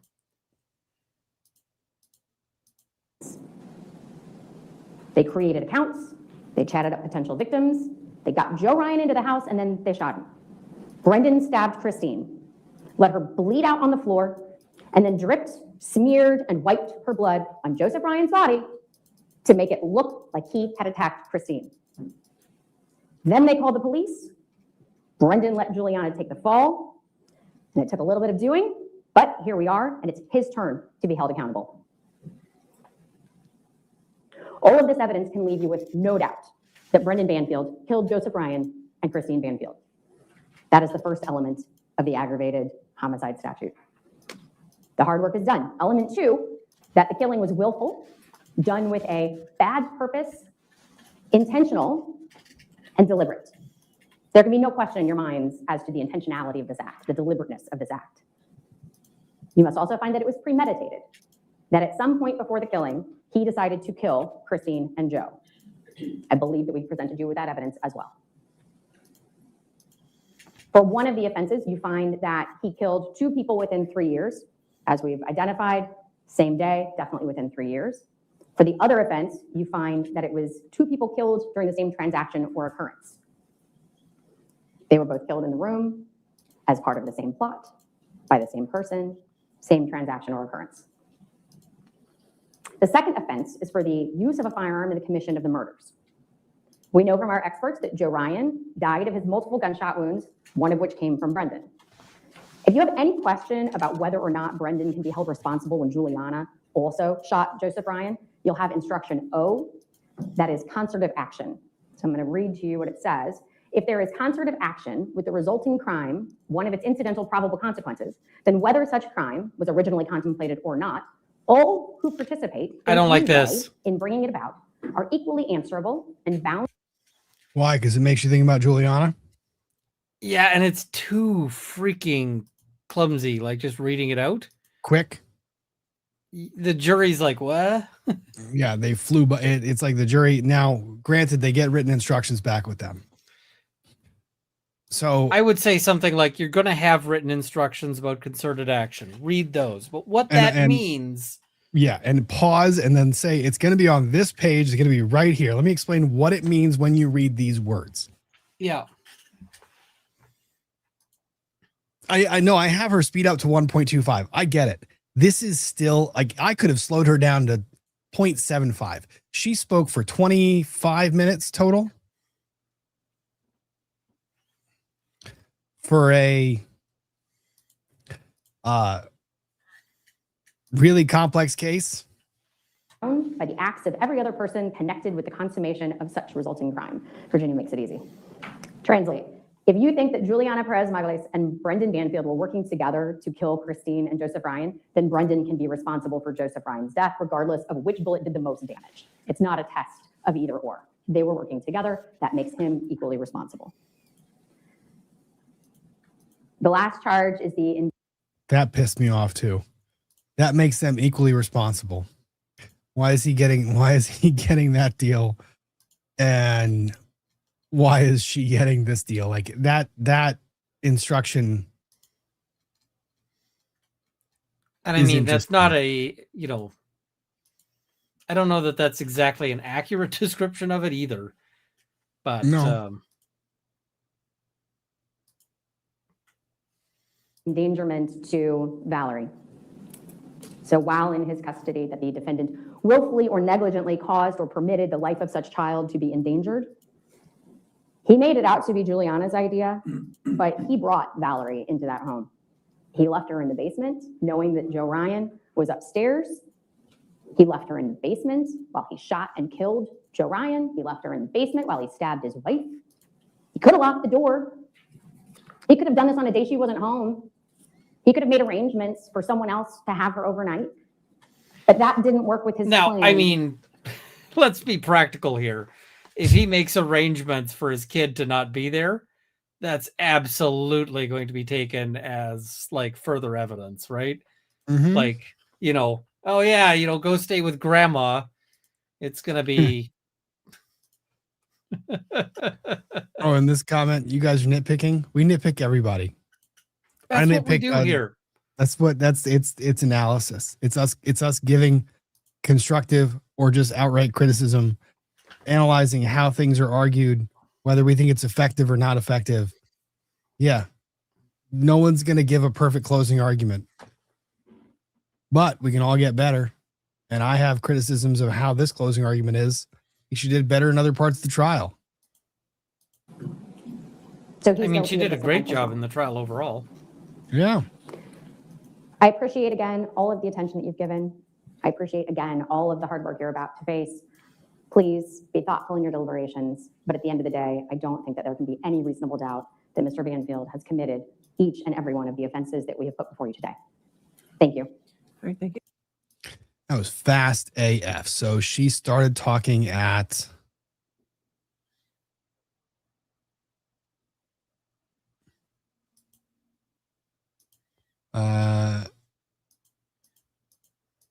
1 minute and 16. So 1 hour 16 and ends at 1:36. 20 minutes.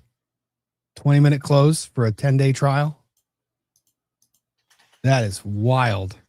And if you think Juliana was just a useful idiot, go back and watch her testimony. Because holy shit, if that doesn't give you some opinions.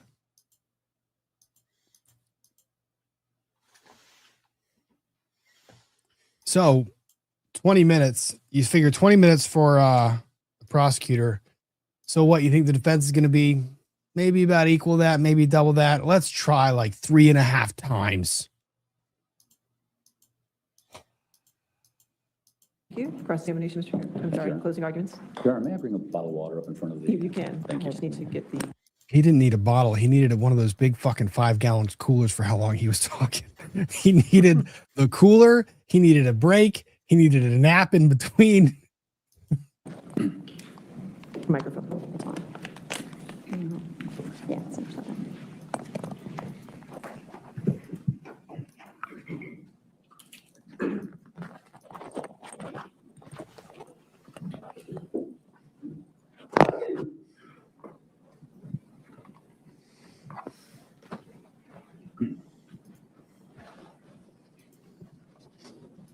Good morning, ladies and gentlemen.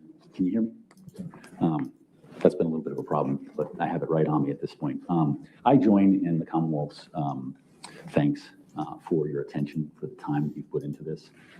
I intend to present. You shouldn't be saying I join in the Commonwealth thanks. Just say thank you on your own. Yeah. You should be joining in anything the Commonwealth said. Yeah.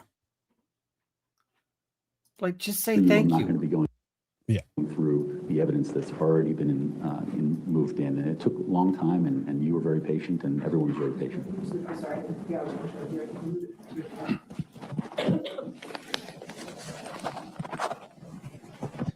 that better? Just a little further up. Can everyone hear that? Okay. I'll try to speak a little louder. Ladies and gentlemen, I join in thanking you for your time, for your attention. You could see over the nearly 3 weeks that everybody was attentive, and that's something that is something that's crucial to this process. And so I thank you. When my children were younger, I used to walk out of the house and tell them, "I'm going to defend the Constitution." And I was like, "What?" Idea what that was? And Yeah. When he started with it, when my children were younger, I was like, oh, this is going to be long. This is like, he's just starting by going right in the weeds. Yep. When I was a wee lad. In the beginning, the earth was formless and void.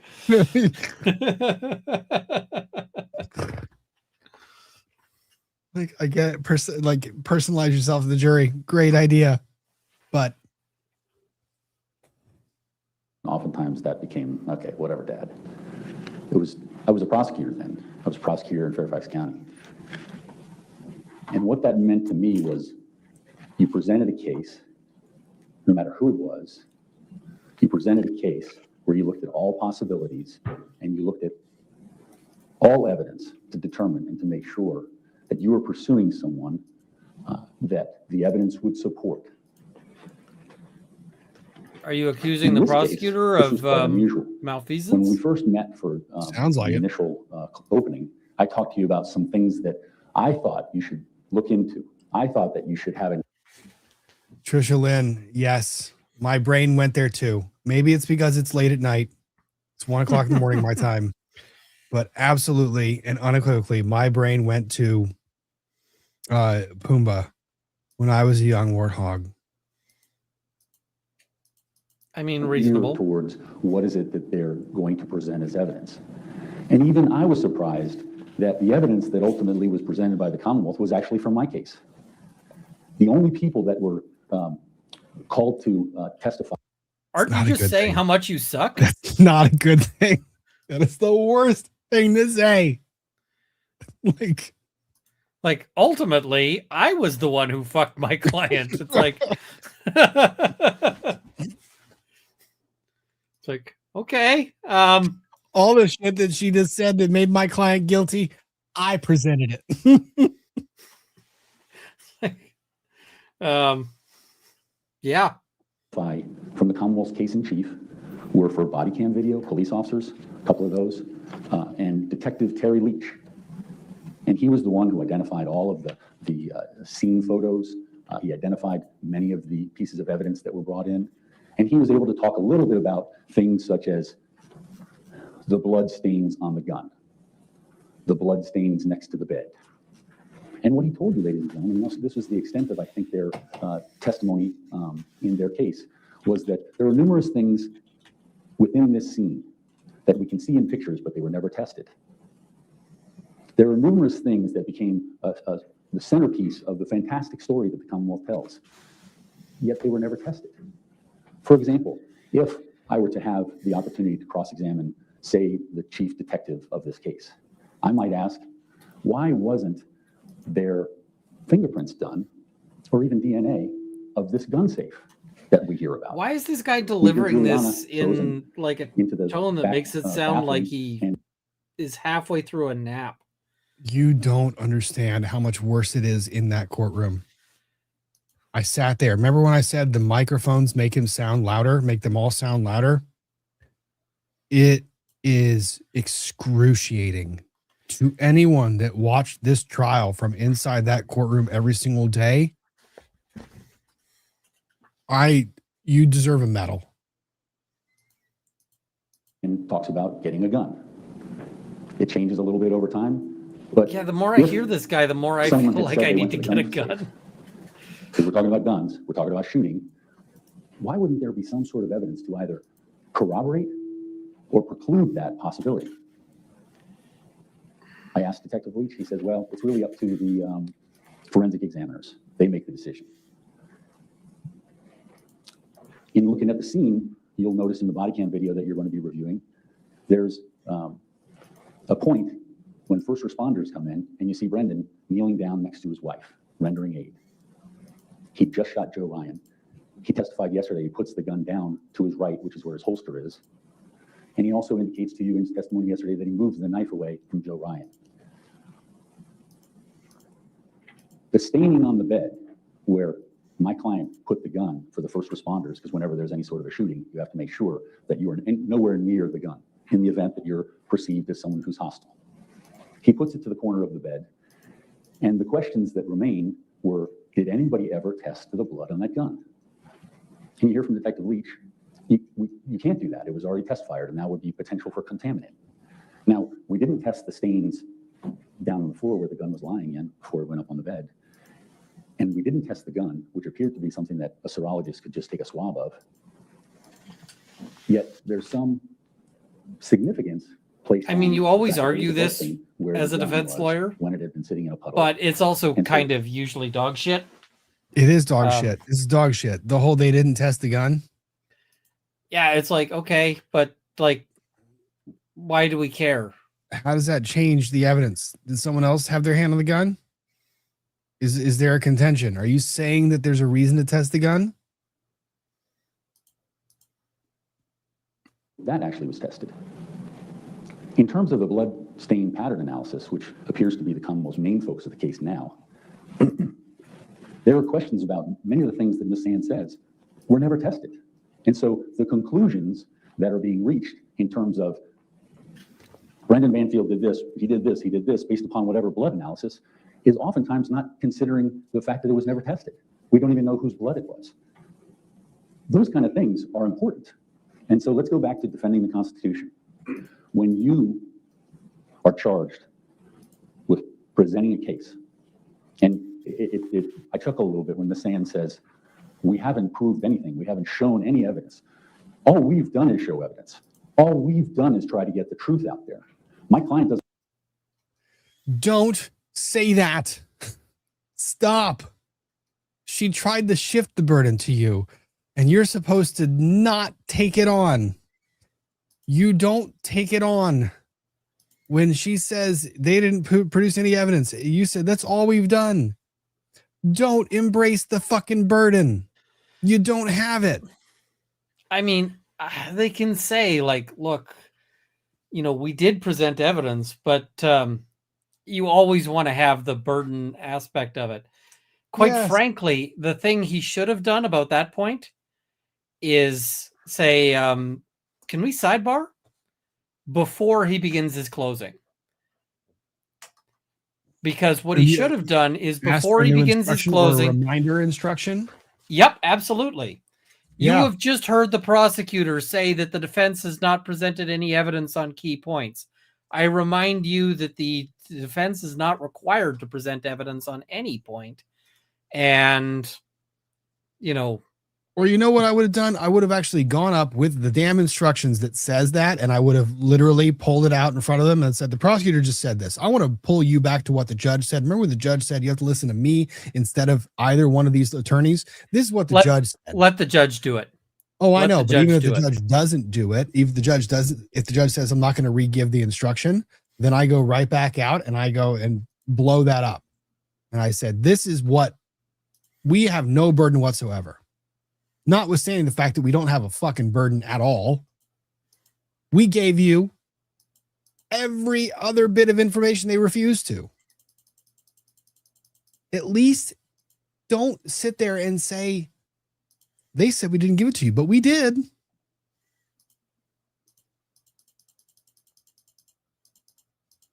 It's just basic psychology. It's basic psychology. Doesn't have to testify. Yet he gets up there and he tells a story. He's a philanderer. We can conclude that. It's horrible. It's a horrible situation to be in. He had affairs. He accepted that. He told you, ladies and gentlemen, exactly what was going on and exactly how it went. On cross-examination, he admitted to communications that were provided, which were letters between he and Juliana when she was in jail.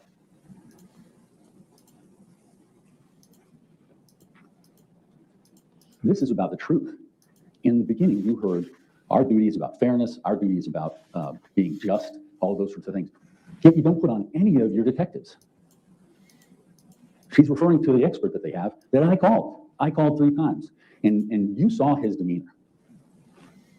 That doesn't help your case. That's not a good thing. She's referring to my expert to support her case.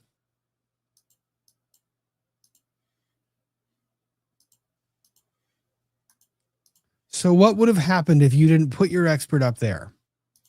Or riddle me this. What would have happened if you didn't have your client take the stand and decide to convince the jury, well, to suggest to the jury that he could convince them that he was right? It doesn't matter who calls the witness. The witness is up there. When they're up there, the information is there. It's not like you're a good guy, you're a bad guy. I called the person to bring them up. You put your client on the stand. You put the expert on the stand. You didn't have to. When you make an own goal, it's still a fucking goal.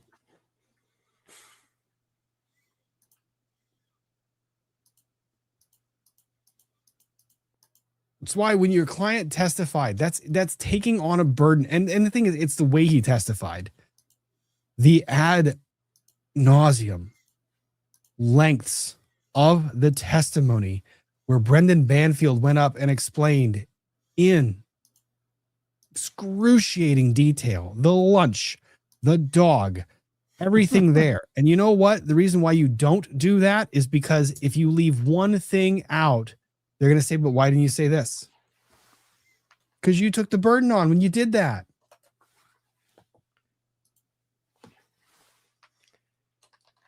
Oh, Lagong show. I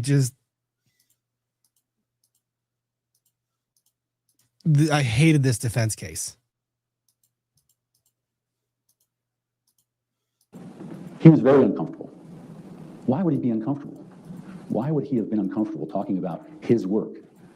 And we dug for it. And he ultimately said, the executive summary and the data remained the same. The only thing that changed is Juliana Peres Magalhães' statement. Excuse me 1 second.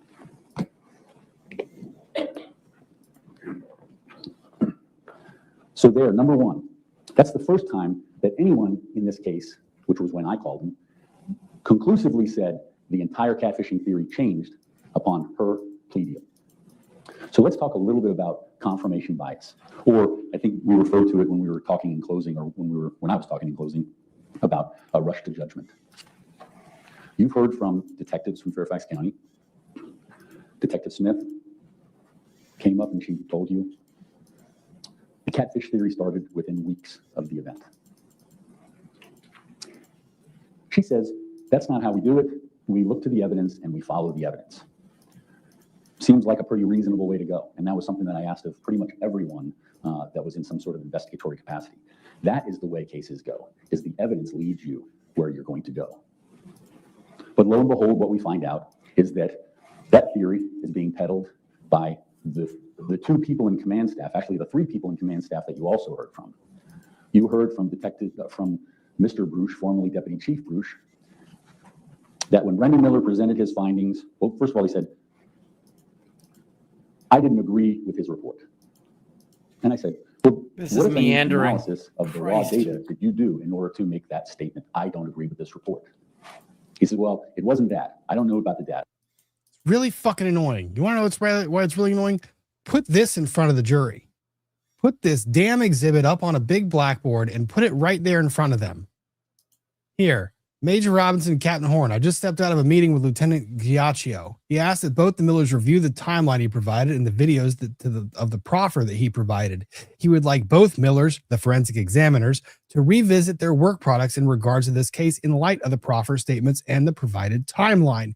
He said he will provide me a list of interpretations that either B3 or B1 and B3 made that will need to be rectified, explained, or revisited prior to the next court date. Hi. You're allowed to refer to exhibits. You mean revisited their conclusions, rectify their conclusions, explain or revisit the analysis they made in light of the proffer and the provided timeline? You mean kind of change how they viewed the forensics? Show some fucking animation. You had an hour and a half up there. He said he was a computer forensic PhD. He didn't take the time to do that. So I said, okay, well, did you ever have Detective Miller come in and walk you through it? Like, show your work. Well, we talked about it quite often, but did you, in fact, have him go through everything that he did to arrive at his work? No, we didn't do that. He speaks to Lieutenant Giacchio at the time, who appears to have a direct line to him, obviating anybody else within the command staff. And what you'll see, and you'll see it in the evidence, there are emails where soon after Juliana Peres Magalhães changes her story, there are emails to Sergeant Ames. And you remember Sergeant Ames, he came to the stand based upon my subpoena and my calling him. And Sergeant Ames, like, he seems to think this gets him points. These police witnesses are just not. You know what's crazy about it? I made the point in less time than he's been meandering down this topic. Just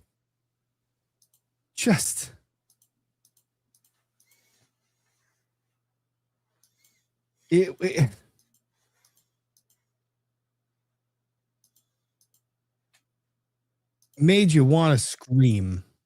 Comfortable coming to the stand on my subpoenas and answering my questions. But he did answer them. And what you saw were emails. Those emails were essentially they were just kind of forwarding it up the chain so that his supervisors knew. And he was very candid about it. I was new. I wasn't sure how to deal with a situation like this. I'd never dealt with a situation like this. But what the situation was Detective Miller's executive summary being sent up the chain to Sergeant Ames, who was in a different division than Lieutenant Giaccio, saying, there's different ways, there's 3 different emails that you'll see. Brendon Miller has got to look over this, and he's got to go line by line and explain how he got it wrong, things such as that. The final one is to Sergeant Ames. I can tell you that every single conclusion in his report was wrong. He's going to have to do something in order to, and it's kind of, essentially, he's going to have to change this report because it needs to conform with the proffer of Juliana Peres Magalhães. That's twice now. 2 different people that I called to the stand that essentially confirmed that everything changes when she comes in and testifies. That's a problem. All about, and one of the lengthy cross-examinations was relating to... Sir, every cross-examination you had was lengthy. It was painfully lengthy. Every single one. They're all meandering. They're all... Number 1 through number 69. And you'll see it. It was highlighted. I think you've seen it for a brief period of time, but we were moving along. Look at that. You'll see. These are the personal letters that she would write to my client. And those personal letters, I believe, is the closest to the truth that you will have heard from Juliana Peres Magalhães. She was in a situation which really was affecting her. And it would affect anyone. And she was telling you how she was feeling. She was telling you what she thought. There were things that were relevant to this case. They're trying to make me turn on you. I'm not going to do it. I don't have anything to say. There's nothing that I can do to help them with. And then you'd see letters as the time went on. I don't know if I can live like this anymore. I think it's better for me to end. And then as she gets closer to a preliminary hearing in April of 2024, you start to see real angst and real worry. And they're coming to her and asking her if she'll testify against my client, because that's what they wanted from the beginning. She was a pawn in trying to get to my client. You'll see this timeline in these letters. It goes toward July. July was the date of her first trial. And you'll see, and I'm not suggesting what she's saying about her lawyer is correct, but it was obviously something that was on her mind, and she didn't feel like she had the support. At that point, if you think about it, the only support that she was having was from Brendon. Brendon was not arrested. Brendon was there communicating with her. Brendon's mom was actually supporting her lifestyle in the jail in terms of commissary, things like that, and also supporting her by having paid for a lawyer.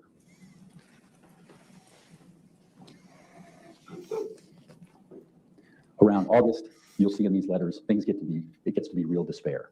And then you can almost see hope just drop right away from her when she hears that Brendon's arrested. And then she testified. She went into the hospital from October 13th to October 23rd. And as soon as she's released and back to the jail, the deal is done. She's told, if you testify against him, we'll recommend time served disposition. She can go back to Brazil, be with her mom, create her new life. And we know a little bit about the new life that she's planning on creating. And you have it in the documents that are before you. She's been negotiating with people who are connected to Netflix. She's been negotiating with people who are connected to Hulu. She's been talking to every other news media, at first, to try to see if they just put $50 into her commissary. But then she realized, hey, there may be something here. She's admitted she's going to try to write letters. She's going to try to write a book. She wants to have a documentary. She wants to have a series. And she's about to sign or about to agree when her lawyer steps in and says, don't sign that. And so around March of 2025, you see negotiations essentially end. The number was in the area of $25,000, and it was going to be sent to her mother in Brazil. It's a lot of money in Brazil. And so Where's the downside for her? Where's the downside for her? I mean, there are plenty of people who would make that decision, given the circumstances, given you're 2 weeks from the trial, when your attorney asked for a continuance. And oddly enough, he was asking to find a digital forensic examiner. If they'd done that, maybe that wouldn't have happened. Maybe they would have realized how strong the digital forensics examinations are. Okay, maybe. Her entire story has been bought and paid for. First, with her freedom, and then now a little bit on the back end. If it didn't take you 20 minutes to get there, it's a good point made badly. That's what I mean. The sweetheart deal. The idea that someone in that situation wouldn't say anything. Yeah. Anything. She was looking at a life sentence. Now she's getting a real sweetheart deal. It has her out. You know, as soon as this trial's done, she's out. She's gone. She's going home. And not only that, she was talking to Netflix. The number they were getting to, they almost got to $25,000. That's a lot of money. Plus freedom. Plus her freedom. Not only does she get cut loose, but she gets cut loose with the potential of a big check at the end of this. This is the deal of a lifetime. She gets to, you know, her role in this. She does not a single further day in jail once you're done. And the argument gets better though. If he had made it properly, the argument gets better because it's not just that, but the prosecutor presents the argument to her. And by the way, you can't lose. Here's the discovery file. You can review everything that we have in this case. Yeah. Everything. Like, make that fucking point. But make it emphatically. Don't do it with this droning monologue. Get angry. Like, I wish it was the prosecutor's tone with that point. There's a jury instruction here that says something about corroborated, uncorroborated testimony, and you should be careful of it. Now, how did they try to corroborate her? So isn't this funny? They're trying to bolster the witness who's the centerpiece of their entire case. Well, they found something when my client was arrested on his laptop that said they'd just gotten vinyl light windows in December. So sitting in a meeting with whomever, they say, can you tell us anything about these vinyl light windows? They're triple paned, probably. This pissed me off about the prosecutor. This bothered me a lot. For those of you who live in this area or know this area, this is Herndon, Virginia. This is literally on the landing path for Dulles Airport. I used to live in a townhouse in Herndon that was near the airport. And we would hear airplane traffic fly over top of our house every fucking day. Every single day, hear it. Every day. You better believe I'm getting quotes for triple pane glass windows. I had no issue with that.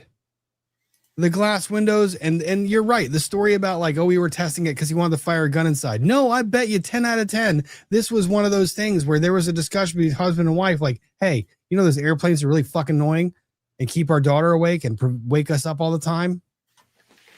You know, from my perspective, the whole triple pane window thing, I'm like, yeah, I'm Canadian and Insulation. It's 40 below outside.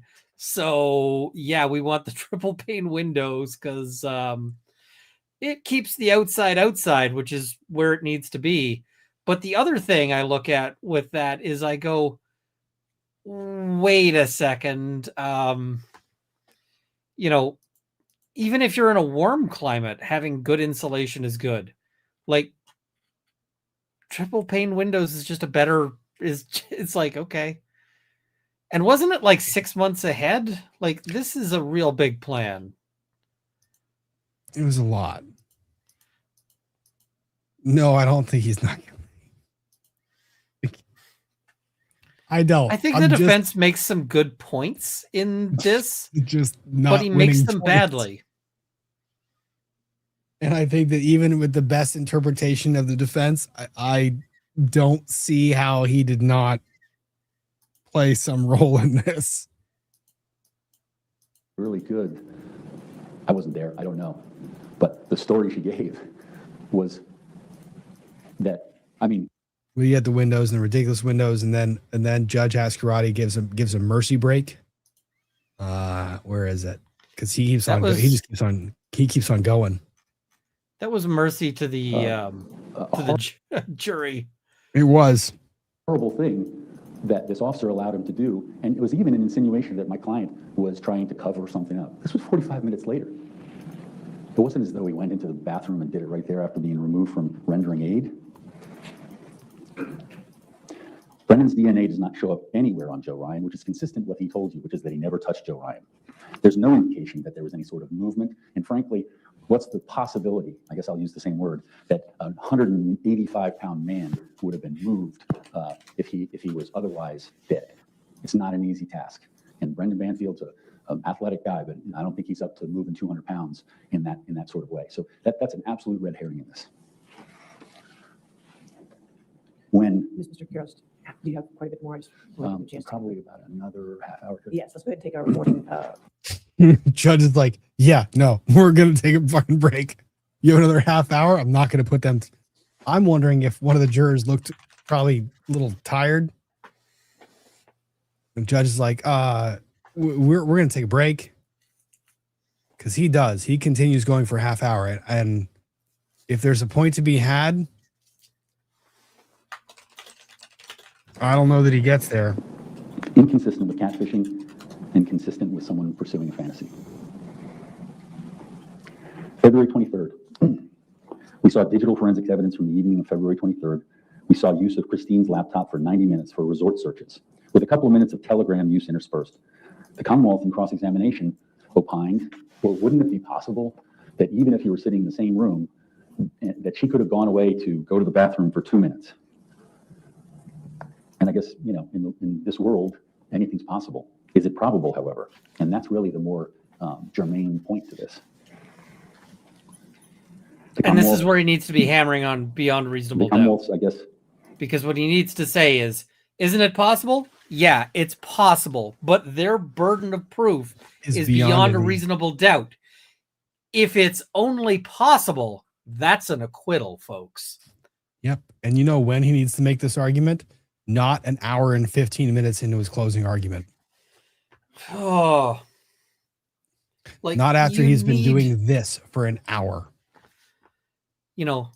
The prosecutor is talking about possibilities. What they need to be talking about is certainties. And if they're not at certain, you can't be either. Yeah, this one hurt me. Concern in cross-examination was confirmed, at least in terms of the room, when Brendon testified. And if you recall his discussion, we were talking about, we were already going on a cruise and we were talking about going to the Dominican Republic. We saw the calendar that showed the place, Royalton Resorts. We showed the searches that showed kid-friendly vacations. So we knew who was behind the keyboard, and Brendon knew who was behind the keyboard because he was there with Christine. And they were collaborating on the vacation research.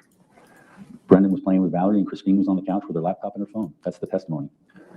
The device's symmetry and connectivity you heard about has the context to complete the entire picture. Juliana was not in the room. This is supported by the analysis on her phone, showing a steady stream of messaging, social media use, and Netflix at the same time that Telegram, FetLife, and the suspect Gmail account were being used by Christine. And finally, February 24th. Juliana was not awake, not out of bed, based on her devices at the time she claimed to be watching Brendon Banfield sending messages in the kitchen. You heard Mr. Lidsky talk about her Apple Watch. You heard him talk about her phone. We're showing when steps were showing, which would be an indication of someone moving. She had not moved for some time after the laptop was accessed.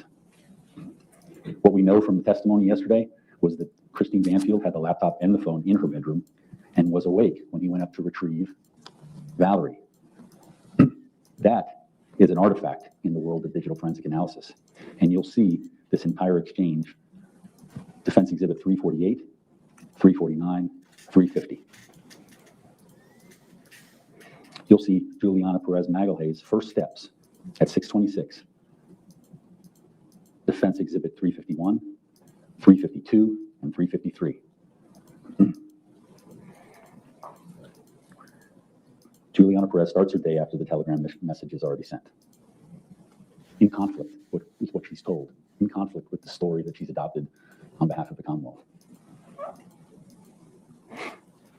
Brendon's at McDonald's. Exhibit 354, 355. Problem is, I've looked at those exhibits, they suck. So you did a good job of calling out the exhibit numbers, but they're fucking extraction reports. You know how hard those are to read? Pretty bad. Like you bury your best points at the very end, and then you make them in this convoluted, asinine way. The thing is, and in there are some really good points. Yeah. You know, how...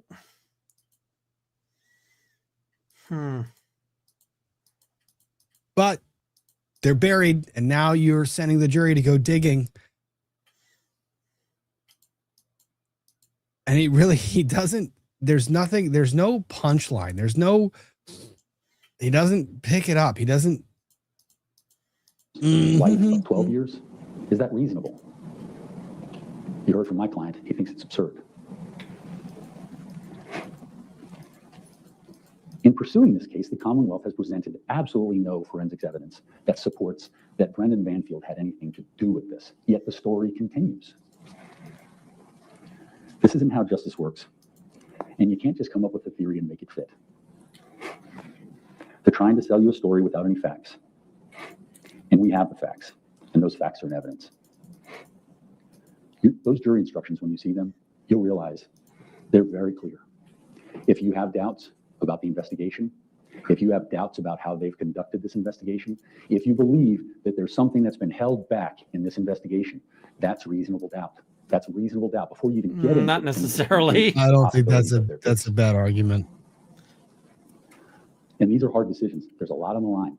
But know this, if they fell short in what you expect should be the investigation, if they fell short, that's not on you. The jury instructions say you must acquit. And it's not on you. I do like the it's not on you. I like that it's not on you. I don't like if he says if they fell short. Tell them they fell short. Well, and the other thing is you run into the problem of risking a jury instruction because the prosecutor could say he's just suggested to the jury that it's an acquittal if the investigation is less than perfect. That is not the law. We need an instruction because he's providing, a version of the law that's not correct. You've got to correct that, Judge. So it's the same thing with what the prosecutor did when she misquoted or misstated some of the stuff too. I don't like it. And for me, it's don't say if they didn't meet their burden. Tell the jury they didn't meet their burden. You're arguing it, argue it.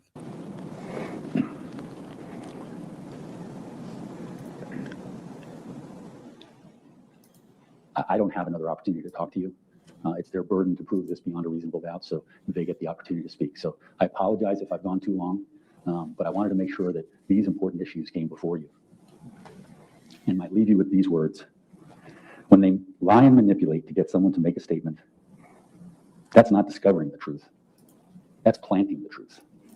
I hated that. Ladies and gentlemen, thank you for your attention. Thank you for your patience. Hated that. And at the end of your deliberations, I ask that you find my client not guilty. Because it takes something about the investigation and it makes it seem like something it wasn't. And that's planting the truth. Yes. You don't want to say that it's the truth. That's say true. that's planting a lie. It's planting a lie. I didn't even think about that. It's planting a lie. Like, don't tell them it's the truth. Yeah, that was a good point. I just hated the ending. I thought the dramatic ending. I thought he made a really good point. The really good point he made, I thought the end with him apologizing and say, look, I know I've gone long. I know that I spoke a lot, but I did that because this is really important. Yeah. I think that's a very endearing point, and I think it would be taken well by the jurors at that juncture, because at the end of the day, you're not trying to fault him for doing his job. But the planting, I hated that. I didn't like it. Now, prosecutor comes up and she came out.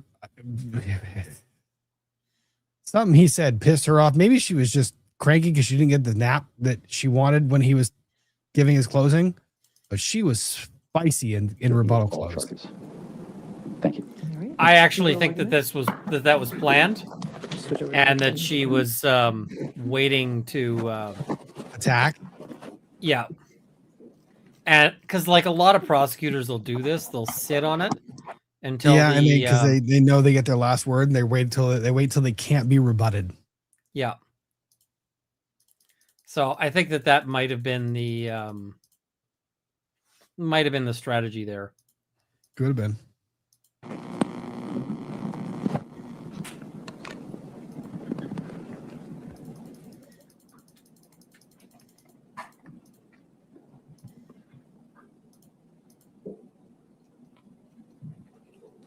All right, just a couple of last words. Mr. Carroll has a really interesting recollection of the evidence. It certainly doesn't match ours, and I'm guessing it doesn't match yours. FYI, the fucking hated this tone. I hated this tone. Maybe it's just that one is risking a correction. That's risking a judge going like, no, you don't get to attack counsel personally. The decorum is, there's a very stark contrast between how he made his arguments and what she came out and did. Like I made a comment. I'm making it plainly clear. I hated both of these closing arguments. lab for the coat was 165, not 167. And the DLI lab, it doesn't say anywhere on it that it was touch DNA. It was blood that they tested. Juliana did not repeatedly say that she didn't know how to work Gmail. She said that she did not create the Gmail account, that was Brendon. Giaccio and Bruce had the catfish plan and they peddled it and pushed it to everyone. I don't think that's at all what came out. I think that Mr. Carroll is trying to focus on the HR woes of the Fairfax County Police Department to distract you from the fact that the evidence actually supported that theory and that he has provided you and his client has provided you with absolutely nothing to refute that theory. Why was there so much discussion and disagreement over the digital evidence? Because it could never be that smoking gun. You all heard it from their expert. You can't put someone behind that screen unless you're sitting next to them. So as much as we want it to tell the story here, as much as we want it to be the perfect evidence that proves beyond a reasonable doubt that this thing had to happen, the digital evidence just isn't that. We wish it were. It's not. She just countered it. She just contradicted entirely her own first closing, where she said, you don't need Juliana. Because the only thing other than Juliana is the digital evidence and some of the physical. And Detective Miller did nothing wrong. And Mr. Lidsky did nothing wrong. They just told you the truth. And the truth is that they can tell you what a device was doing, but they can't tell you who was using the device. Juliana Peres Magalhães' testimony was bought and paid for. Yes, she pled guilty to a lesser offense in exchange for her testimony. Ms. Chrysler made sure you knew that from the get-go. Juliana talked about that. She explained for her reasons why. Nothing was hidden. I have her up at 1.5. She's a good talker, so. After her sentence, it sounds like she might have the opportunity to make, 10 grand off of selling her story. She said that she would use that to support her family. And then what? Is she going to work as a nanny? I mean, she's a convicted murderer. Do we really think that it is? In Brazil. Yeah. Do you think anyone's going to give a shit about an American record? How are they going to pull an American record? In Brazil. Like what? That's that part. And yeah, the 10,000 goes a lot further there. Well, she's getting money. Why should she get any money? She's a convicted murderer. Also, isn't it that they're getting her on manslaughter, not murder? So, no, convicted manslaughterer. Slaughterer? Yeah. Yo, some people in the chat, if you guys can't see that I'm throwing punches at both sides in this, you're kind of missing the point. This is to be critical of the actual trial itself and what takes place in both sides. And to say that the one side is perfect is kind of a joke. And yes, people have demeanors and tones and behaviors and mannerisms that grate on other individuals. Juries are full of people who make impressions of other people based on how they appear, talk to, condescend to, or treat other people in their proximity. And sometimes it's not fair is the other thing. Sometimes the practical realities of the job are not fair or right. So it's well, and the other remark that I was going to make was in courts I don't refer to my counterpart, generally speaking, by their name. I say counsel, or I say the other side, because it's not personal. We will get punished if we do. And she came in straight swinging at Carol. Yeah, Mr. Carroll. I did not like that. I don't like that. If I refer, and in some of the trials, they've referred to the opposing counsel by first name. And like for Uvalde, they commented on it in the interview. They're like, we are in Texas. Texas is free rolling. We get to do all sorts of things. And I'm like, okay, cool. But where I am, you do not refer to the opposing counsel as, anything other than my friend. So, yeah. Look, some people like, some people don't. To each their own. I will just go back to the point that someone made that apparently she was admonished for chewing gum in a courtroom in front of Judge Ascarati. Not a big fan. That's not great. Not a big fan. Complete lie for 10 grand? Really? If this version is correct, coming from Mr. Banfield, then she would be set free. She would be as not guilty as he would be. So she's going to give up that shot for 10 grand? I just don't buy it. Whose story is more credible here? Juliana's? She's going to give up being a nanny for like, a lot of people would give up being a nanny for like literally fucking anything else. But here's the point she's making that I think she actually should have made from the beginning. This part, like, take out a lot of the other stuff, and if she were to make this point, the rest of the earlier, is more ready? 10 grand? Wait. I just don't buy it. Whose story is more credible here? Juliana's or Mr. Banfield's? Ding, ding, ding, ding, ding, ding, ding. Improper argument where I am. Really? Yep.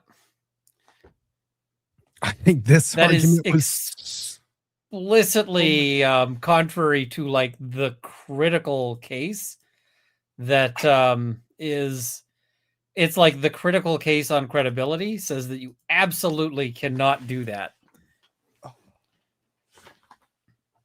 I think this is the right argument for me in our courts. This is the right point. Don't go back to the whole, yeah, you can attack the fact that this was a good deal. Great. I wasn't the one that made the fucking deal. Go after that. But listen to the two people that gave their stories. What do you believe? The lunches were in the top left corner of the fridge, and I remember that because I passed the counter after I did my sweep downstairs and let my daughter inside the house and walked upstairs and had a 30-minute dialogue about what took place in that room. Or the person that seemed really fucking annoyed to be there because they were incarcerated and testified to how they had basically gone into the devices, created the thing they did, and had this what arrangement also to happen. is really rubbing me the wrong way here. Hmm. And this is like, I feel like the prosecutor should be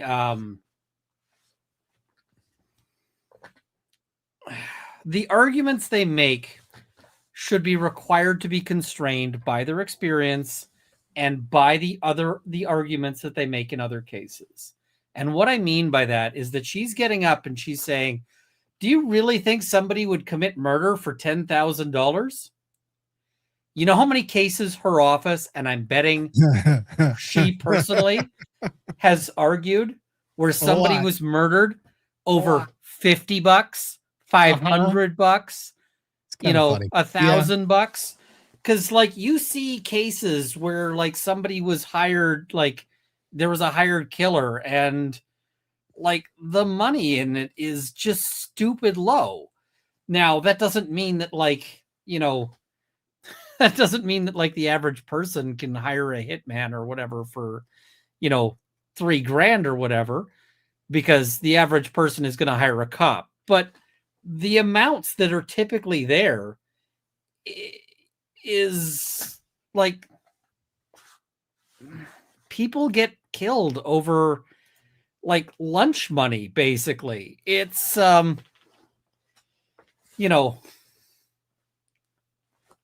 like she's saying 10,000. I mean, I have seen people tortured to death for $10,000 and they didn't even get the $10,000. It was just, somebody was owing, the money. And so they're just like, okay, we're just going to torture this person to death because that's how organized crime rolls sometimes. Yeah. So, yeah.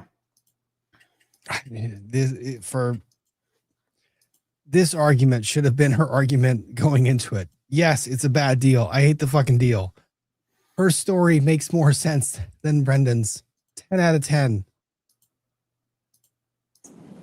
Whose version does the rest of the evidence support? There. The defendant took the stand and he lied. And he lied about collateral matters.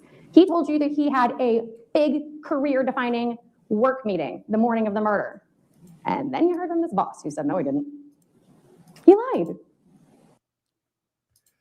That's kind of an ethical quandary. I think that skirts the lines of what you can argue. You can argue to the jury that they are the ones that are supposed to assess credibility. You can argue that they should assess his credibility and based on what he said. I don't know that you can go right out there and said this person took the stand and lied. That one kind of, and I don't know the answer to that. Frankly, I don't think I've ever, I have seen judges give a correction to counsel when they made an argument like that in a civil case. I'm still like cheesed at that. Yeah. You guys, it's up to the reason why you're not allowed to do it. It's up to the jury to decide. It is up to the jury to decide if it was a lie or if it was true. That's it. It's the providence of the jury. I don't have a problem with like suggesting to the jury that somebody And the thing lied. is, I love this. He was proven to lie about his work plans for the day, though. No, he's not proven to anything until the jury. Exactly. Another witness took the stand. Another witness swore under oath, and another witness said something contrary to that. It is up to the jury to decide which of the two witnesses who were both sworn is the one they need to assess as being more credible than the other. If like literally, I don't know which saint is the saint of like being honest, but like if they descend with, a host of angels and are like, this person is guilty, the jury can be like, nah, fuck that guy. Nah, I don't believe him. I don't believe him. That guy with the wings that flew down from the sky, fuck him. I don't believe him. Yeah, I mean, if he was really that honest, would he need the wings and the like? Yeah, and the light, the chorus, and exactly. I don't trust harps and shining light out of clouds. I don't trust that. I assess it no credibility. Liar. No, you don't get, you can argue, but you cannot say that it was a lie. That's the problem I have. Oh, you can say that he impeached himself. You can say he was impeached. You can say that his testimony was not credible when you view it against this. You can say any number of those things. The word lie has with it a particular legal conclusion. Like it's almost like a term of art.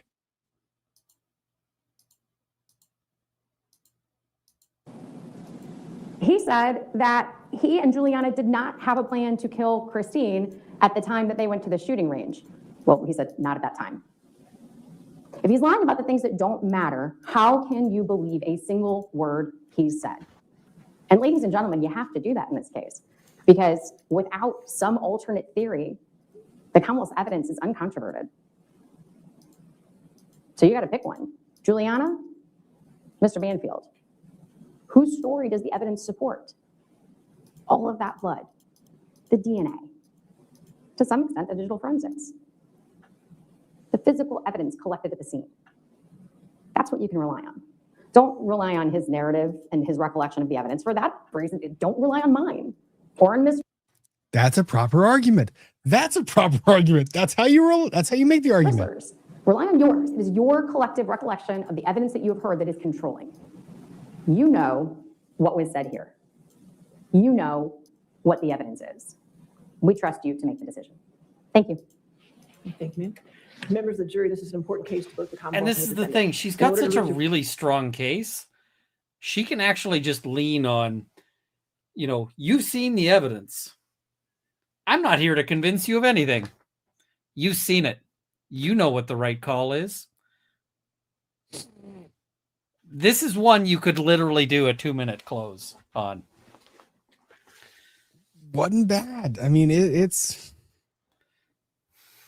now there weren't objections raised to a lot of that, which when you don't raise the objection contemporaneously, you kind of waive the issue on appeal. So are these appellate issues? Unless there's an objection made, no, that's waived. And ineffective assistance of counsel is not going to be a thing here. The standard for ineffective assistance of counsel is basically your lawyer has to be caught in a parking lot drinking before trial. No, and even then it might not get you there. I think that's still borderline, Ian, and you know damn well that's still borderline. I know, but I had to do the callback. I know. It's like they have to be caught. They have to be caught actively drinking during the trial with the judge watching them drink, and it's like, how many of those have you had, counsel? You're like, just one. Nah, that's effective assistance. How many of you had like a case, but can you still speak? Yeah. Okay, you're still effective. I mean, the test is basically, are you better than you not being there? Which, you know, it's like, okay, that's a pretty low test, right? So... and somebody's asking, am I going to cover the case of the defense lawyer who was assaulted in the courthouse? I'm probably going to do that as a video. It'll probably come out Monday. And yeah, I've got a lot of videos I got to get done. I am way behind on videos, but I got a whole bunch of stuff I want to talk about Monday, some of which is really freaking funny. Because, oh my God, why is the world what it is? Did you know Canada just had its own like hot coffee case? No. Yeah, it's oatmeal. We have the only thing that would have been more funny is if you told me it was maple syrup. There might be maple syrup on the oatmeal. It's now instantly more funny. This guy went to this, like, if you pay more at the airport, like if you're business class or whatever for Air Canada, they give you access to what they call the Air Canada Lounge. And the Air Canada Lounge has I mean, you can drink there. booze is included. Assuming that it's past, like, I think they start serving booze at like 10 a.m., but which is always kind of crap when you're like, it's like 4 o'clock somewhere. Airport time should be a thing. But airport time is a thing. I think it's written into the Geneva Conventions. But it's not a thing in the Air Canada lounge, so they won't give you a beer at like 6 a.m. And I'm like, I want the beer at 6 a.m. That's what I really wanted. So anyway, but they also have like food that you can get. And so there was oatmeal, and the guy scoops out some oatmeal and spoons it onto his hand. Oh no. Not on purpose, but like, and so basically he like napalms himself with the oatmeal. And it doesn't wash off like quickly. It's like not like you can get rid of it like hot water, which is gone instantly. Well, and also he is like in the dining hall when this happens, so he like rushes off to the bathroom.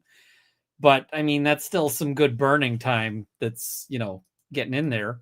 So yeah, he sues Air Canada, and the court has to deal with the case of the dude who cannot oatmeal without successfully oatmealing.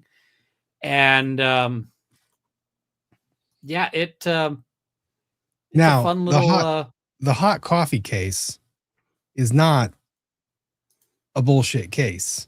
No, it's actually a super reasonable case. Fucking crazy. Because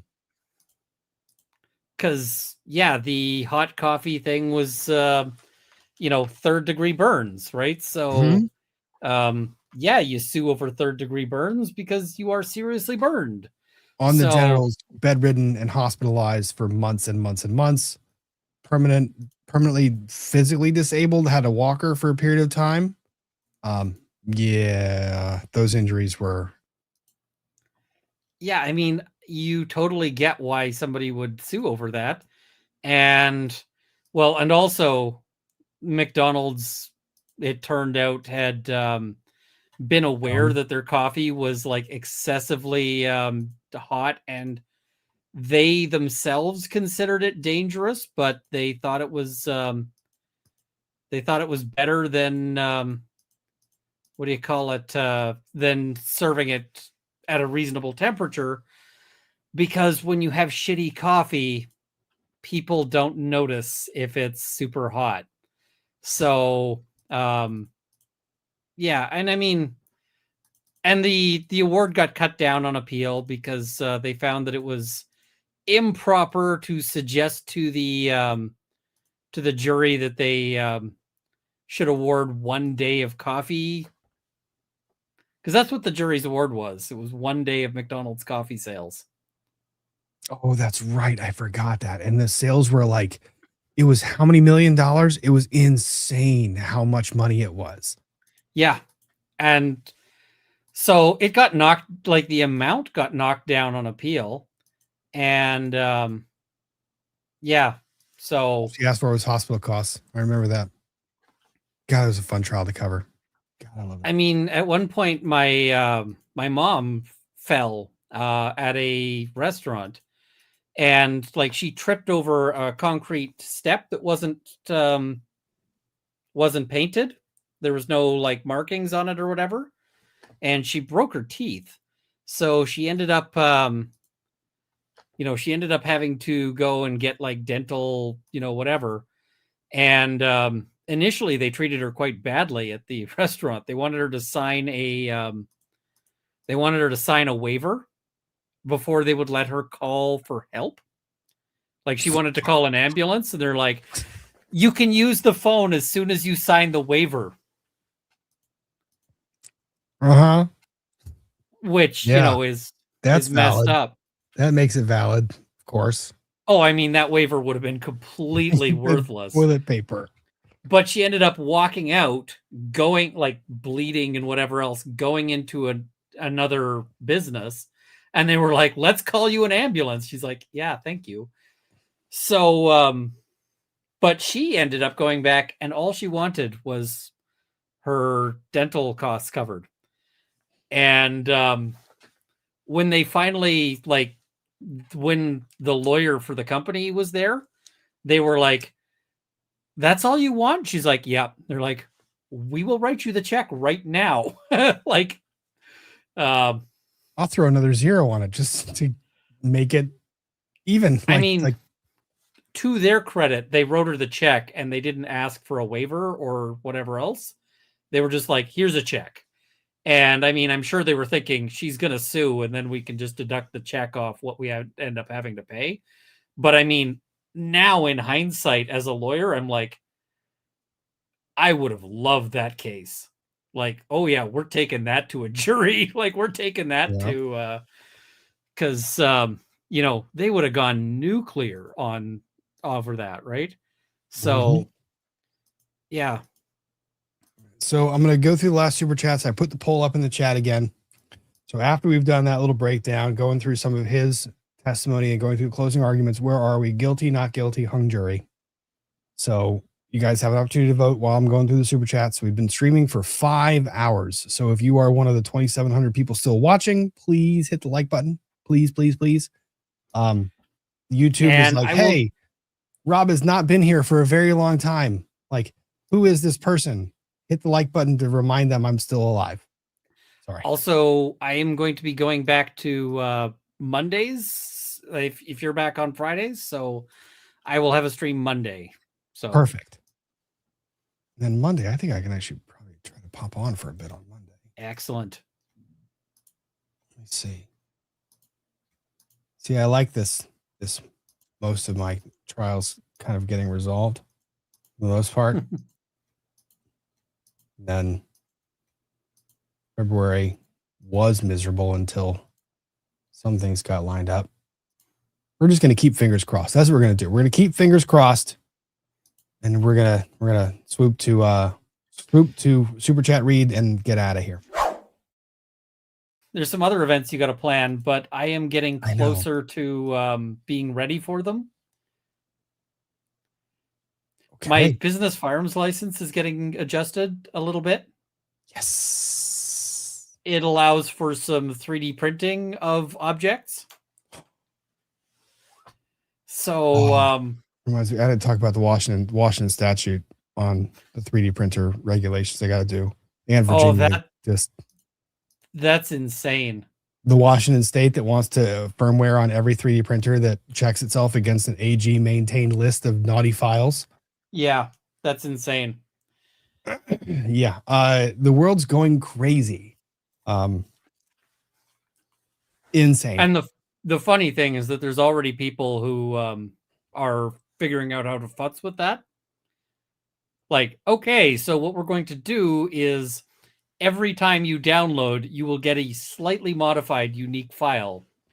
And it'll be slightly modified in ways that are purely cosmetic. But you cannot do hashing because we modify every file. So, and it's going to be interesting because they're going to basically you're going to take a massive swath of 3D printers out of the entire state of Washington, where in Fairfax County, Loudoun County, up here, we have 3D printers in schools to teach kids engineering and concepts and principles. And those printers that we have in those schools, I guarantee you, they would not rewrite their firmware to allow what Washington State is proposing. Period. Oh, I mean, it may just be that the other places are like, yeah, no, you can just not have 3D printers. Yeah. So we'll see. Okay, but getting the super chat read, equality. Wow, my badge is red. Well, you've been a member for 39 months, so I appreciate that. Wani Mandred, happy birthday, Runkle. Mine's actually a week from today, so I guess we might happy birthday. Get an FNF on the day. Happy birthday indeed. Fender, is it strange that I'm glad we finally have a defense hiding stuff instead of the prosecution? That was getting real fucking old. It's shitty, yes, but yeah. You know what? Having a righteous prosecution feels kind of good. Now, all the police shadiness in the background doesn't feel so good. But I didn't hate the prosecution of this case. Meme Empress, I mean, some versions say Jesus saw everyone's sins in Gethsemane, which might be worse than being preserved in volcanic ash blasting rope.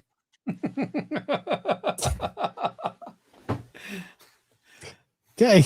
ASG 2025. If you know what that's a reference to, right? Yes. Yes. Maybe I missed it if you brought this up, but the big thing that irked me was, quote, separated from her mother. That was the first thing that I caught in his. Well, no, the first thing was, and I was texting with Peter Tragos, like a lawyer, you know, and I think I texted you the same time. And I was like, this whole like photos of me and daughter and family is a really interesting approach. I wonder what it's going to get like when we start talking about the affair. Like, this is a really bad move. But then all of a sudden it goes to the separated from her mother. And I was like, oh, the one that just sent me that was absolutely bizarre was, I didn't have any plans at that time. I'm like, yeah, I forgot that one too. If you ever want an example of why a criminal defendant should not take the stand, Brendan Banfield gave you a lot. Like, he was like, at that time. Okay, so you're saying you had plans later? Like, it just, and it was so bad that the prosecutor in their close made a point of calling that back out. So, yeah. Yep. Random unbreaded commenter, phones in the other room to avoid butt dials is smart. Yes, because, well, it's not Massachusetts. Only in Norfolk, Massachusetts are there butt dials in the actual act of intercourse, apparently. Was that hit? No, that was Brian, not Higgins. What was it? It was the other one. Who's front lawn? Karen Reed. Oh, yeah, what's his name? Anyways, that's a reference to that trial. Random unbreaded commenter, she just assumes after 2 shots, all men go to sleep. Don't need the bag dump. Random unbreaded commenter, there was no coke out. Kids would be fine. That, you know what? That tracks with his level of logic, was no cocaine out. I think that's a reference to some other things. Probably. Ms. Vicky, if I were a juror, once I heard BB testify, I'd totally be with the prosecutor's closing. It's possible. And I wonder if there's jurors that are there. Random unbreaded commenter, defense needed the handicap of her help in closing. Oh, that was just not pleasant. Brian Albert, thank you, Sandy, and everyone else in chat. Miss Lisa, JM can't be in U.S. after release. Nope. It helps the JR fam. Prayers, it helps JR fam. No, she cannot be back in the U.S. She's deported. Which, oddly enough, let's say that the case does get overturned on appeal and needs to be retried. How are you going to retry the case? You have no jurisdiction to bring her back to testify. And I'm pretty sure you might have a confrontation clause issue if you have a new trial. And saying that the witness is unavailable. And if I'm looking at the Commonwealth, and I said the Commonwealth made her unavailable by giving her the deal that allowed her to leave the jurisdiction where they would be compelled to bring her back. Radio Man S3, I've no reasonable doubt that Rob's a sweetheart. That's very kind of you. Story time. Welcome back. Congratulations on surviving the holiday/trial season. We're still working through it. Thank you. Meme Empress, it was me, jury. Grandpa Thon here. Closing was stiff.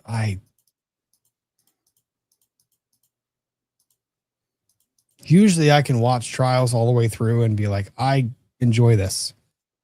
There were so many moments during the defense case where I was like, I want this to be done. I mean, I would not be surprised if we have a verdict Monday. I'm not either. I think Monday, I'm going to guess Monday before lunch. I'll say before lunch. That'd be my bet. Meme, and you guys can mark that down. That's what I'm sticking with. Monday before lunch.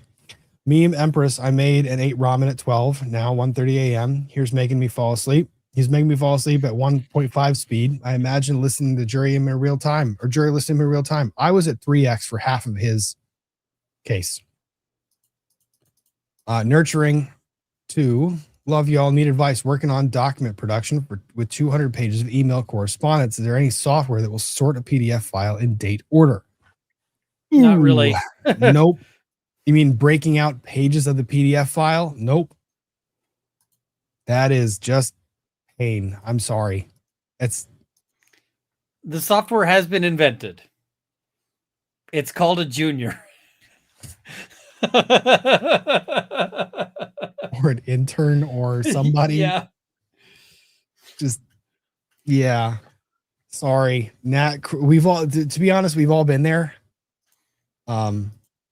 Just sorry you're dealing with it now. Nat Chris Bliss attended days 6 and 9 today. And today, after closing arguments and jurors went to lunch, BB's dad and wife kept walking in cafe back and forth with her in a cane. Could they be milking victimhood? How is this allowed?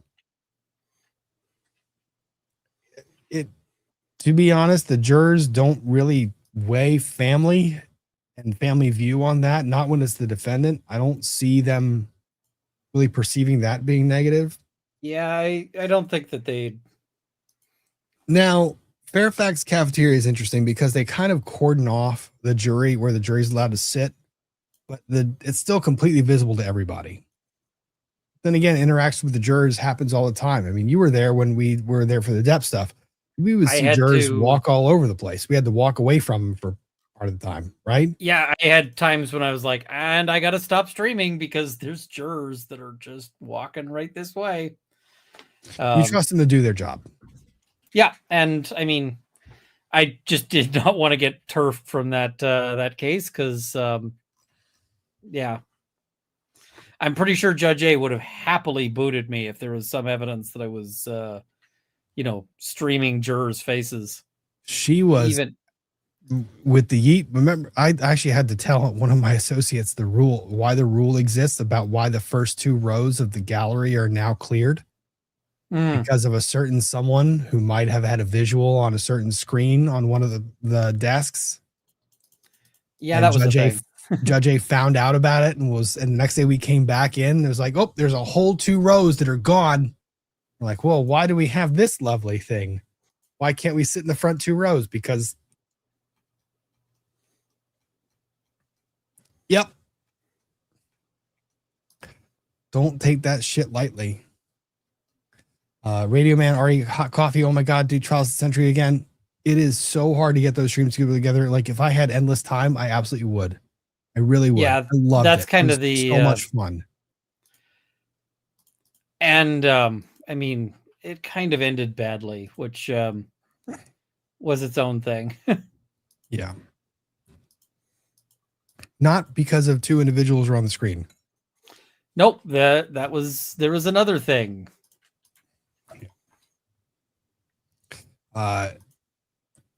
V takes Sue guilty on the evidence. His creepy smiles didn't help either. You mean when he was talking about Juliana and he couldn't help but kind of smirk while he was talking about how they got introduced and how they became intimate? Yeah, that was weird.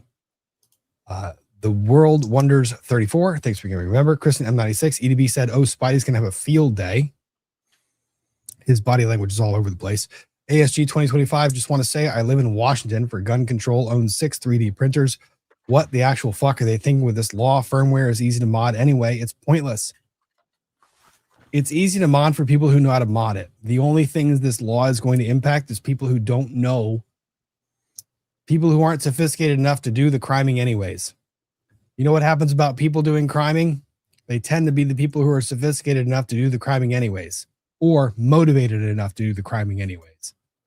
So the impact of this law is going to be on every single person who it shouldn't impact.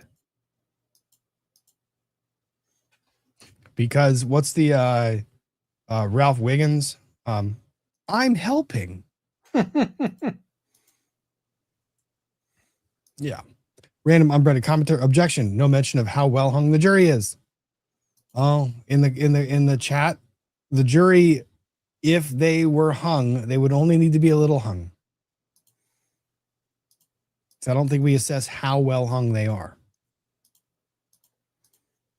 Music to my soul. How long do each of you think the jury might take? I gave my opinion. Ian said probably by the end of Monday. That's so. And Lola, the good dog, says, so happy to see you both your faces reunited. Thank you. Thank you very much. Okay, so that brings us to the end of the stream. Ian, thank you for being here. I've missed you, my friend. Likewise. It's been way too long. I know. We get to talk, but we don't get to like hang out. Like this is hang out. Like this is fun. Yeah. This is where things are, we get to actually chat. Also, guess what I'm hoping I'm going to be able to do tomorrow? Shoot something? With something unusual. Not the flamethrower, because you wouldn't be that excited. Is it the flamethrower? That's the hope. What are you going to shoot with it? So I've got burn piles that are on my land that I kind of inherited from whatever. So there's that. But I'm also hoping to... did you watch any of Paul Harrell's stuff? Some. You know how he used to do meat tests? No, I didn't know that part. So I'm hoping I might buy like a block of meat, like a brisket or something. Yeah. And then flamethrower that. Well, don't flamethrower a brisket. Flamethrower is something that's less yummy than a brisket. The thing is, it's got to be a substantial, like a roast or something. Something like that. And just flamethrower that and be like, all right, let's try it. But would the flamethrower? Yeah, I guess it would. And it's got to be beef because I don't want it to be pork because pork could be dangerous if it doesn't properly cook. But beef, we can eat raw. So I don't hate that idea. That works. Get a big chuck roast. It'll be like the Paul Harrell meat test, and I'll just be like, all right. I love this idea. This is a phenomenal idea. I have no objections whatsoever. Now it might be mildly carcinogenic because the flamethrower shoots a mixture of diesel and gasoline. So eat less, not more. What I'll probably do is cut like the outside, cut the outer part off. The things that give the cancer. Yeah, and that can be like for a bear or something, although it's too cold for bears. So, but yeah. Fluffy Buddy coming in late. Thank you both so much. And Gwynny Bly, happy weekend, both of you in chat. Hugs to all. You guys, thanks you for being here. Thanks to the mods. Thanks, everybody. Please go check out Ian's channel, Runkle of the Bailey. Phenomenal content, especially the Uvalde interview. Please go look at that interview. Great work on that coverage, that entire trial start to finish. He'll be live streaming on Monday. Guys, thanks for sticking around. It was a long one, 5 hours, 18 minutes. It took us a little while. We had a lot to cover, and it's first time back, so there's some jitters and all the above. Don't forget to get the Girl Scout cookies. The link is pinned to the chat. I will also put it in the description. And then to end the vote, 581 votes in, 91% are saying guilty, 3% not guilty, 6% hung jury, with some shifts here and there. Seems like the overwhelming majority is on guilty. So with that said, hope you guys have a wonderful weekend. Those of you with the ability to do so, go out there, make something. You will feel better. I promise you it'll improve your quality of life, especially if it's winter weather outside. Great opportunity to stay inside and make something and have a good time. And if you don't have the ability, it's a good time to learn. Yes, absolutely. So absolutely. So cheers to all of you. I will catch you on the next go round. Until then, bye guys.